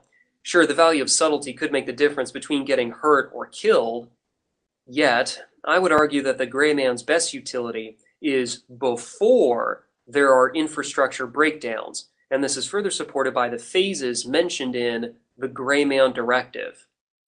There is no good reason why non-survivalists cannot also practice being gray men, since going gray is more of a class of privacy techniques rather than something limited to mere survival methodology. Having said that, everyday carry, EDC, is very much part of the gray man's repertoire, for it is comprised of his physical toolkit that he subtly keeps on his own person. Generally speaking, your EDC is going to be composed of what could be thought of as first-line gear in order to distinguish it from, say, your fighting load or bug-out bag, Bob. Much survivalist media over the years has explored the question of what should or ought to be carried, whether it be for EDC, a Bob, or anything else. I'd suggest that instead of focusing on specific pieces of equipment, as gearheads are all too eager and fond of doing, I think it is more educational to outline what type of gear is, arguably, best suited for the task at hand. Regarding EDC, I think the following types of gear are what you might want to consider carrying on your person through the course of a normal day in your life. Wallet, keys, telephone, watch, pen, notebook, fire starter, paracord, flashlight, piece of cloth, sun protection, multi-tool, knife, and firearm. As you can no doubt tell, virtually all of this equipment can be carried on your person without the need for a bag or purse, although to be fair, some EDC practitioners use fanny packs. To elucidate a bit further, sun protection would be something like a hat or sunglasses, fire starters would include matches or a lighter, and pieces of cloth would be either a bandana or a handkerchief. Of course, your choice of fashion might limit or expand your ability to carry, so keep that in mind, especially when choosing whether to wear pants and/or a jacket.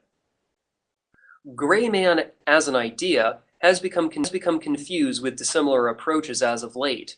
The Vonu strategy is an anti-political lifestyle of voluntary social exclusion, where it is believed that the best way to avoid being coerced is to remove yourself from all influences of coercion. To Vonu means to disappear, presumably by going off-grid. Ghosting is the act of suddenly ending a romance with absolutely no warning or a decent opportunity for closure, such as by breaking up. Paper tripping is the practice of constructing and using alternate identification. The phrase, "to go on a paper trip," refers specifically to building such a new ID from scratch. Needless to say, paper tripping, ghosting, and the Vonu strategy are not the same thing as going gray, since being a gray man, much like the rest of security culture, can be easily integrated into your current lifestyle. If most activists decided to go gray, they wouldn't be activists anymore, quite frankly. Being the gray man requires a dedication to truly valuing the right to privacy. All things being equal, content producers within the alternative media, like bloggers, podcasters, and videographers, usually have a sliding scale of growing public exposure the closer their medium approaches television. Yet, what determines whether or not they can actually practice being a gray man is their dedication to individual privacy. Although it is true that those in front of a camera are less likely to be successful gray men than those behind a keyboard, this should not serve as a source of discouragement, because with the right demeanor, just about anyone can disappear into a faceless crowd of stereotypes. You've just heard Blending In, The Art of the Gray Man, originally published at the Last Bastille blog on January 13th of 2016, and read to you by the author. Billy Mays here for the Free Republic of PAZNIA. Ever get tired of the stain of statism, the stinking odor of coercion? Visit PAZNIA.com and join the Second Realm today. A sample from the yet-to-be-released audiobook for #Agora. Aren't you going to lock it? I ask when she just leans the bike against a wall and walks. Why? Who's going to steal it? Besides, no one can handle it besides me. It's a bike. What's to handle? Stop whining. It won't get you into my pants. And check out these, she says, grabbing a handful of mixed nuts from a table outside the restaurant. She throws her head back, pours them into her mouth, and chews noisily. I haven't eaten since I got on the train, but I'm nervous and not hungry. Katie is totally at ease or pretending to be, but I haven't been to many political conventions. There's quite a crowd inside the restaurant, most of them suited up and elegant.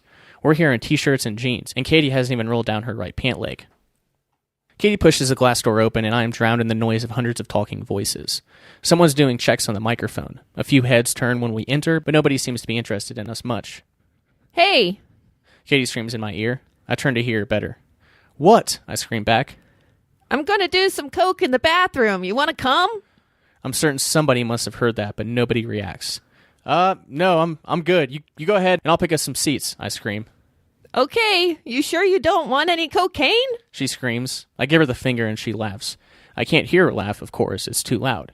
But the wrinkles around her lips and the flashing teeth make her look even prettier. I see some space on a bench towards the back of the room. The viewing angle to the projector isn't too great. You have to turn almost 90 degrees to see whoever's talking. I sit down, and my neighbor smiles at me. Good to see Friends of Freedom, he says. Yes, quite a turnout tonight, no? I say. It's quite an event. You know, even he will be here. Who?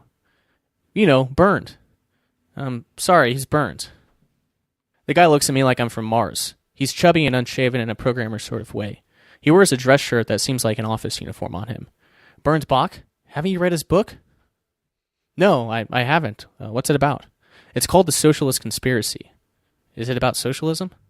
Not really. It's more about the conspiracy of the ruling and economic elites, how they make all the important decisions and stuff.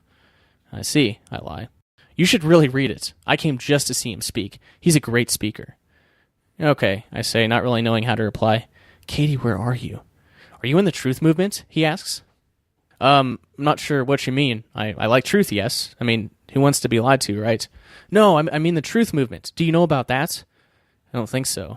Well, it's basically the movement demanding clarification and investigation of the September 11th attacks on the World Trade Center. Seriously? I say. Of course. This event is the most important sign that the global power elites are plotting to take away our rights and freedoms to install a worldwide system of socialism. Well, I say, I agree, socialism is bad. I don't want socialism. Exactly, says my neighbor. Then, you should join the movement. I don't think about it, I say. Think about what? Me? Katie says, and I jerk my head to the left in surprise. Oh, hey, there you are. How'd it go? Yeah, I'm about as high as a fucking kite. Can I sit down next to you? She's been staring at me intensely for 30 seconds without twitching or blinking her eyes. That freaks me out. Sure, I say, and slide closer to the truth guy. Katie turns around in a very deliberate way and carefully sits her tiny ass down on the bench next to me. Then she looks at me again, no expression on her face. I feel great. I'm glad you came. She turns her head very slowly to the podium.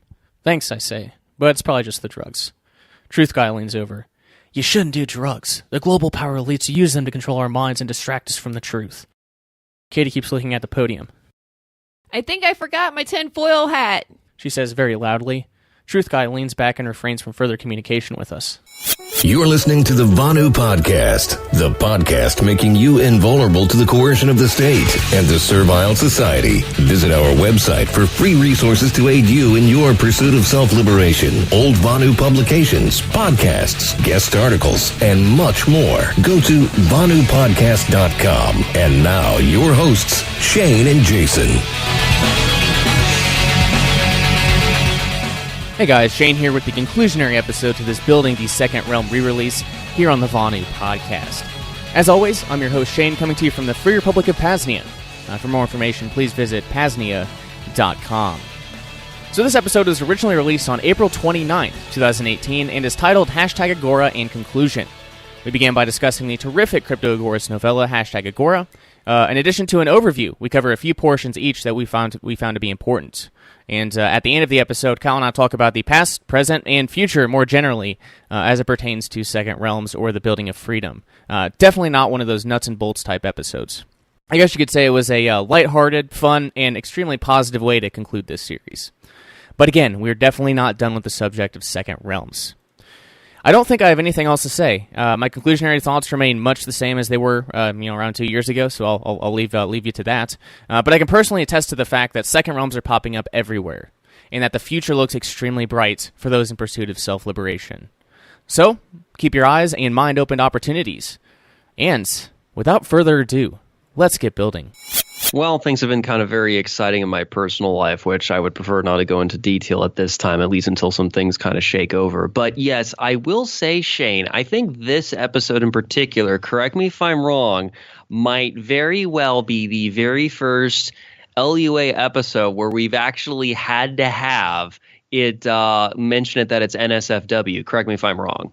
Right. And granted, there might be some, we probably should provide that disclaimer for, the Assassination Politics episode or the Anarchist Vigilantes series. But I think the title alone for that just, speaks not safe for work. So there are other episodes where it might have been a wise idea, where it might have been a good idea. But yeah, kind of the first time where we know going into it, we know for a fact, and the listeners might not, that and might get a little too explicit for soft ears, right? a little racy, perhaps, a little a little sensuous in at least some of the subject matter, perhaps. I don't know about that one, though, what you just mentioned. If I remember correctly, NSFW usually means sexuality mentioned here, don't play in mixed company kind of thing, right? I mean, unless NSFW is broader than just covering issues of sexuality. In which case, if it is broader, then yes, I would agree with you regarding those earlier episodes on assassination markets, vigilantism, etc. But if it's only sexuality, that's what NSFW means, then otherwise this would be the very first episode of LUA ever to actually need NSFW disclaimer right from the beginning. So yes, this podcast episode is intended for 18 years or older because legal reasons, because lawyers, because government dictates or whatever, and because corruption of our youth or whatever. So not safe for work, I just Googled it. It's the message contains sexual or repulsive content. So yeah, what's repulsive? I think assassination. I think talking about killing their rulers might be considered repulsive content. So I don't think this is our first. I don't think this is a first. So well, I guess it depends what repulse. At least with sexuality, at least there's kind of that's more objective. It's like, oh, sexuality. Okay, well, I think we kind of know where this is going, right? But repulsive is interesting because different things are repulsive to different people because, well, revolutions or vigilantism or things more along like use of force issues may not necessarily be repulsive to John, but it may be to Jane Doe, right? Yeah, I suppose it depends upon the individual. But yeah, I guess that's a good point there. A good point. So yeah, I guess what else is new? Is there anything you want to discuss before we get rolling? I would just say that whomever the authors of this novella are have like my utmost respect and even admiration. And even though I will probably never get around to meeting them because, as we'll get to here shortly, we really have no idea who they are, I would say this is one of the very best pieces of fiction I have ever read. Like, honestly, this is like so fucking I read it amazing. One evening. I wasn't planning on it. Like, I was just surfing around Interplex, and I was like, oh, #Agora. I think Kyle wrote a book report on that. And I opened it up and read, like, the first few sentences, and I was like, oh, they're talking about Bitcoin. Oh, they're talking about agorism. Oh my God, this is awesome. I just kept fucking reading. So yeah. And it gets so much better from there. But yes, the point is that that's how it gets kicked off. And then it just gets better. And then it's like, wait, I'm done because it's a novella, not a novel. Novellas are short novels, for those who don't know. And then you're at the end and it's like, but it's over, except the ending was very interesting in that it may not necessarily be the end in terms of like that whole world building thing. So they kind of left the door open a little bit. But yeah, it's quite amazing the way that it was written. It was the skill in terms of fiction writing is some of the very best I've ever read. I mean, like, right. I'm floored by how amazing it is, and the fact that it was released for free on the internet, anonymously too, basically. I mean, so yeah, there's like the whole kind of like, there's an implicit like anti-intellectual property, anti-copyright kind of thing to it because there's no Library of Congress number, there's no, or whatever the hell, there's none of that stuff that you usually see in more mainstream publications and books and such. I mean, there's nothing. The book is just a text document. It's a .txt document, literally, guys. I'm not kidding. That was the version that was off of Anarplex. Right. There's also a more refined version that I mirrored on the blog, which you can get off the book report, which was maybe I need that one for the for when I'm going to print this book for the MPL Fest. Damn, I have to restart this. I think so. Because the version that was all that I found on a certain other document sharing website that shall go unnamed. Even had like a cover page and stuff. Like, it's really, really nice. And the text is bigger. There's more pages, but it's still pretty short for a novella, as is appropriate for a novella and such. And that's the one I kind of linked to and mirrored and such because the formatting was a lot kinder. Even if you were to print it out and like staple it or something and give it to somebody like an actual hard copy, the other version, not the text document, I think would be a lot kinder on the eyes because it's bigger fonts and so forth. But yeah, but whichever so yes, ladies and gentlemen, there actually are two different versions of the book in terms of like the actual text size and all that. But that just shows how grassroots this thing really is. It's like there's already multiple versions of this novella that almost nobody's ever heard about, which is why in part why we're doing this episode. Gotcha. Yeah, so I might have to redo the formatting for the manuscript then. Oh well, not a big deal. And seriously too, I mean, I am so impressed with this book, and obviously what I'm about to propose would need some coordination. It would take some time to do, even if everything came together at the same time. But I would There needs to be an audiobook too. Thank you. Yes. I already thought about that today. Yeah, I totally don't mind you stealing my thunder because I was thinking the exact same thing. Yes, I thought about it earlier, man. So I think that's and putting it up on Amazon too and really having it available for free. And then for free, digital download, and then having the paperback, and then selling it on Amazon with the audiobook, I think would be another way to, I guess, raise money. So for my van nomadism, so I can get to Second Realms. A little selfish there, but it's a great book, and I'm gonna put in the work to get it printed. So. Yeah, well, it's a funny way of putting it that you just put it, but yeah, I mean, it would be lovely. I mean, the shall we say the dramatis personae isn't very large. We would just need somebody to play, the protagonist. Whoever would be doing. We need a female, yeah. Maybe Melissa I would say the hardest one to cast would be Katie, who's my favorite character. She would be the hardest because there's so many. It's let me just make a kind of a mainstream comparison. It's kind of like Harley Quinn. From like the Batman, whatever the hell. Yeah, because there's so many ways you could do Harley Quinn wrong, and only like less than a handful of ways you can actually portray her accurately to like the spirit of her character and such. So like, for example, in that one, and I know people really don't like the so-called DCU mainstream Hollywood movies or whatever. I will say that in Suicide Squad, the lady, I think she's an Australian, whatever her name is, the actress, nailed Harley Quinn perfectly. And I was amazed. Like the rest of the movie, you could take it or leave it, but she nailed Harley Quinn perfect. I'm a big Harley Quinn fan. Okay. She nailed it perfectly because there's so many different ways to potentially do her wrong. And I would say something kind of similar here in this novella with Katie is that there's so many, because she's a very complex character. And we'll get to that here shortly, as well as like the context of the story in general, because this is all like preview stuff before we get into meat and potatoes and such.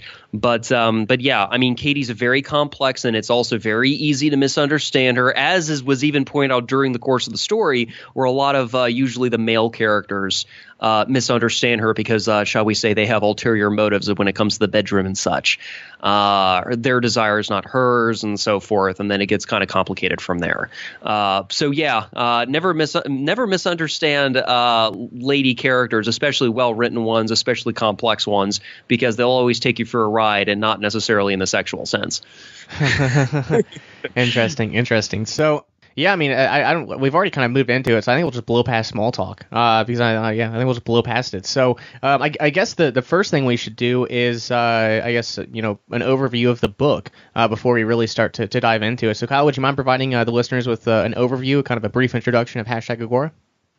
Sure. So. The novella #Agora is basically set against the backdrop of, I guess it would be modern day. Early 21st century, I guess it is Berlin, actually. Yeah. It's in Germany, which is interesting because apparently, like most of the characters are German, in Germany, in Berlin, and everybody's speaking English. Make sense of that as you will. Maybe it's not all that strange to people who live there. But yeah, that's kind of like why the characters' names all sound like not American, not even British. Even it's all very because they're in Britain.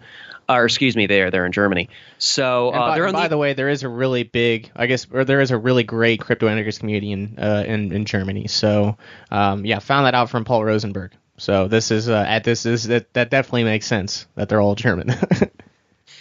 Yeah. That kind of seems to be the case and such. So it's set against that kind of backdrop, and what we're kind of looking at here is basically I think it probably would be fair to describe it as a partial coming-of-age story, at least from the protagonist's point of view, where he's kind of starting from a certain point in his life where he's kind of just disillusioned.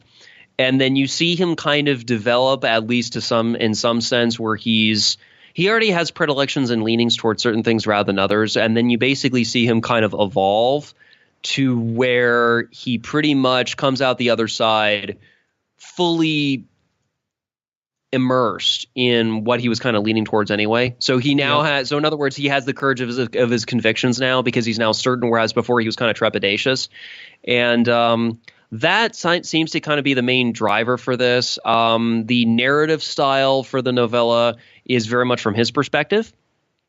So he's both narrating the action, and you also kind of see him having conversations with the other characters. So it's kind of like how do I say this? It's like limited first person omniscient to some degree. I think is the more technical term in English lit or whatever. So that's kind of what's going on, is basically you're more or less seeing everything through his perspective.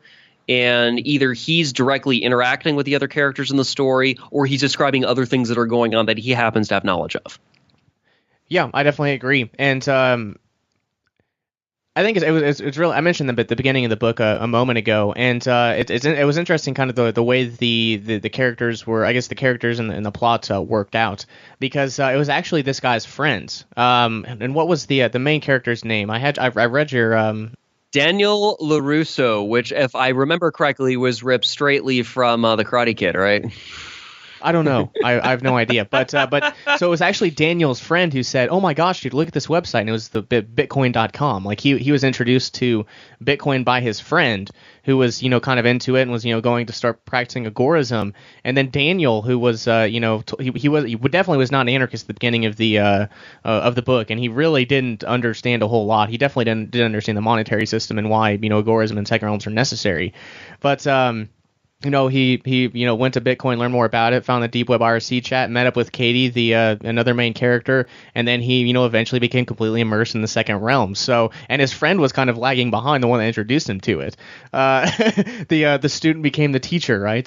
So it was just really interesting the way that worked out in the story. Yeah, it was pretty much he's kind of going from one thing to the other, right? It kind of starts from the more digital end of things. And even right from the beginning, the idea is kind of like getting off the internet to some degree and getting, IR as the cool kids would say, IRL, like in real life. Yeah, and kind of there are digital second realms too, though. But there definitely is. I think it's kind of a necessary duality, as we talked about before in episodes, that both physical and digital second realms are necessary. They both are, in my opinion, and I think they kind of express that. Smuggler and XYZ do in their book, and also I think they express that in #Agora quite clearly. Well, I mean, the other thing, too, is that most of the action in the novella is not on the internet. That's what's kind of interesting. For a novel for a novel about, you could say crypto-anarchism, but actually more specifically, it's actually crypto-agorism, technically. But for like crypto hyphen fill in the blank, for a lot of stuff that's kind of focused more on that kind of subject matter, what's rather interesting is that most of the action in the novella is not through the internet. In fact, you could argue there's more internet-centric activity in that other novel, which was A Lodging of Wayfaring, which was actually referenced in #Agora. Interestingly enough, yes, it was. So that is interesting, because the digital chats were basically just plot devices to move it along. That was kind of how they were used. They weren't a focal point of the book. I think as even for a crypto anarchist, I mean, if all of the people that you associate with are in your area, there's not a whole lot of reasons to use digital communications. So I think it makes sense, but it is interesting that these crypto anarchists aren't really doing anything. They aren't really communicating digitally, but they're doing a lot of crypto anarchist stuff in the book, though. So there is that. Yes, there is, especially like with the laptop modification business, or laptop modding, because that's what I will mention this as a plot point. So part of like Daniel's activities in this kind of crypto underground fill in the blank is basically he is selling modified laptops or laptop modding. He's selling ghost pads, but they aren't called ghost pads. Yeah, that's basically Jamin Baconic, man. Yeah, you need to read this book. Basically, that's what he's doing. And I think there was a quote by I think it was Katie, who mentioned about, actually this comes straight from her. She said, quote, "Not everyone is so tech savvy and not everyone wants to do that. You don't clean your own clothes and grow your own foods. You could probably do it, but you got better things to do. Through economies of scale and specialization, some people just make more money doing other stuff for an hour than installing Linux and downloading software," close quote. Yeah. So that's Katie, my favorite character in this novella, coming out swinging right out hard, explaining why Daniel, working actually for another crypto agorist, who actually owns the business, is making as much money, selling these modified laptops. And she just like a good economist, she actually explains very succinctly why this is profitable. Right. And I have another quote here, and it's more specific. It's not necessarily the economics. It's basically the product itself. This ghost pad that's not called a ghost pad in the novel, but anyways, quote: "See, you got to have a password right in the beginning. There's nothing at all you can do with this thing. Not even enter the BIOS without entering a password. The hard drive is encrypted too. So if someone steals your laptop and plugs the drive into another computer, you won't see shit. The cheapest mod we do is a $300 markup from the hardware, so if you order a $1,000 laptop, it's $1,300. I think if they want a secure machine, Windows is not an option. And this isn't really too different for the user. There's LibreOffice, Firefox, and a few accounting apps. There's Thunderbird with GPG pre-installed, of course, OpenVPN pre-configured. If you buy the premium package, it includes a 1-year membership of encrypted Skynet VPN service. So you got your multi-hop VPN tunnel right there," end quote. I'm so happy they mentioned the multi-hop VPN, because that's something that Paul Rosenberg provides a service like this called Crypto Hippie. It's more expensive, but it's actually a multi-hop VPN, whereas most of the ones you pay for are single hop and therefore are less secure. So you can, like, I paid $15 for a year of the private internet access for Paul Rosenberg's service for Crypto Hippie. You pay for what you get, right? It's like $250 a year. But it is it's legit. It is legit. So I think it's interesting that they mention the multi-hop VPN tunnel. But yeah, so there's the quote ghost pads and hashtag Agora. Yeah, that's I'm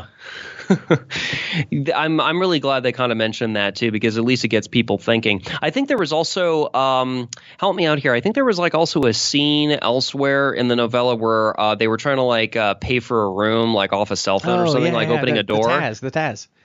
Yeah. So there's a section. I mean, if you look at the book, it's like I said, it's a .txt document, and at least the one that I looked at. And there's not really chapters. It's just a continued dialogue, and there might be 3 ellipses or something, or there might be an ellipses to continue the next section, but that's it. So this section is called Taz. So basically, what you're gonna see here is it's a hidden hotel that's accessed remotely and or using automation. So here it is. Quote: "I'm amazed at how well hidden the hotel is. Standing in the lobby of the building, I wouldn't know there's rooms to rent in it if I hadn't been told. In fact, I'm not sure if I'm in the right building. I open the hotel app on my phone and book a room. They're €15 a night in this locale. I pay in gold backings from my open transactions account. Somewhere in the darkness, a green LED lights up. I find a small P.O. box with a key in it. It's labeled 12th floor, room 1203. I enter the elevator and go up to my room. Luxurious to say the least. After taking a shower and looking out of the window over the city, I go to bed," end quote. So we did that episode on the blessings of technology, and we talked about the title they used was just so long. But basically, we're talking about remote access and remote defense systems at its core. So we talked about that in the blessings of technology, and here's a fictional example of how kind of that remote access could be handled for temporary autonomous zones, or for Vonuing in cities, right? Because that's kind of what they're doing here. That's an example of a temporary autonomous zone in Second Realm in the book. Yeah, exactly. And I think it was kind of good to use fiction as a medium to try and show people how that kind of technology can be used in such a way to enhance privacy, frankly. Right. And speaking of, there's something mentioned there in that quote. 1 second, I'm getting the website open so I can provide some information on this. So he mentions that he pays with quote, "I pay in gold backings for my open transactions account." So there's actually kind of an interesting backstory here. So open transactions, Second Realmers back in 2013 or 2014. They realized way ahead of time that Bitcoin was not anonymous. They realized that the folks, at the Silk Road could have, really, utilized that information, but it was out there. I mean, open transactions was a thing. It was public. I actually reached out to some crypto anarchists and said, "Hey, have you heard of this?" And they said, "Oh yeah, I think it's a really awesome idea. Unfortunately, I think it kind of died though. I don't think anyone's working on it anymore." Let me read a little bit about this for the crypto anarchists, those who are, I guess, keen on digital currencies here. So, the Open Transaction Project is a collaborative effort to develop a robust, commercial-grade, fully featured, free software toolkit implementing the OTX protocol, as well as a full-strength financial cryptography library, API, GUI, command line interface, and prototype notary server. The project is managed by a worldwide community of volunteers that use the internet to communicate, plan, and develop the Open Transactions Toolkit and its related documentation. So here is the financial cryptography section. Financial cryptography means using strong cryptographic techniques to create secure financial instruments, such as digital signing to create non-repudiable contracts and encryption to create untraceable digital cash. And OT transactions are unforgeable. In other words, double spending, at least to a certain extent. Receipts are destructible, and balances cannot be falsified or charged without user consent. OT is able to prove all balances, as well as which instruments are valid and which transactions have closed without storing any history, except the last signed receipt. Open transactions implement financial instruments as Ricardian contracts which can be understood by both humans and manipulated by software. All contracts and open transactions use the same basic structure. All parties involved sign an agreement, which is notarized by an independent third-party witness. This technique is known as triple signed receipts. Importantly, transactions are formed and signed on the client side first before being notarized by any server. An OT client is thus ensured that an OT notary server cannot falsify his receipts against his will, since the server can't forge the client's signature. The basic structure can be built upon to create many types of financial instruments. So it's interesting. It's an interesting kind of implementation there. So working with financial instruments, Open Transactions is designed to provide the highest security possible for both the issuers and bearers of financial instruments. Servers in Open Transactions act as notaries, which can witness and confirm balances, but it cannot change them. Every party associated in a financial instrument can prove their balance to any other party, and no party can alter the balance of any other party without their agreement. Even a malicious notary cannot do this. Open Transactions represents quantities of a given unit type as deposit agreements, which are signed by the bearer and a notary. So the difference here, the main difference between Open Transactions and what we more commonly know as digital currencies today is that Open Transactions, this was a system to include, like, you could pay with cash, you could pay with gold, you could pay with silver. You could do that, and it's both digital and physical. So it's a really interesting kind of implementation there, an interesting protocol. As I said, it hasn't. I guess it's the pull requests have kind of gone down to nothing, and it hasn't been updated in a while. But here's some examples of financial instruments in the Open Transaction system. So transfers and atomic movement of funds from one account to a different account, like a bank account to account transfer. Checks, a payment which is not deducted from the sender's account until the recipient claims it. Vouchers, a payment which is deducted from the sender's account at the time of creation. Invoices, a payment request which the recipient can opt to pay from any of his accounts. Cash, anonymous cryptographic tokens which can be securely redeemed by the recipient without revealing the sender. Market offers, open agreements to exchange a given quality of one instrument type for a given quantity of another instrument type. Smart contracts, customizable agreements between multiple parties, containing user-defined scripted clauses, hooks, and variables. So I guess just to speak to the silver and gold specifically, the use cases. So there's something called deposit accounting. Entities that hold assets on behalf of depositors can use Open Transactions to issue promissory notes as negotiable instruments. Examples of such depositories include precious metals, central bank currencies, and cryptocurrencies. So that's kind of the main difference here. It's really, really interesting. And I was surprised when I reached out to a couple of crypto anarchists who are very, very, they love, I guess they don't love it, but they kind of feel a duty to call, things scams if they are scams. So with Open Transactions, they were all really, really impressed with it. Unfortunately, it hasn't really been developed upon, but these were the second realmers. This was what the main payment medium that was used in #Agora. So I just want to provide that for at least kind of the technical aspects behind it, at least some of them, because it's really, really interesting. Yes, it is, and I'm glad you mentioned that, because I think one of the uses of fiction is to kind of encourage people to think creatively about things that they otherwise wouldn't think about IRL, if you will. So that I think is kind of rather important. And yeah, the characters in this novella are very much tech savvy. Okay, it kind of goes along with the territory, right? Some of them are more tech savvy than others, but there's a certain baseline that everybody's kind of familiar with, right? In fact, the very name of the novella is actually based on, I guess you could say, the IRL hashtag Agora IRC chat room, right? Oh yeah. So I think I mentioned in one episode at least that I actually did get into the deep web IRC chat for hashtag Agora, and I exchanged messages with Smuggler, the author of this book. So it exists. It's not that hard to get to. Just go to anarplex.net and actually pull this up so I can, give some actual, advice here on. It's actually really easy to access, which is kind of surprising. I guess there's probably other ways there are other ways to connect, but you can do it pretty easily. So let me see here. Agora IRC. So you go to anarplex.net, click Agora IRC, click connect to the server, and then you can connect directly from the ClearNet.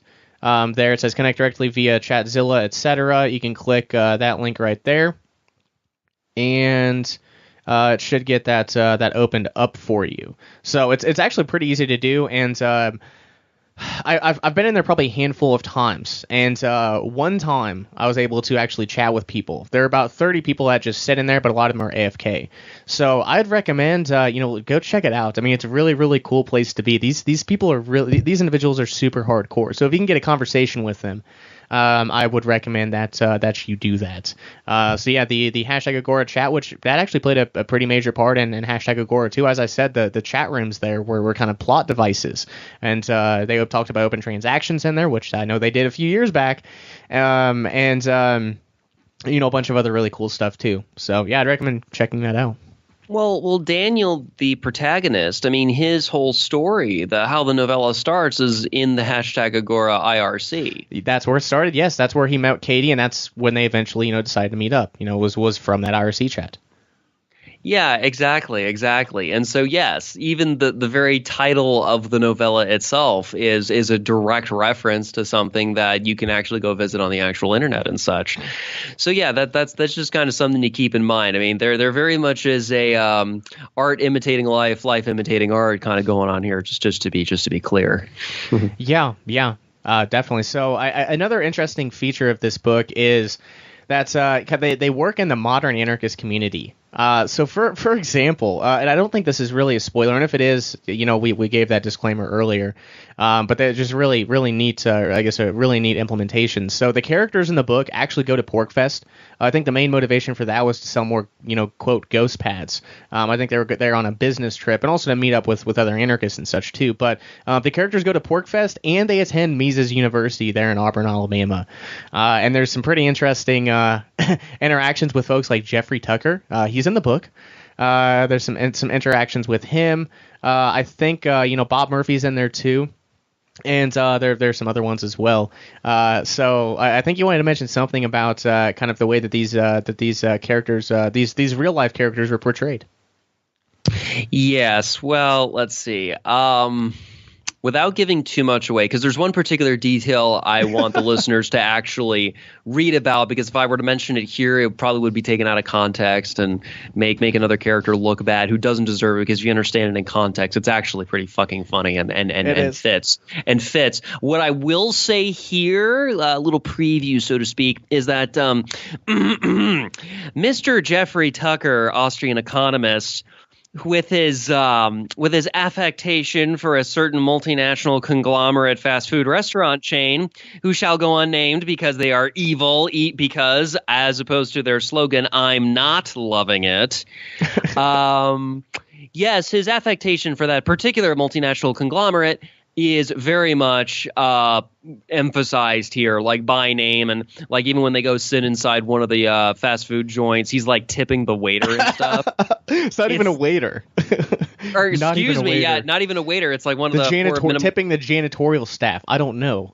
or what? Yeah, excuse me. Calling them waiters is actually giving waiters a bad name.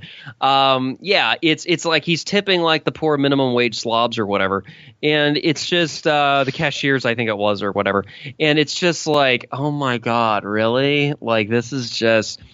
So yes, if a multinational conglomerate is like his definition of a free market, I think we're in a lot more trouble than even El Presidente Trump or whatever. I think it's that kind of bad, because remember Tucker's supposed to be an anarchist, so I don't know how multinational conglomerates can fit into that. Just saying.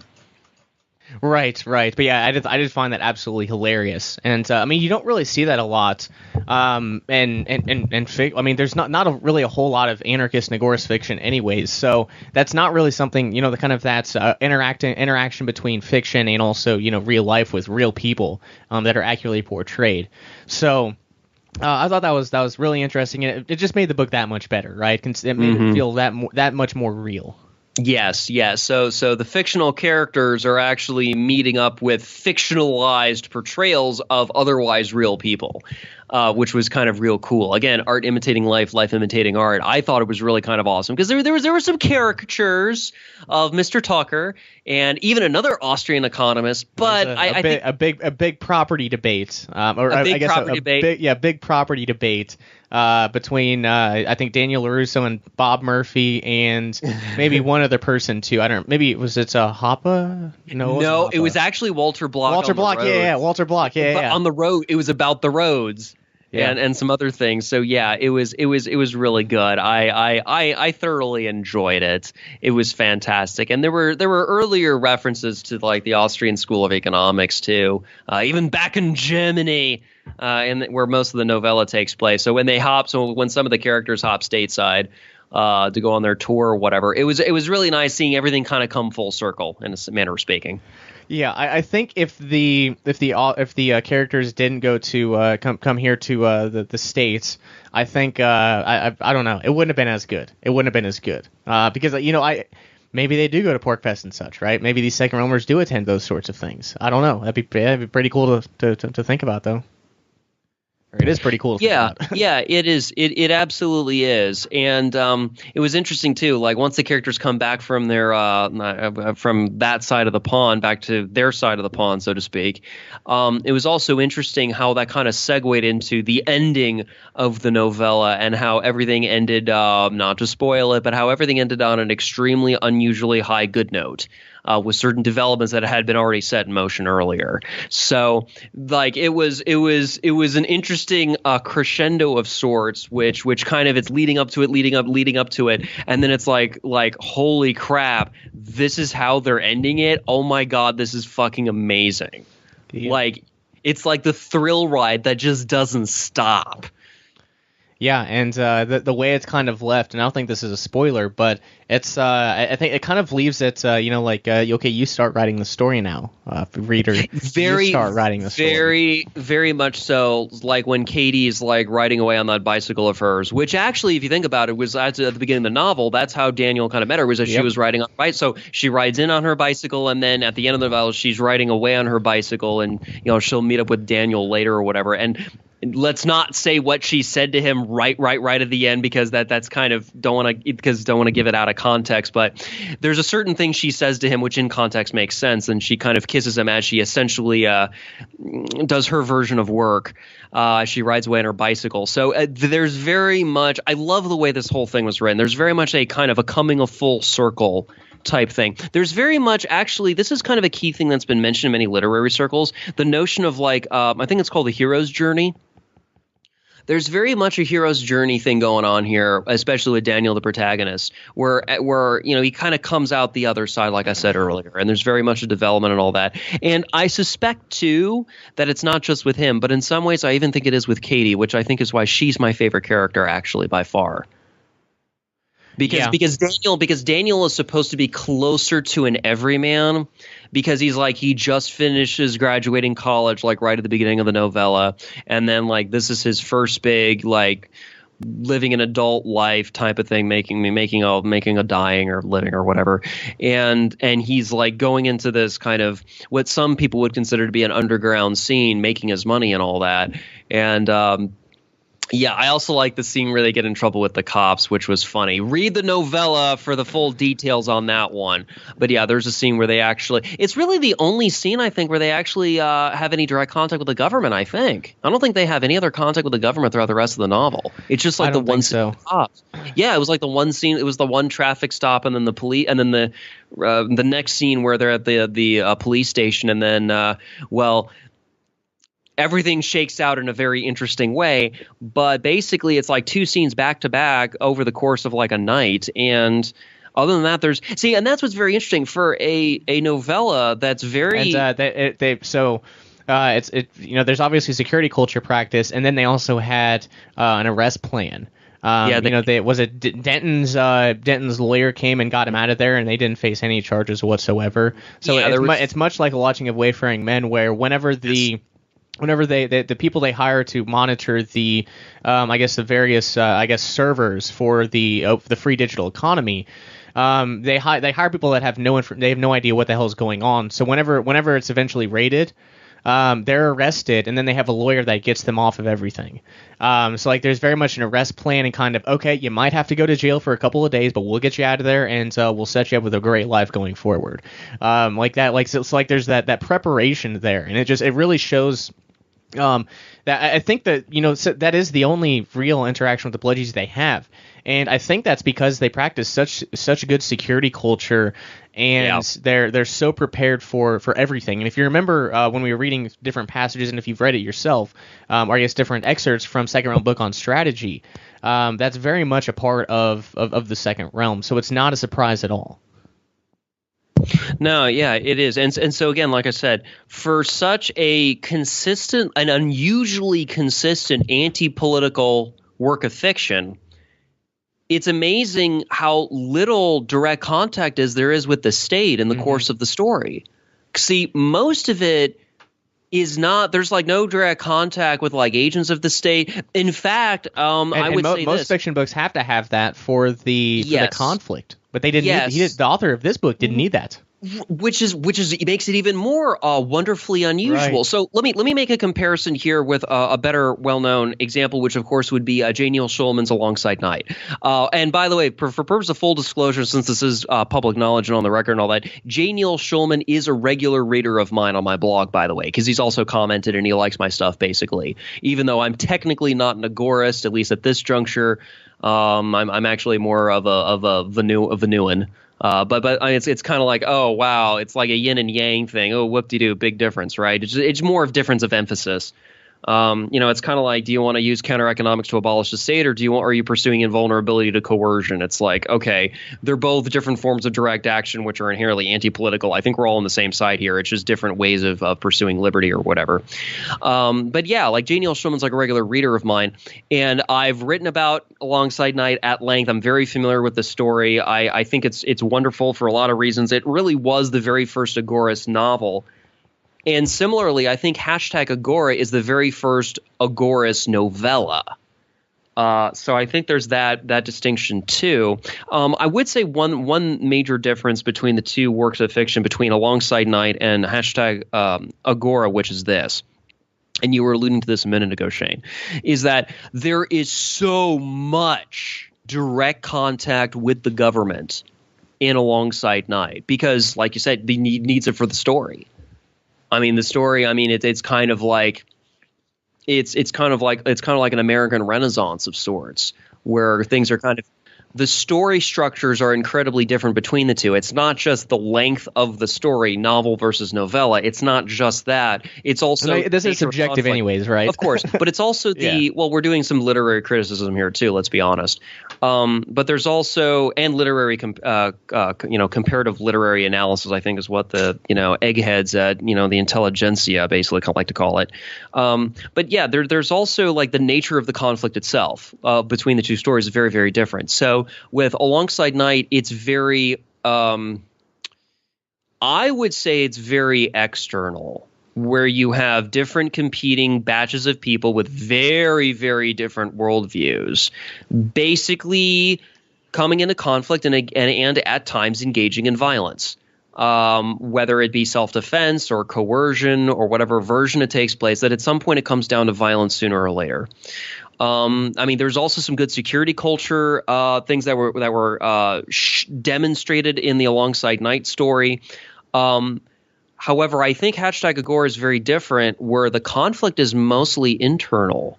There's a lot of, I don't want to say psychological horror, but there's very much a lot of self-reflection going on. There's very much a lot of like, what do I want out of life? How do I want to live my life kind of stuff.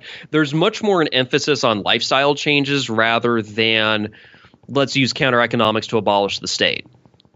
Right. And again, right. and in many ways, even though #Agora is about agorists and it is about agorism and crypto agorism specifically as kind of a subset, the emphasis is not so much, even though it is very explicit about this, especially at the beginning and even at the end to some degree, which I don't want to spoil too much, about basically taking out the state.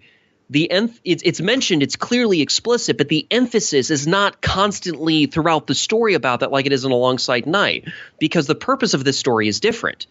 Like, okay, if you look at Alongside Night, wonderful story, but it's not about lifestyle changes at all.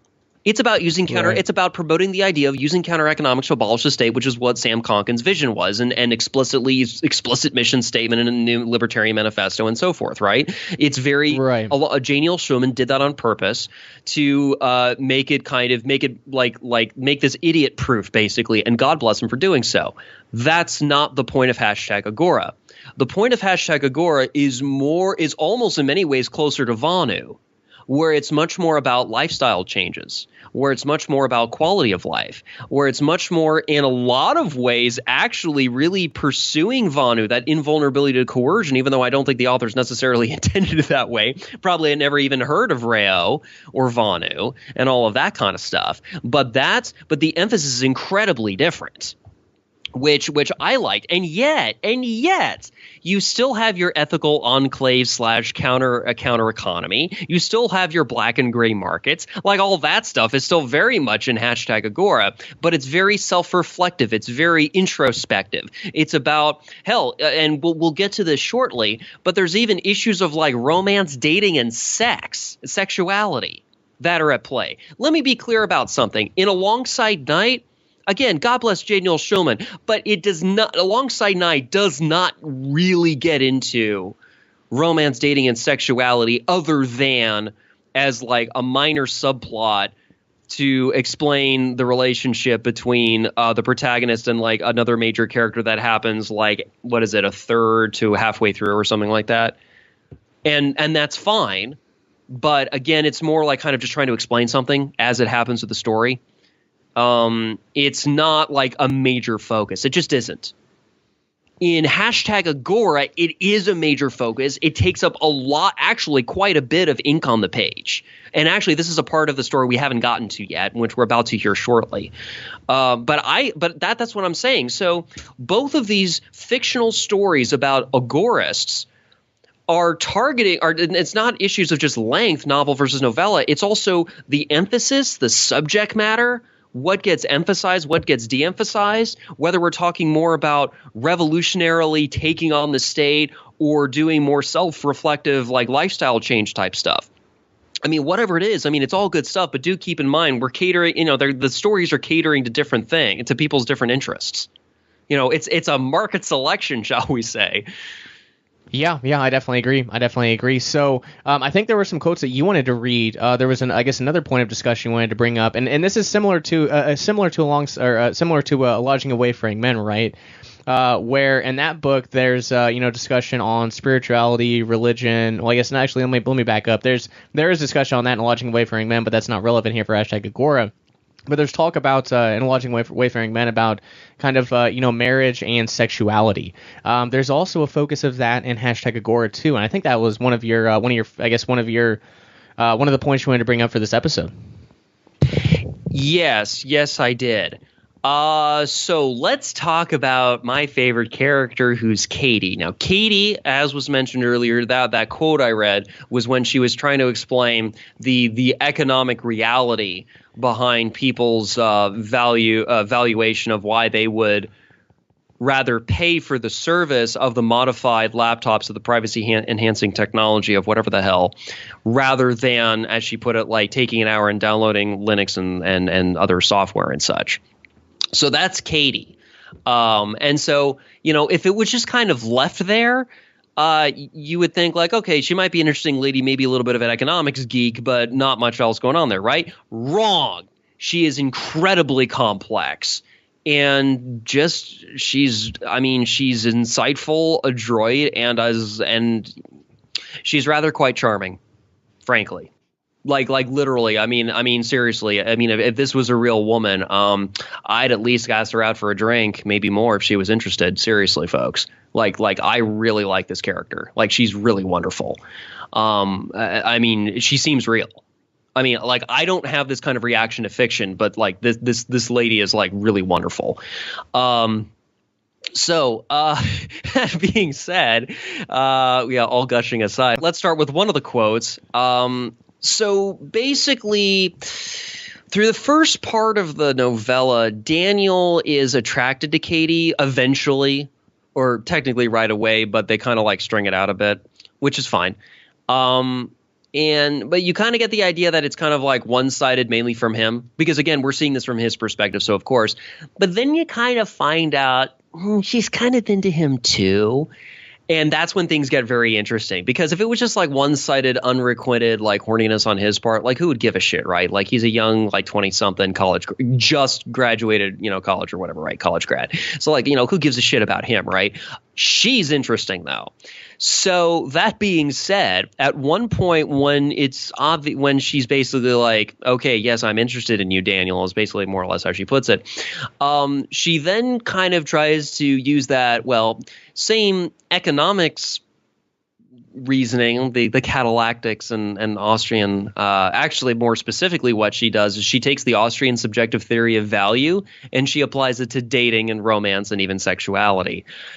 So that's where this is going. So let's look at the first quote. So the context of this is that she's trying to explain to Daniel, like, what the nature of their relationship is at this point. Okay. So she says, quote, "This is a market process, Daniel. We're both individuals looking at the market to meet our needs. Your need is to fuck a girl you think is hot. My need is to get fucked by a guy I think is hot. I'd say we can agree that there is a baseline we can work with. You're obviously hot for me, and I like you too.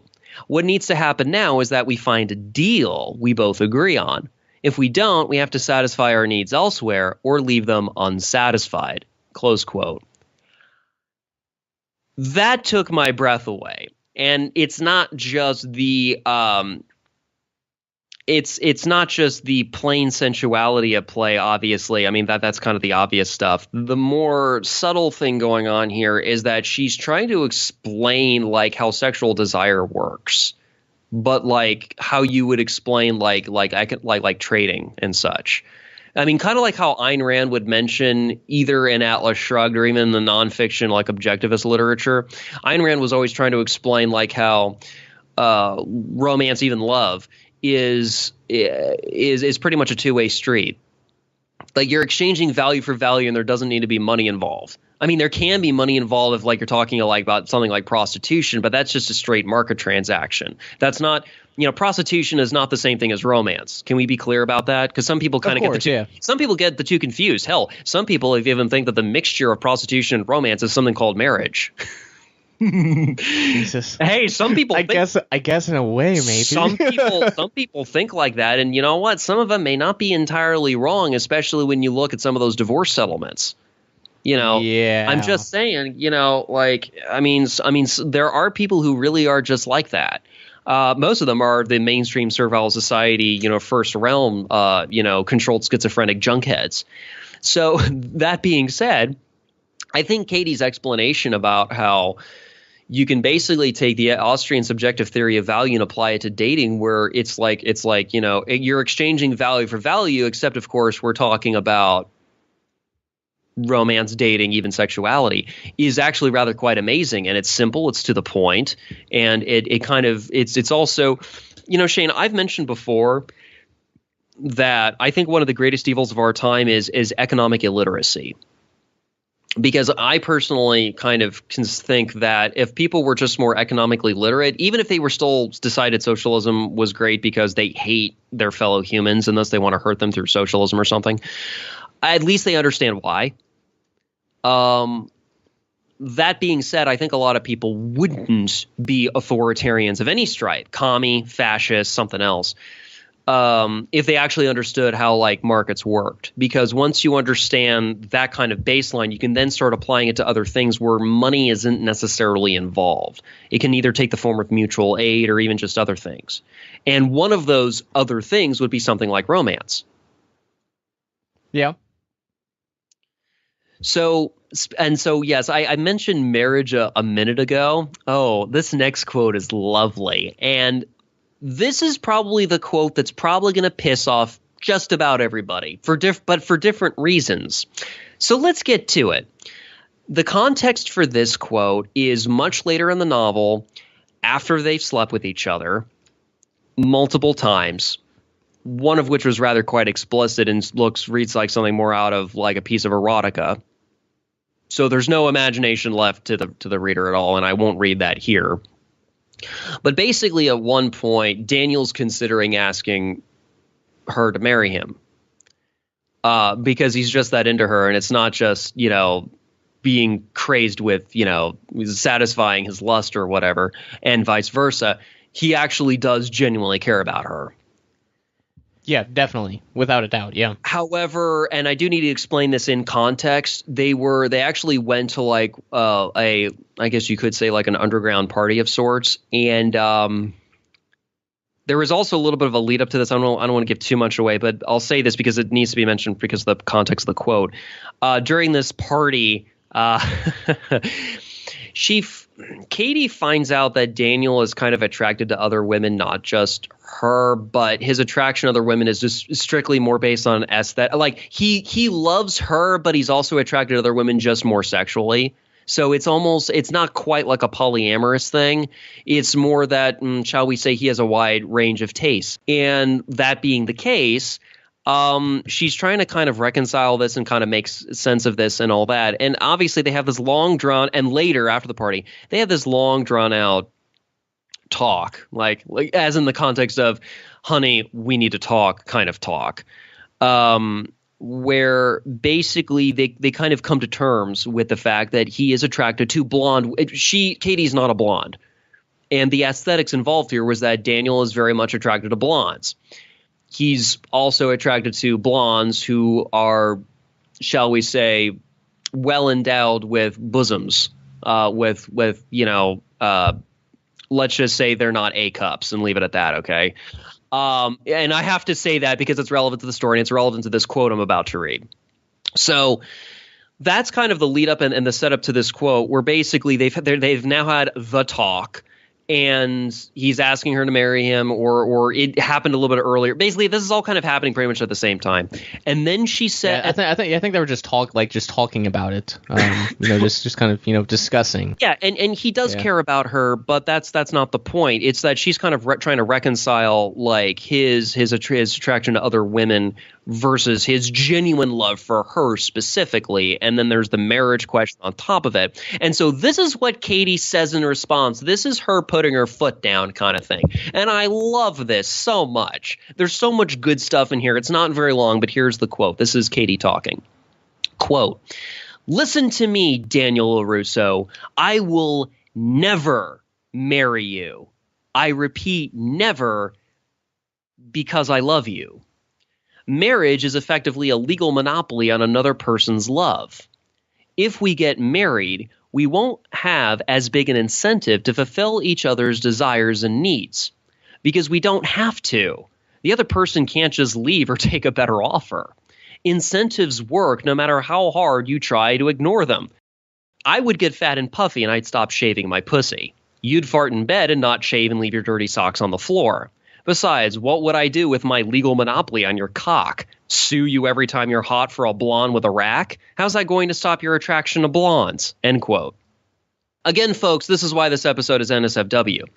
That being said, I think there's a lot of important things going on there, Shane. So, especially that first half. I mean, that's true. That's kind of what Paul Rosenberg and I discussed. Was that, and that's what he kind of talked about in Logic with Wayfaring Men too, at least to a certain extent. Well, I mean, basically, what Katie here is kind of explaining is the more like hardcore, consistent, like free love position, right? Where basically marriage it's not so much like the more moderate position where it's just like another type of contract that unfortunately the state has kind of tried to turn into like some sort of license where you're asking them for permission to like do stuff that you were doing before with your lover, right? Thing. This is the more hardcore position where the free love advocates are essentially viewing marriage as just a de facto monopoly, and therefore, if marriage is actually a monopoly, even in the context of a contract, therefore it takes on all the nasty effects of a monopoly like it would in any other context of the free market. And therefore there's all sorts of like bad consequences from there and so forth. And therefore, when eventually you get around to issues of separation, divorce, et cetera, et cetera, et cetera, of course, all that kind of stuff's more of a fait accompli because the foundation for it was already bad from the beginning. Or to kind of paraphrase something Friedrich Hayek said regarding something else completely different, actually regarding the boom and bust cycle, you shouldn't worry about the bust. You should worry about the boom of the boom and bust cycle because that's what sows the seeds for its future destruction, so to speak, especially when you're talking about central banking and such. It's kind of something similar here. So if you're viewing marriage kind of like the equivalent of the boom part of the boom bust cycle and a divorce being, of course, being the bust, you shouldn't be worried. The free love position here is essentially you shouldn't worry about the equivalent of the bust, the divorce. You should be more worried about the marriage of the boom part because it's sowing the seeds for its future destruction. By the fact you're even engaging in this legal monopoly at all.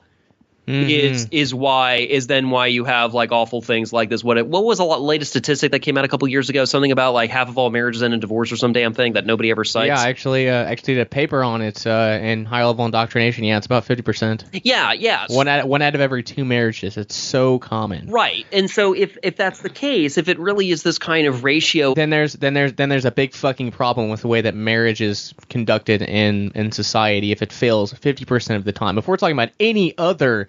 If 50% of nuclear power plants fail, I think we would, address the issue and say, maybe something's a little off here. But I guess with marriage and with sex, those are subjects you don't discuss in polite society. And I do agree with that at least to a certain extent, right? It's behind closed doors, right? It's private. But then again, why the fuck is the state issuing licenses? So I guess that's maybe that's one element of it, which is more kind of the sociocultural prudishness of it all. And I'm not ignoring that. I think there's something else going on here too, where there's kind of this implication that if you don't play ball, then you're pretty much like giving up like these. It's this argument about like marriage as a legal protection. It's kind of like almost like a bastardized view of like what legal interstices are. So it's kind of like, well, what if marriage was like an interstice? And it's like, no. You're viewing it like a shield. It doesn't even really make you more invulnerable to coercion. It just allows you to get benefits from the state, like tax cuts and things. I mean, there's no actual real protection. And in some sense, it makes you more vulnerable to coercion, right? Because who's going to arbitrate on that contract if there's ever a dispute? Well, it's going to be the monopolistic courts. So I think it's bad for a whole slew of reasons. Right, and maybe this would be more appropriate for maybe a different LUA episode or something else. But maybe we should get into like the whole marriage issues and how that impacts issues of freedom and liberty and all that, at least in this country or whatever. But I will just say this isn't Vonu. My bad. Whoops. Well, or on TVP or what have you, but. What I will say here is that Katie's position regarding her attitude towards Daniel about I will never marry you because I love you is very much the typical hardcore consistent free love position which basically and if we're talking about second realms too, relationships in the second realm between second realmers, there will be no marriage license. That's an aspect of the first realm. So I think this is more relevant than some may actually realize. Yeah, and again, I mean, maybe if we can get around to maybe doing an episode or even two, or maybe a short miniseries or a 3-part whatever on maybe free love, maybe we need to do that at some point, because there's a lot of things kind of going on there. I mean, you have like the more moderate free love advocates, which are more like me, where it's more the view is more like marriage is a contract, and because it's a contract, why is the state trying to butt its way in with its licensure kind of thing? Because it's, in other words, it's not the marriage, it's the licensure, which is the more moderate position. And then you have the more hardcore free love people who are like, well, yes, the licensure is bad, but it's also the even marriage as a contract is bad because there's also all these other sociocultural, like say non-political elements of it that people have weird feelings about or whatever. Therefore, don't even do marriage, not even as a contract, because you're already stepping into a quagmire. And I think both are worth examining, because I think both free love perspectives are valuable, because it gets people outside the little box of I must get a fucking license in order to like have a life with like the lover I want to have, like, you know, whether it's for a lifetime or for a long-term kind of partner or whatever the context is. I think both perspectives are good for kind of getting people out of the little tiny box reality of I must get a license. Because I think that's pretty much the commonality of what we're kind of opposed to here is the state, and that is truly an anti-political position, by the way, is the assumption where. And I love these fucking people. It's like the anarchist politician thing. I love these fucking people who are like, we're all about like the cause for liberty, but goddamn it, if you get married, you better get a license, dude, because it's a legal protection. And see, that's the worst part. And here's the worst part, Shane, and I don't mean to insult anybody in particular here or any particular types of groups or even individuals who sincerely hold this position, but I have never, ever seen one good argument in favor of the position that says that marriage is a like a legal can we call it a legal shield? Because it's not an interstice, because there's no loopholes here. No. So it's more like, well, you should get a marriage license when you get married because the license is a shield. The marriage basically the position is the marriage license is a legal shield. And it's like, okay, so what are we talking about here? We're talking about tax breaks. We're talking about hospital visits. We're talking about health insurance. Yes, well, that's kind of tied in with the hospital visits. But yeah, that's that too. I guess maybe if we're talking about like last will and testaments, kind of trying to avoid probate court. Sure. I guess there's that. But you know what? Here was my counterposition. And those are the arguments I've heard, and they sound convincing, and perhaps they are. And maybe they're right. I would like to think they're wrong, because my counterpoint to that over the years has always been, well, marriage is a contract. Remember, I'm the more moderate guy. Marriage is a contract. It's a private contract. Therefore, the state doesn't have any business involved in that, except, and even the minarchists should be with me on this one, except only to the degree as it comes to issues of like contract enforcement. So for example, look at like the LGBT people, okay? Before the Obergefell case, I have actually learned a lot from those folks about how to get around the whole licensure issue. So if, for example, they needed to do hospital visits, let's say Adam and Steve, let's say Steve came down with tuberculosis and Adam wants to go visit Steve in the hospital, but they won't let him do it because they're not married, quote unquote, or whatever. It's like, okay, well, if Steve had listed Adam as his medical proxy, this is all a moot point. He can get access to the hospital for the most part. Right, or if they would have gotten a power of attorney or something like that. I mean, you can solve a lot of these issues without getting the license. Now, as far as tax breaks, maybe not. But then again, why would second realmers or anarchists want to beg the state for permission for anything?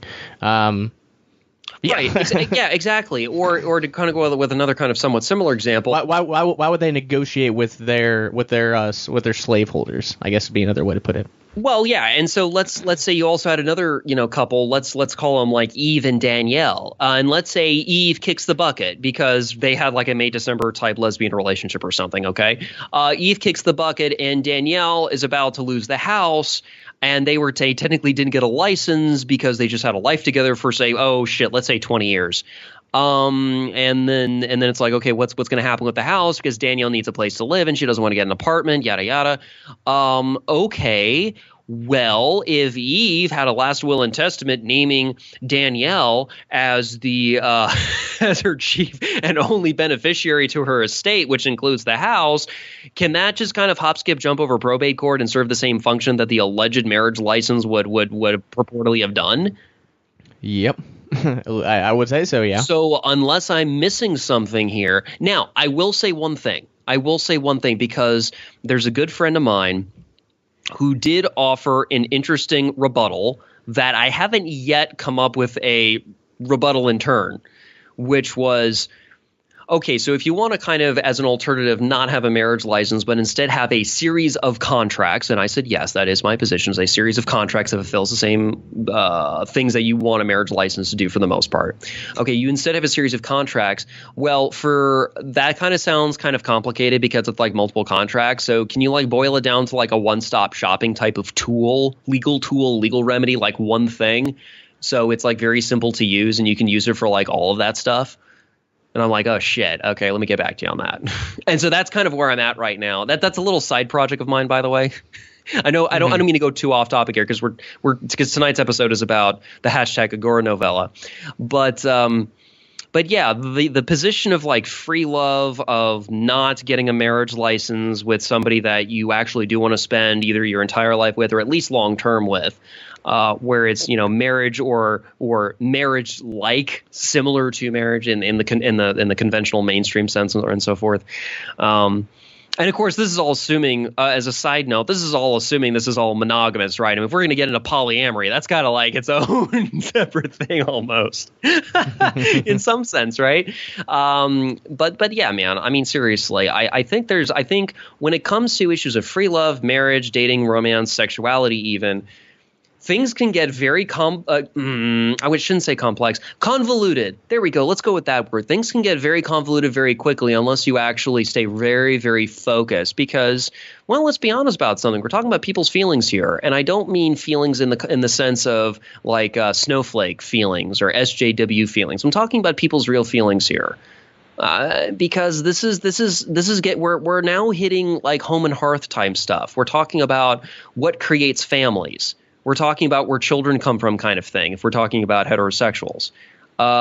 So, yeah, people are going to have very strong feelings about this kind of stuff one way or another. And so, in some sense, it's kind of hard to talk about this kind of subject matter, even if we're not talking about sexuality specifically. But even the more dating, romance, marriage type topics, it's very hard to even talk about even that kind of thing without people at the risk of sounding like El Presidente, with people on all sides getting very, shall we say, worked up and very emotional one way or another. And so, look, what I'm interested in more is like what are the market solutions to the marriage licensure issue? Because I do view it as a problem, because it's not right what the state has done. In fact, for those people who don't know, marriage licensure was originally enacted by various American governments as a form of essentially discouraging what the state itself called miscegnation.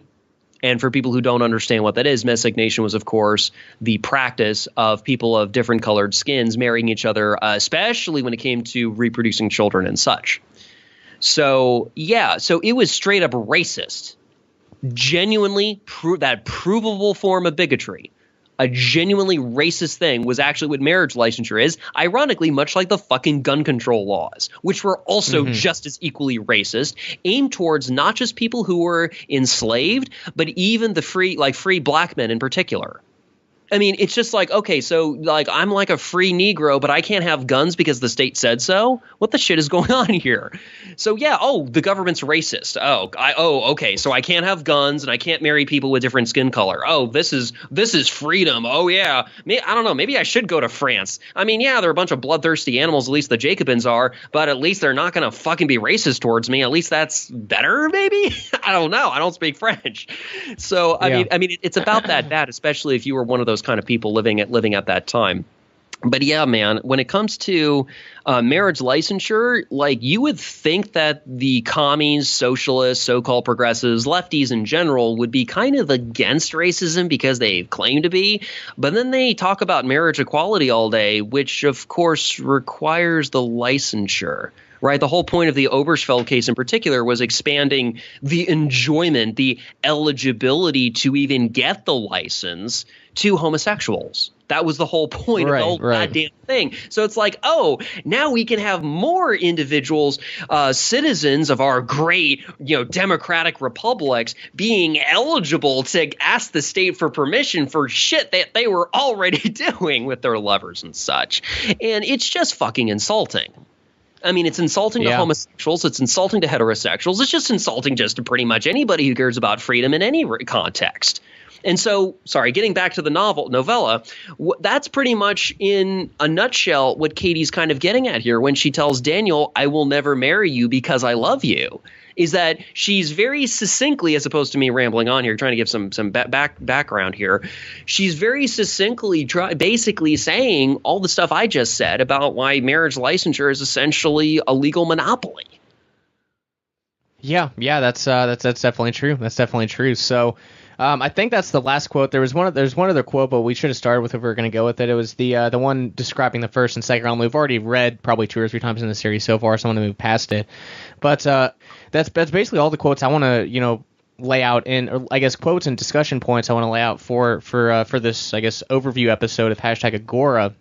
And so I don't want to spoil it too much. It's just a really terrific story, and I think that should be enough to convince people, if they haven't already, to read the book, to read the damn book. So I guess conclusionary points on the second realm more generally. Now, I guess for me, I just really hope that this series, first off, convinced you of the efficacy of this freedom strategy of building second realms as a means of increasing personal freedom, and two, I hope that and beyond just finding it efficacious, I hope that you start building these. I want this to be motivating. We've already talked about the next steps, things that you can do right now to help build these second realms. We've talked about how you can go ahead and join digital second realms right now, like going to the Anarplex Deep Web IRC chat and talking to people.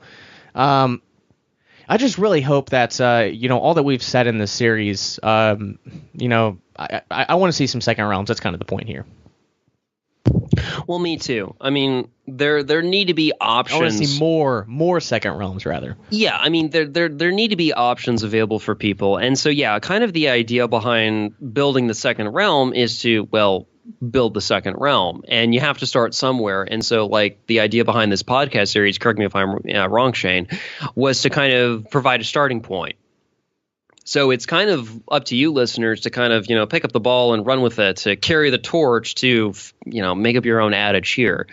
But kind of carry it forward, because like there's other topics, there's other things that Shane and or I would like to kind of get to that do not involve the second realm. But I mean, I'm sure there's more we could say, but would it really be that, really valuable and really worthwhile? I think we've covered everything we need to cover and more in this series. And obviously, as I said, we're going to talk about the subject more, in the future, but probably in the context of other freedom strategies. So yeah, I think you're exactly right. We're kind of just as with second round book on strategy, Smuggler and XYZ kind of leave it to the reader. Okay, here's some things you can do. Now go build them. That's kind of I guess our task here at the end of this series, right? We've laid out the information, we've explained it to you. We if you had any questions, we would have been more than happy to answer them in a Q&A, and we probably would in the future too, or we definitely would in the future too. But yeah, I guess it's time to start building them. That's kind of what it's getting to. We've provided you with the information. We've walked you through various aspects of it. I think we've done pretty much all that we can do, at least as of right now. Unless the biggest thing, I guess, when I'll be talking about second realms again a lot, is when I hit the road as a van nomad, because then I'll be in second realms consistently, so I'll have a much better idea. Well, yeah, but again, the whole building the second realm series we've done here on Liberty Under Attack Radio is really just how do I put this? It's more of a starting point, right? And I think this is what, the 16th and concluding episode. Correct me if I'm wrong. Yep, 16 episodes. It started mid-December, I think. Right. So this is a 5-month series for this, a 6-month series for the direct action series. So just as a comparison, this is I might even believe more strongly about like in the efficacy of the Second Realm than just direct action more generally. Even though a lot of direct action takes place in Second Realms, I really think, from my own personal opinion, which is why I'm making the lifestyle change that I am. I think Second Realms are the path going forward, at least for the most radical folks, right? Yeah. I just kind of would say this. One more scene, and I won't quote anything. I'll just mention this in passing. It was actually in the earlier part of the novella, and it's not spoiling too much of the plot line. But Katie takes Daniel to. This is before they're sleeping together. Katie takes Daniel to like a meeting of like political crusaders. Yeah, menarchists. Yeah. Oh God, I love that scene so much. Yeah. It was, and Katie's just like fucking making fun of him, and it's like, okay, I already like this girl. Like, dude, I already like this girl plenty. And this is even before we get into like the really fun like economics and sexuality type stuff, because that happened way later in the novella. This is just the early part of it. This is like one of the very first scenes, okay? And I'm already mocking political crusaders to their faces. It was awesome. Oh my God, like I'm already falling in love with her already, and we haven't even gotten the fun stuff yet. Like, I mean, this is like, that's how good this novella is. It starts off really strong and gets so much better and hotter. But yeah, I mean, it just gets so much better from that point onward, and it ends on such a good high note too. I mean, it's just good, great, awesome, holy crap, epic. Pretty much is how it ends. So I mean, I can't praise this novella. I can't praise it highly enough, really. Because I mean, it's just kind of wonderful. Okay, hold on. I do want to give a little bit of a spoiler, and it's not too much of a spoiler. It's more of a speculation of mine. For those of you who read J. Neil Schulman's Alongside Night, which we mentioned earlier, there's the Revolutionary Agorist cadre, which was, of course, the main Agorists who were like leading the revolution, so to speak. I kind of get the impression that if #Agora and Alongside Night took place in the same fictional universe, so to speak, if there were a timeline of events, my suspicion is that #Agora would probably be like a prequel because of how the ending ends that I don't want to spoil too much. Yes, because I do think Alongside Night happens if they are in the same fictional universe, which I don't think necessarily they are, but if they were, because of the ending of #Agora, in a lot of ways sets the stage for Alongside Night. In some way, yeah, I can see that. That ending, I think, very strongly implies it. Or at the very least, because I read Alongside Night first and then I read #Agora, maybe it was my mind being very creative, trying to see. It's almost like the Pixar theory, right? Where you try to take like all the like the animated kids movies by Pixar Studios and try to fit them in the same fictional universe, because it would be so much fun if it followed like the same. If it was like if all these different movies like were all taking place like one rad for the other or whatever. Even if they span centuries or whatever. It's almost kind of like this. Like in my mind, I want to make these fictional by different authors like fit in the same thing. You know, I think like Harry Potter fans do the same thing with other things or whatever. Again, this is part of the fun of fiction, folks, is being creative with stuff like this. Especially, I think it's called fandom or some such thing. Like the otakus, the big fans of anime and manga and all that kind of stuff. Same thing here, you know, with Agorist literature, of which there's still less than a handful. You know, I'm trying to like make all the stories fit into the same universe. Like if they both happen like in the same whatever, you know, what would be the series of events? And I would say that #Agora would probably take place before Alongside Night, because when you look at the end of Alongside Night, it's a completely different world. It's completely different.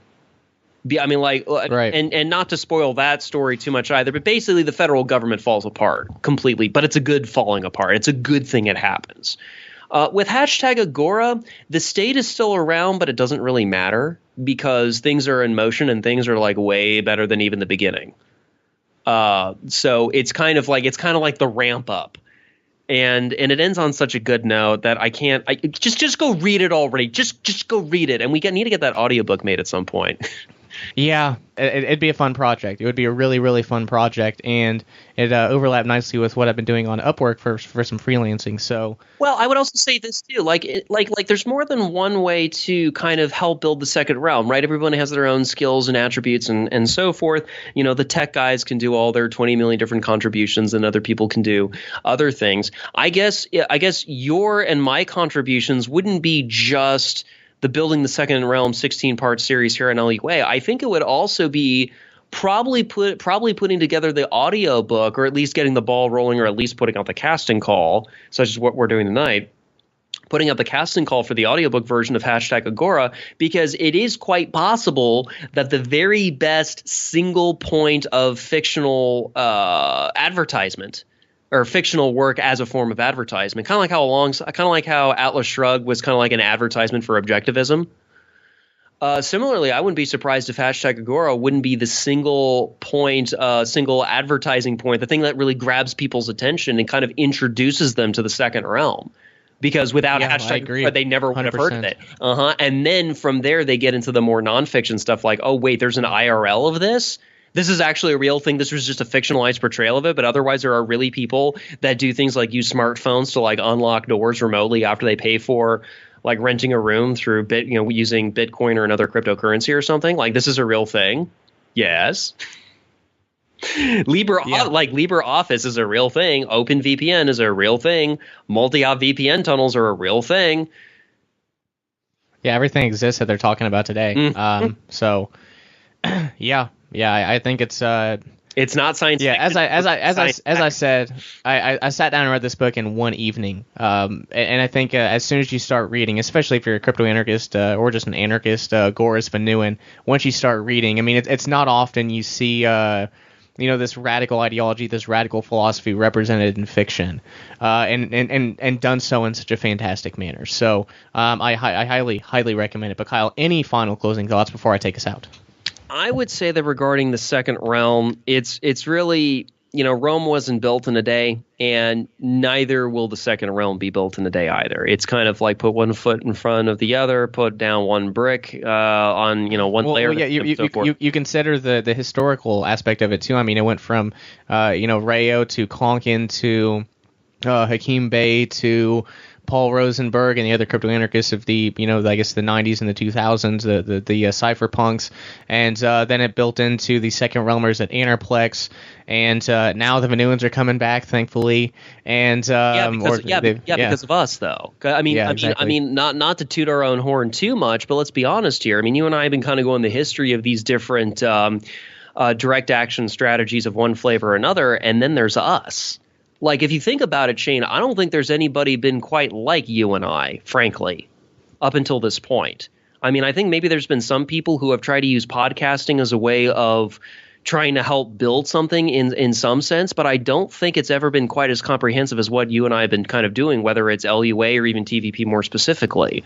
Like, I think we're genuinely doing something different here, and we'll see in the fullness of time whether it pans out or not. But the fact we're making the effort is really kind of amazing, because things did not have to go this way. Things could have been a lot different or even worse. But I'm pretty happy that things have gone along as well as they have, and I'd like to think they would continue to do so. So I think, I mean, let's not underscore our own importance here. I mean, Shane, I think you've told me too, both on previous episodes as well as in private conversation, about like people's lives we've changed. Yeah, and I actually just got told a couple days ago that someone said they just got through season 1 of the podcast, and they said it's inspiring and motivating, and they're going to continue listening, and they're going to start taking action. So, good. I mean, yeah, it's been really, really incredible. And there's another big piece of news that will hopefully come in the next week or so. That might, regardless, I'll reveal that when it happens. I'll reveal that when it happens, if it happens. And just as a disclaimer, this is not a sort of backdoor collective movementism. I'm not talking about that. I'm talking about history here. People making decisions about doing things, or as is the case of what Shane and I usually do, promoting things that we think are efficacious or have proven themselves to be efficacious, but they just don't get a lot of airtime for whatever reason, because they're unpopular, because it's not political crusading, because it's not sensational, or as millennials are known to say, because reasons. Okay, because reasons. And so I think, Shane, a lot of what you and I have to offer the free market is that we're bringing in a lot of original material, and even, yes, some old stuff, like assassination markets, assassination politics. That's technically an old thing from the 90s. Vonu is something from, the 60s and 70s. Agorism was arguably more 80s. Or 70s and 80s. And it's so in some ways this isn't anything necessarily new, at least with some of these things, but then there's other things which are new and which are different. And so it's kind of this potpourri where we're kind of trying, and of course the Freedom Umbrella of direct actions, of course, was very unique and still is. Canceling the voter registration thing was a legal interstice, actually, what we were kind of exploiting and such, legal remedy. And of course, and you kind of picked up where what I kind of did, and then you ran with it, looking, not just replicating in Illinois what I did in Texas, but then you went and looked up, like, what was it, the other state laws in, like, what, 39 other state governments or something? 39 out of 50 states, yeah. 39, I mean, and I actually get probably 1 or 2 emails a month from Status asking for help in canceling the voter registration. So, I mean, that's awesome. Yeah, so I mean, it's working for Status and non-Status, so. Yeah, exactly. And so what I'm trying to kind of say here as we kind of close out this Building the Second Realm series is that, I mean, thus far, Shane, I mean, this journey you and I have we started separately, yes, and we're kind of walking it now and so forth. And yeah, we still do things kind of 3 years. Yeah, I know, man. And I guess in some ways you are my protege. I guess that would be fair to say, and there would also be a certain individual who should not be named here who was my mentor that you're familiar with. But yeah, I mean, it's really been kind of wonderful to kind of walk this journey with you, frankly, because my life did not have to turn out like this. My life could have been a lot worse. I could have been in prison. I could have been killed, or even just dirt poor, homeless, even, because that was a very real possibility for me at one point. And considering everything that has happened, even amidst struggles, even amidst I mean, let me just be perfectly frank with the audience here as well as you, because I mean, I've talked with you about this in private conversation. I'll mention it now. I mean, there have been times where I kind of let things slip, man, and I kind of let you down, and I still feel bad about that. But I'm getting better about that. At least I like to think I am. And definitely. And now, all this time later, we're still trucking on. Like, think about it. With this episode, we have now finished Building the Second Realm series, 16 episodes in. And it's kind of amazing. Like, in a sense, we've kind of done it again, right? Like with the direct action series or some other things. Yeah. And obviously, the Vonu podcast is now in its third season. Third season, because we already finished the first 2, right? 15 months in. Yeah. And, both of the Jasons have also helped us out with that kind of stuff too, especially when I was being kind of lackadaisical or falling behind or whatever, and they came in to pick up the slack too. So I want to recognize their contributions as well, because they were kind of godsends, both Jason Paradise and Jason Booth. So and that all being said, man, I mean, think about everything that's been accomplished thus far. And of course, in a lot of ways, you're the nexus for quite a bit of it. I mean, you're doing a lot of the technical work and other things that I just don't have the time or even capability to do. And so, like, without you, man, a lot of this stuff would not have happened. So I just want to thank you for everything, man. Wow, I didn't expect that. Well, I appreciate it, obviously, and you've poured a lot of heart and soul into it too. So I definitely appreciate all of your help too. I don't really know what to say. I didn't expect all that. Well, I figured it would be appropriate since this is the concluding episode for Building the Second Realm series. But yeah, I mean, and yes, we have our own different. And yes, I am using catalactics and what the Austrian, like, deductive reasoning or whatever they call it. But yeah, I mean, yes, you have your skill set. I've got mine, right? You do the more AV type stuff. I do more like writing. And such. Hence why and yes, you've got your articles in LUA, but quite frankly, I got a lot more on you than True. that. Okay, Yeah. Okay, great. Yes. But I've also done AV stuff. I used to have a YouTube channel back in the day and then got rid of that because that was not my forte. And then I went back into podcasting, obviously, for a while, and then that dropped off. And then eventually I got in contact with you through P.R.N, obviously. And look at everything that's happened since then. I mean, it's really crazy to think about looking back, on 3 years. I mean, there haven't been that many, I guess there hasn't really been that much stable in my life. I lived in the same house for the entire time I was doing radio. and podcasting. But other than that, I mean, there really hasn't been much. But with the weekly podcast and with working with you for 3 freaking years, I've never produced as much content with anybody else. Never at all.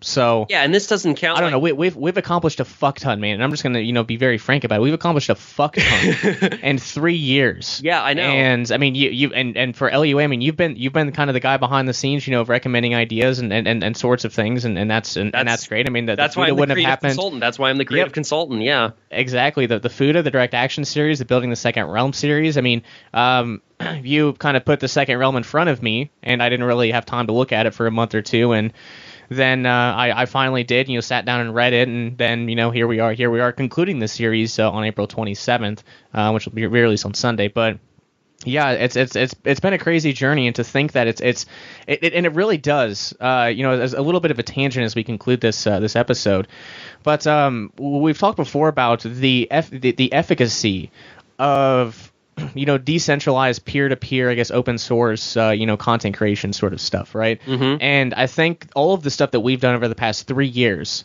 really demonstrates the success that these sorts of relationships can they can yield. Yeah, so, this is really incredible. Right, this is this is our particular form of direct action that we do together and separately as well, right? Like when you write your articles and I don't necessarily proofread them or whatever, and vice versa. But some things we collaborate on, other things we don't or whatever. But and also there's also difference of degree. Like sometimes I only proofread stuff, sometimes you only proofread of mine, and whatever. I mean, it just depends whatever specific thing we're working on. But yes, the peer-to-peer thing, like as far as what the alternative media used to be and all that, pre-Trump, yeah, I mean, that's what you and I have been doing for 3 years, and of course me a little before that. So yes, I mean, as far as that particular style of direct action goes, like we've done it, are doing it, and will continue to do it.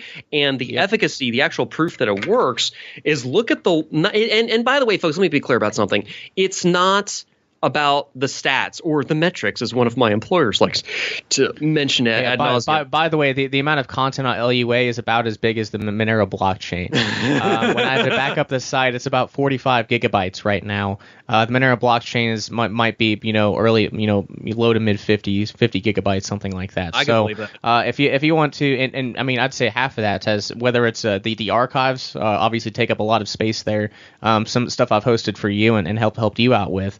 So yeah, I mean there's a lot of shit on there. There's a lot of stuff that we've done. There's no way anyone can accuse us of not getting anything done. Yeah, and it's actually at this point it's a small library that, given enough time, it'll be a medium-sized library, and given it enough time, if you and I are fortunate to live long enough, it might have become like a real library in some sense. But yeah, I mean, my God, I mean, even. Dude, this doesn't even count like all the political prisoner archives, all the court documents, like that whole type of project all by itself, all like the 20 million PDFs and all that kind of stuff. It's not. Thankfully, the Patriots paid me for that though, for handling their bullshit for them. Yeah, because they were too lazy and or incompetent to do so because they don't understand computers or whatever their hangups were. But yeah, it's kind of amazing, man, just everything that's kind of been accomplished so far. And I mean, even the more typical journalism stuff, not just limited to the, guys who were squatting at a bird cage a couple years back, but also some other things too. And yeah, I'm really just kind of honored to have kind of walked this journey with you and continuing to do so. But I figured it was appropriate to kind of mention it here publicly as we conclude this Building the Second Realm series, because in many ways we've already built a portion of it already. So yeah, that's, I guess so. Yeah. And remember, kind of like what Old Man Rayo said, Vonu fosters other Vonu. So because like LUA publication. Oh God, there's LUA publications and all the different books. People are like, oh my God, I completely forgot about all that stuff. I forget about it too, man. I never promote it. I never ever promote it. I'm still trying to finish my 3rd book, by the way. But yeah, I mean, like all of this stuff. I mean, you've got multiple books, right? I've got at least 2 books out. I mean, it's just like all of the stuff that's been done and will continue and is being done and will continue to be done.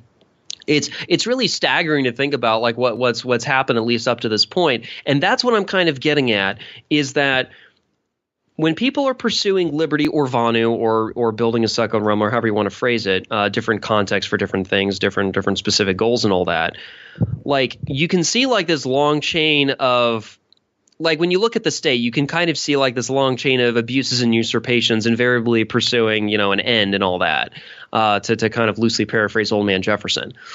But I would say that, action, reaction, cause and effect too. You can, and again, you see the historical trail, like from Rayo to Konkin to, whomever to, and then up to us basically.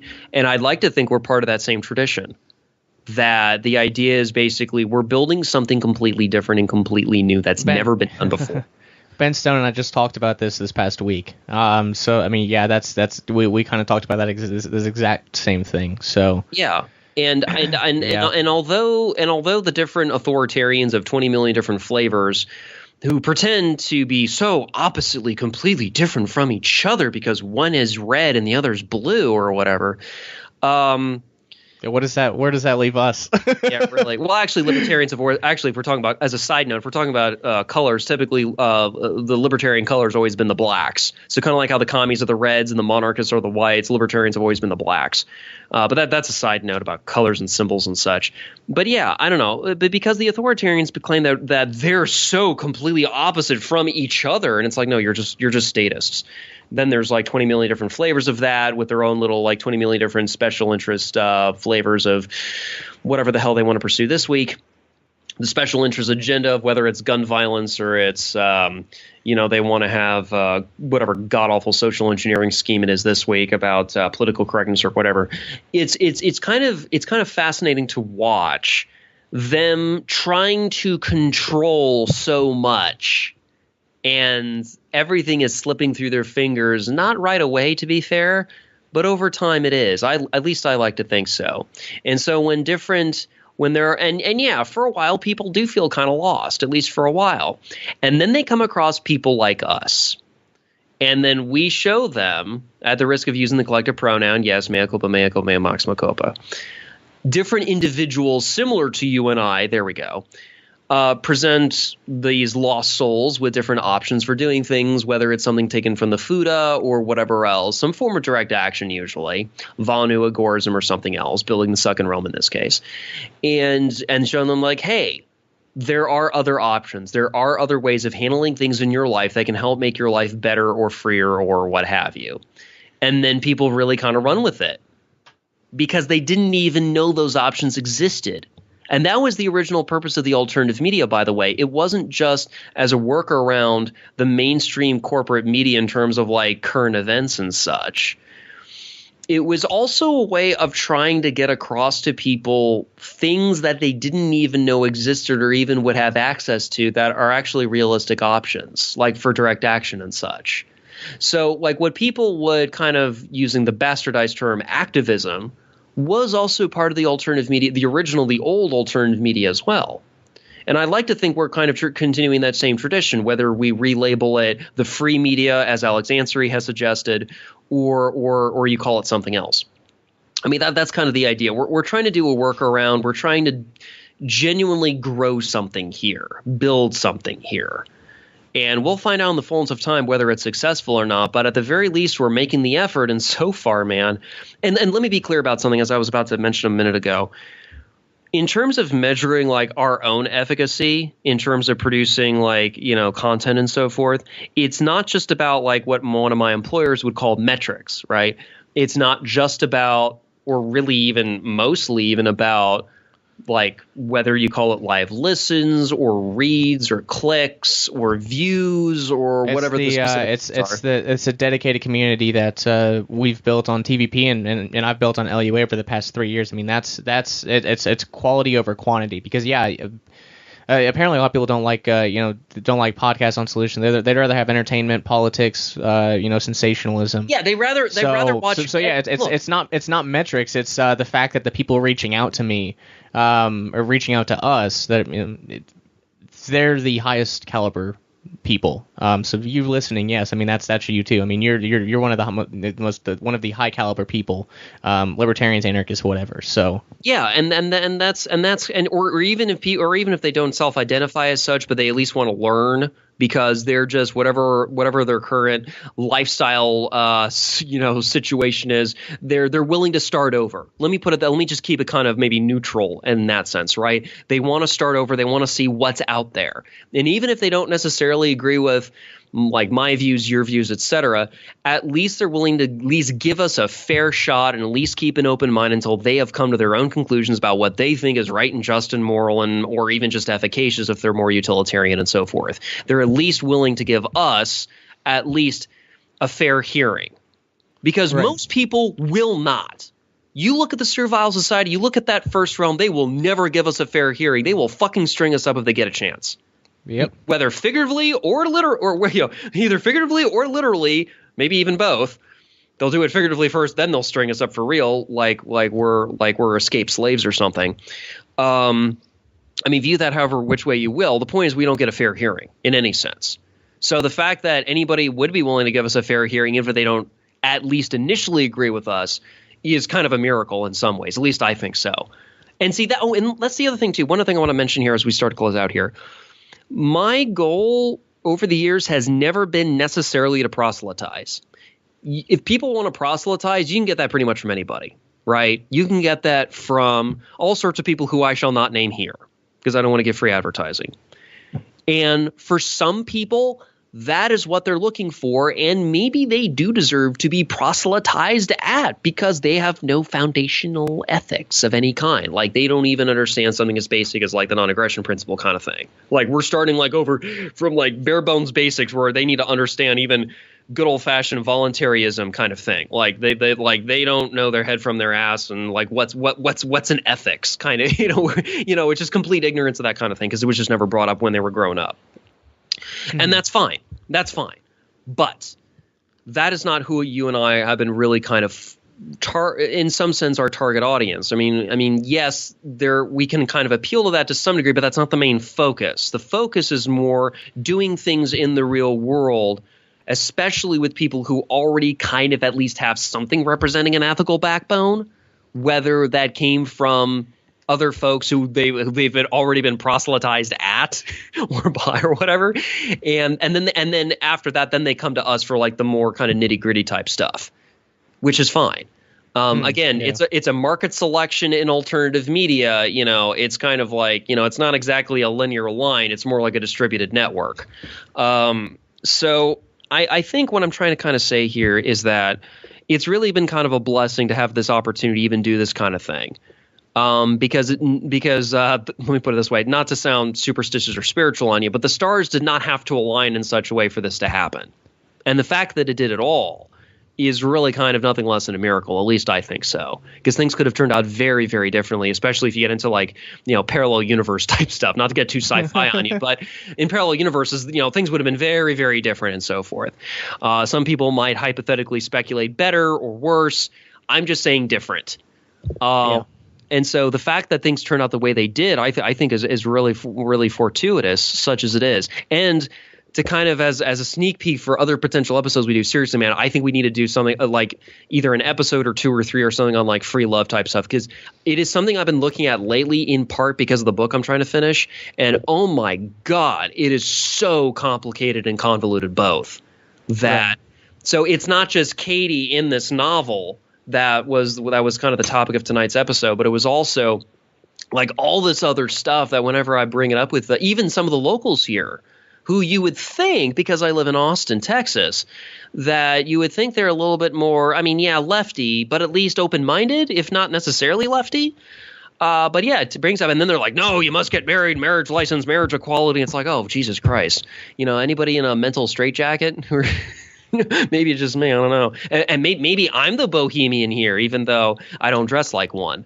It's just like Jesus Christ. Right. Yeah. Well, anyway, I just want to say, man, it's really been kind of wonderful doing this kind of thing over the past couple of years, and to another 3 years more. Hell yes, man. It's been fantastic. It really, really has been fantastic. I definitely wouldn't be where I am today without when we started chatting. I mean, we would have probably 5 times a week. We'd have like 4 or 5 hour Skype calls just digging through a bunch of really awesome information and such. So I definitely wouldn't be where I am without making your acquaintanceship and colleagueship, and I'm excited to see where the next 3 years leads as well. I mean, it's kind of hard to foresee, right? I definitely wouldn't have expected to be here 3 years ago. So, really, really, truly incredible. This is the basic law of life, and dear listeners, it is spiritual in its nature. If man failed to do everything in his power to protect his life, as a result of such neglect lost his life, then the destiny for which the soul came to earth would end there.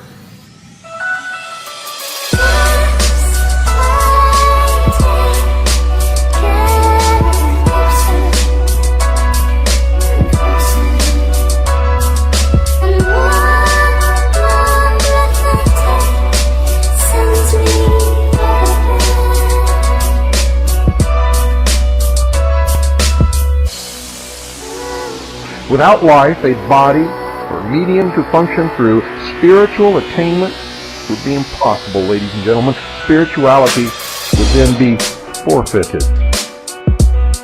You see, if man's life was threatened without cause on his part, and he failed to do everything in his power to prevent death, he would then be guilty of 3 actual crimes. He would first of all permit the enemy to commit murder. Next, he would be committing suicide by failing to protect the most precious possession given to man by his Creator. And worst of all, he would end whatever his destiny might be, the purpose for which body, mind, and life had been given to him. And I believe it's to learn something. In one respect, man is forced to be a warring, not a murdering creature. And I might inject here that the 10 Commandments does not say, in its original form, "Thou shalt not kill." It says, ladies and gentlemen, and you can check this, if you wish, go to the original Hebrew and Greek, it says, "Thou shalt not murder." So in one respect, man is forced to be a warring, not a murdering creature.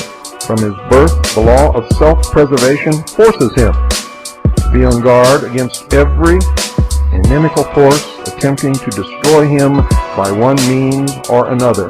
He must be on the alert to prevent man, natural forces, or his own carnal desires to betray him into acts of degradation. Man is a warring creature.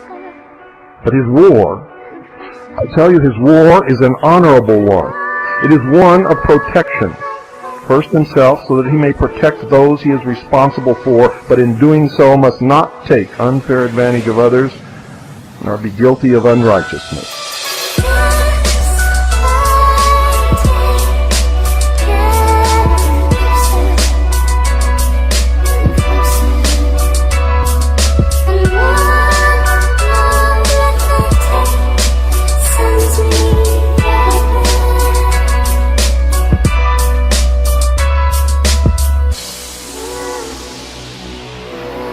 The nature of this was and is actually spiritual. It is the battle of righteousness against evil. It is a war biblically spoken of as taking place in heaven because it is waged within man's spiritual nature. He fights to fulfill destiny and to finally create heaven on earth for himself and others who follow. By the war of righteousness, wherein there is no selfishness, he attains the consciousness which makes him a man, knowing both good and evil, having chosen good to attain the promised sonship. Notice, you must choose. You must choose. Each and every one of you listening to this broadcast tonight must choose, and you must choose very quickly. You might ask, is there actually a need for some form of evil in the life of man? Was this, together with some form of fear, ordained in the beginning? and I say nothing has been ordained, but if the divine law is to be fulfilled in the life of man, then it is certainly necessary that he, according to sacred concepts, become a crusader in God's cause and not exist as a negative, effortless, uncreative, unproductive creature, a leech-shaped parasite upon the rest.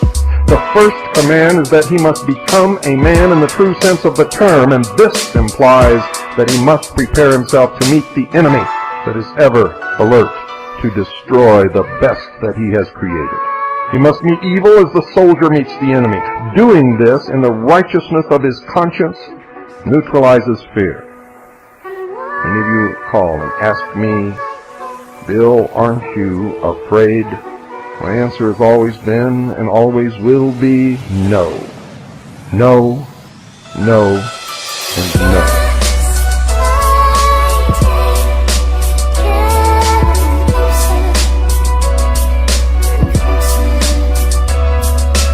I know from where I have come, and I know where I am going.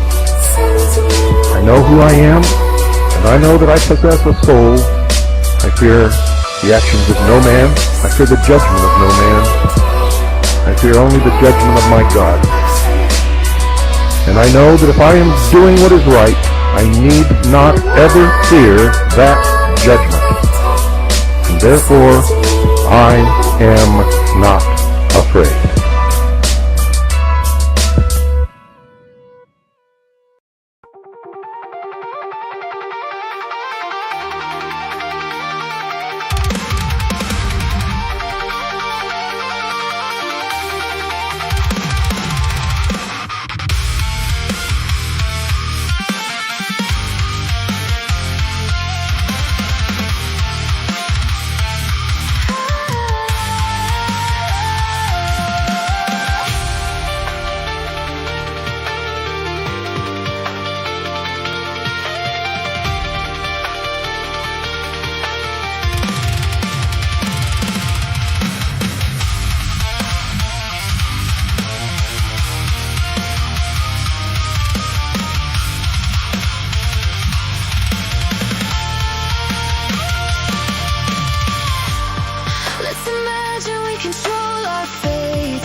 You're listening to the PAZNIA Radio Network.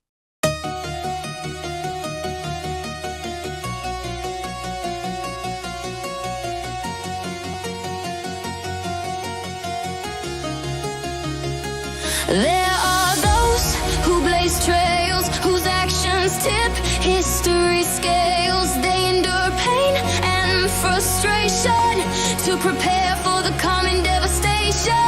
Weak men have made times hard. The plebs are being retards, but the pioneer is in charge. The pioneers are in charge.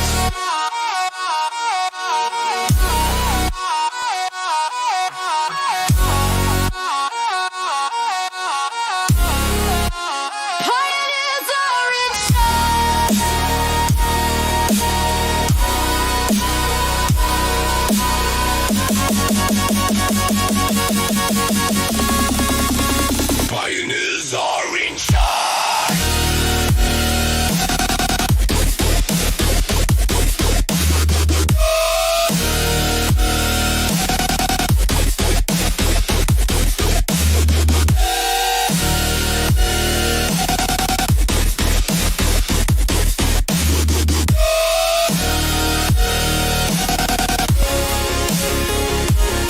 Using their minds, they stand tall, moving forward while the masses feel small, creating change while others are afraid, choosing to lead instead of obey.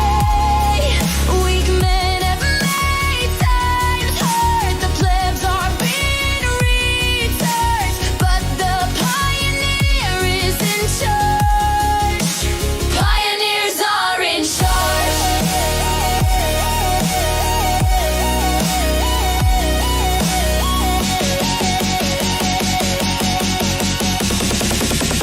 Pioneers are in charge.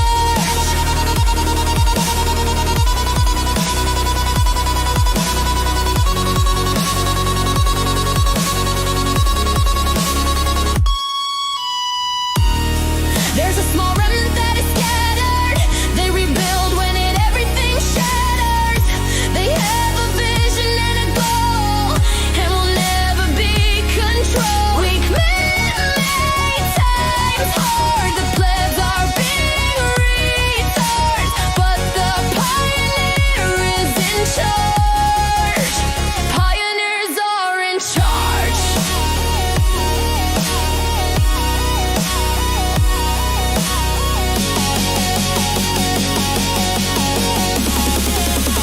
Pioneers are in charge.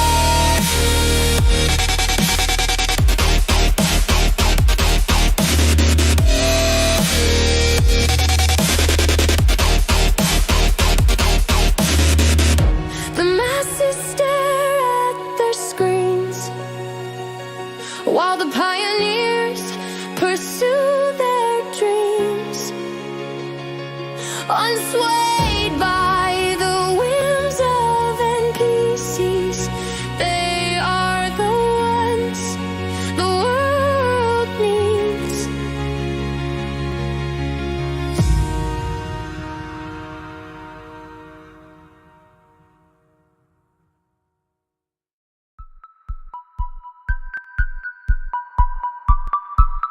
Hello, Freedom Pioneers! Billy Mays here. Are you tired of big tech tracking your every click? Are you sick of algorithms deciding what you see?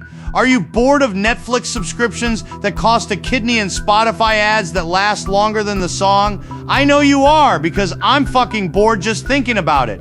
But I have the solution: infrastructure. So powerful, so private, so decentralized, it will crack the concrete of censorship. It's the brand new PAZNIA library. That's right. It's a free to-use privacy-friendly decentralized combination of Netflix, Spotify, and your digital book app, and it's live right now. Check it out. We've got the full HBO documentary, The Anarchists, with Jason Henza and Miranda Webb. We've got the legendary Bill Cooper documentaries. We've got Alongside Night, Libertarian Fiction, and Eyes Wide Shut, which, let me tell you, is basically nonfiction. And wait, There's more. We've got Trailer Park Boys. We've got Sky Huddleston's Second Realm Speed Dating, and music streaming is coming soon. Plus, a digital book library is on the way. Terabytes of content, more to upload. We have the beginnings of true media freedom, an infrastructure base with many, many potentialities. I'm Billy Mays, and I'm always here to help you take back your media. Visit lbry.PAZNIA.com. Again, lbry.PAZNIA.com to start streaming today. Billy Mays, signing off to go binge watch Firefly. Over and out.